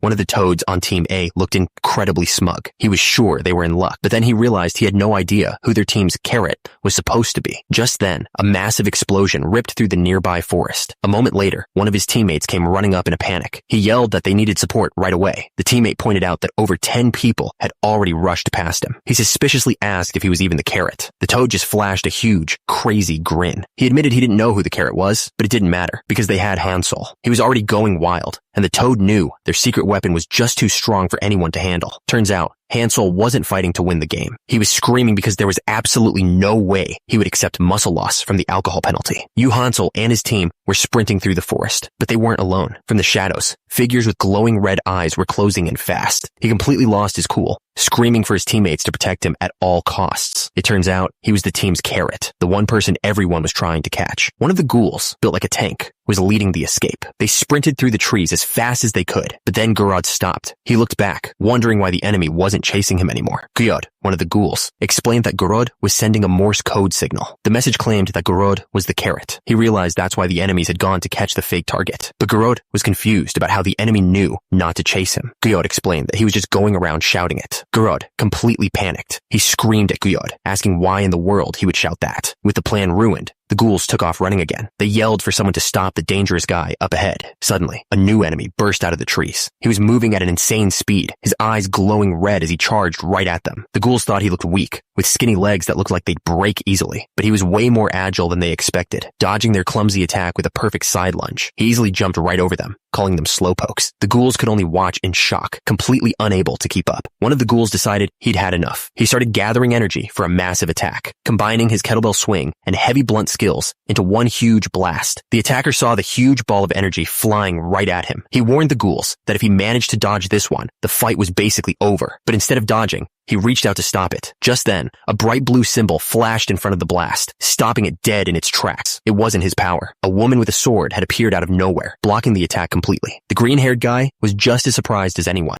and that's when everyone felt it. A huge wave of power. Hansol stood there, his back to them, with a fiery aura exploding from his core. The fiery creature roared, explaining that his magic was fueled by alcohol. The more he drank, the stronger his flame armor became. He then poured even more alcohol over himself, roaring for a real fight. He unleashed his special move, the Crescent Moon Fire Wagon. A huge wave of fire shot straight toward Hansol. The attack slammed right into Hansol's back. The fire user mocked him, yelling that he was going to burn to death. But Hansol wasn't thinking about the flames. He was horrified by the thought of muscle loss. He refused to accept it. He flexed every muscle in his chest with all his might. With a massive push, like doing a cable fly, he literally threw the flames off his body. The force of it knocked the wind out of the attacker. When the smoke cleared, Hansol was just standing there. He had somehow absorbed the entire fire attack right into his abs. While Hansol was dealing with his opponent, the game was still going on elsewhere. An announcement declared that Kabord from Team B was officially out. Turns out, Kabord was just a rabbit. That meant Team B's real target, their carrot, was still hiding somewhere in the game. Meanwhile, one of the other players was far away from all the fighting. She was just lounging in a room, complaining that she was thirsty. A moment later, a ram-headed guy named Kilade brought her a drink. She looked annoyed and asked Kilade why she had to bother with such boring tasks. Kilade calmly told her they had no choice. It was part of their contract with someone named Mr. Cork. That wasn't what she wanted to hear. She started screaming that she hated it and just wanted to drink and have fun. Kilade just tried to calm her down. He promised he would handle everything himself, so she wouldn't have to lift a finger. He tried to cheer her up, asking if she liked the new rabbit doll he'd brought. She admitted it wasn't bad, but she was getting really tired of just sitting around in the room. Then, all of a sudden, she changed her mind. With a huge, crazy smile, she announced it was time to go hunt them down. Meanwhile, in another part of the forest, a different fight was going down. A woman with red hair unleashed a powerful kick. Watching from nearby, a man with green hair smirked. He could tell her opponent was a strong one. The woman told her opponent not to dare look away from her. The green-haired man knew she wasn't talking to him. He was looking somewhere else. That's when a toad in a suit appeared right behind him, and an announcement declared that Mr. Cork had arrived. The toad in the suit just smirked. He told his opponent to go ahead and tell everyone that the carrot was right here. But his opponents were already running away. The toad yelled at them not to leave while he was talking. That's when a woman came flying through the air, aiming a kick right at him. She boasted that she could handle his level easily. Her kick slammed into the ground with incredible force, creating a huge crater. But the woman just stared, completely shocked by what happened. A massive shockwave ripped through the entire area, showing just how powerful that one attack really was. The shockwave was massive, but she had a way to deal with it. She covered her ears and started rotating her body, matching the vibrations of the sound wave to keep her balance. She knew that if she could just keep her core tight, she could reduce the damage from the blast. The technique worked. She shot through the air like a bullet, moving too fast to see. She was heading straight for the forest. She landed perfectly, taking just one tiny step to steady herself. But when she looked up,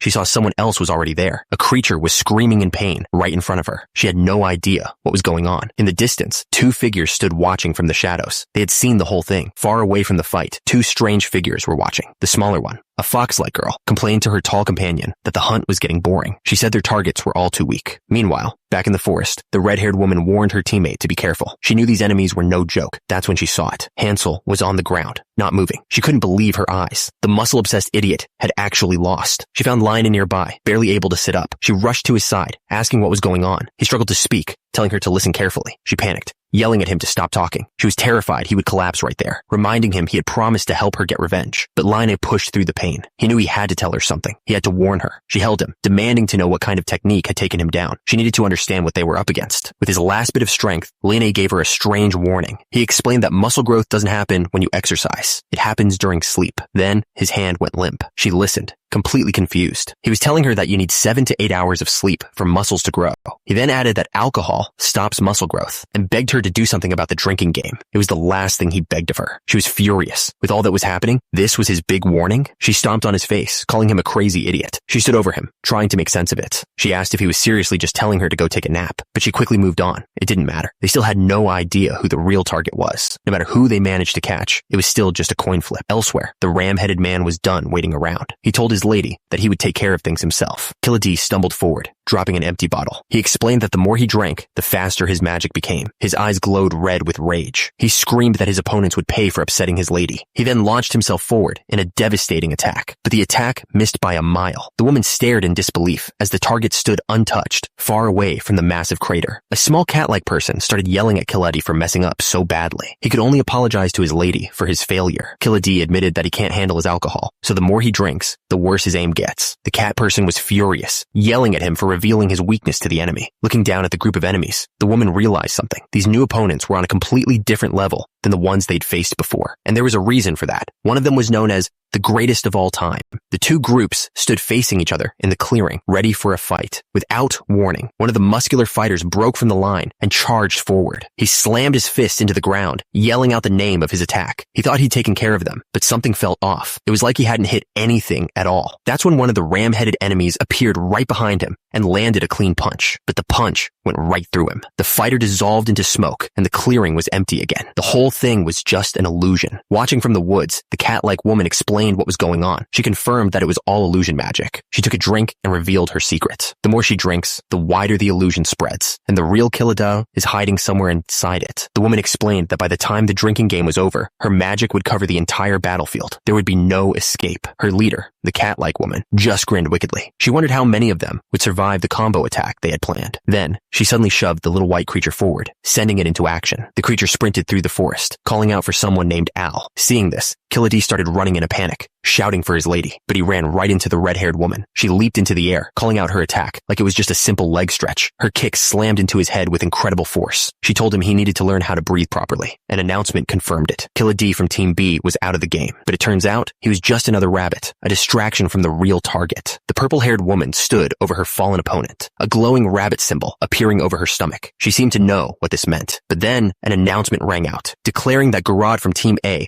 was unable to continue. She looked up, completely surprised. The announcement clarified that Garad was just a rabbit, a decoy. The green-haired man and the toad in the suit watched as the body dissolved into a glowing coin. In another part of the forest, the real target was taken down. An announcement declared that Tailsack from Team B was out and that he was the carrot. With their main target gone, all of Team B received a penalty. Their blood alcohol content was forced to increase.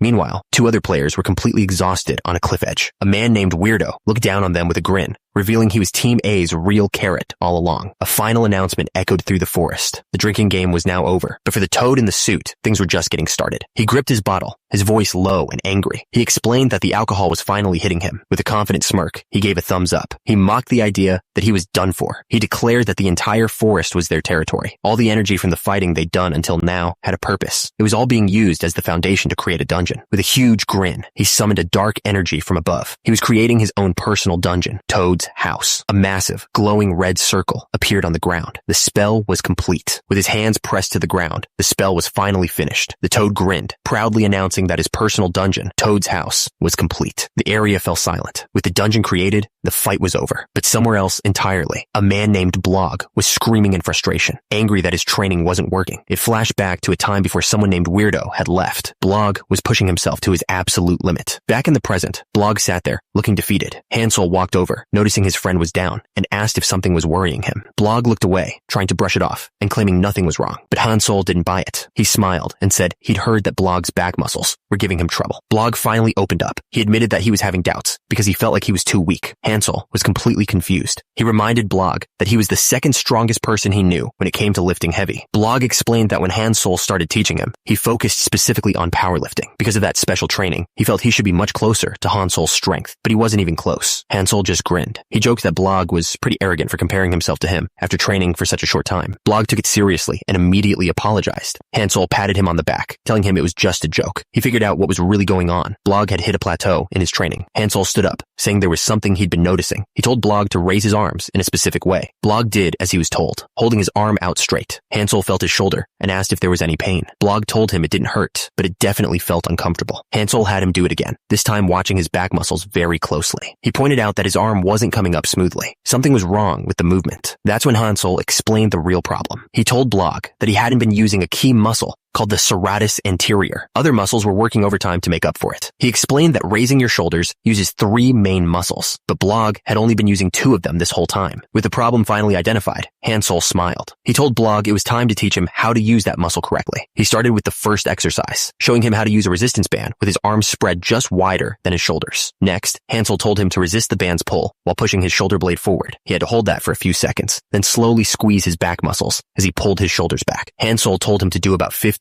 reps for 3 sets every day. He promised that if he did, he'd start to feel a totally new sensation in his muscles. Far away, in a massive cave, Toad was on a mission. He remembered his boss telling him to protect this place with his venom. He took a drink. He knew that when he did, any creature he touched would turn hard as stone. But then, right in front of the hideout's entrance, he saw something on the ground. It was a dungeon core. He panicked, throwing himself forward to protect the entrance at all costs. Blog started explaining the first benefit of strengthening that muscle. He said it makes your punches way stronger. He demonstrated on a bear-like creature, landing a solid hit right in its face. The creature seemed to think it was the strongest fighter around, but the punch still sent it reeling. Then Blog moved on to the second benefit. Your entire body's function improves. He grabbed the creature by the head to prove his point, and just like a deadlift, he lifted it right off the ground. Meanwhile, Toad had finally found it. He was holding the glowing dungeon core. Holding the dungeon core, Toad realized he could just change its owner to himself. He could turn this whole place into his own personal dungeon. But before he could do anything, a small winged creature shot past him. It snatched the core right out of his hands. The creature landed a short distance away, revealing a man with purple hair and goggles. He laughed, mocking them and asking if that was really all they could do. He grinned, saying this would be very useful for their oculus. Toad just watched as the thief got away with the core. One of Hansel's companions started to panic. He urged Hansel to run before the enemy came back. But one of the ghouls had a different idea. He shouted for everyone to line up. Instantly, the ghouls formed a perfect line. They stood ready, their muscles practically glowing with power. They weren't running from anyone. One of the ghouls stepped forward, getting into a wide stance like he was about to do a kettlebell swing. They formed a solid wall of muscle, ready to protect their master. Their one mission was to make sure nothing disturbed Han Solo's recovery. Meanwhile, Toad was getting ready for the fight his own way, chugging down some kind of yellow liquid. With that, a huge fight broke out. The little toad creatures swarmed the ghouls, turning the whole area into a mess of dust and bodies. But the ghouls didn't back down. They just pushed through the pain, remembering their training. If it hurt, it just meant they hadn't worked out hard enough. While the minions and ghouls fought, Toad himself was locked in a duel with a red-haired woman. She was completely focused on him, knowing they didn't have time to worry about the other fight. Suddenly, another person flew into the fight. A swordsman with purple hair dove right at Toad, yelling at him not to wake Han Solo up. The swordsman screamed in panic. He'd rather face any enemy than be forced through Han Solo's training. A powerful kick sent him sailing through the air. He crashed into the ground hard, creating a small crater. The swordsman clutched his head, worried. The sound of the impact was loud, way too loud. He wondered if it was enough to wake Han Solo up. Turns out, Han Solo was still fast asleep. The loud noise was just him snoring, and it was getting louder and louder. The swordsman's face went pale. He realized the fight wasn't the problem. Even one of the ghouls started sweating. He knew they had to get away from there, and fast. The swordsman's worst fears came true. A massive shadow appeared in the dust cloud. It was Han Solo. He said he heard their determination loud and clear. A huge, terrifying grin spread across his face. He announced they were going to count their reps out loud until their vocal cords literally gave out.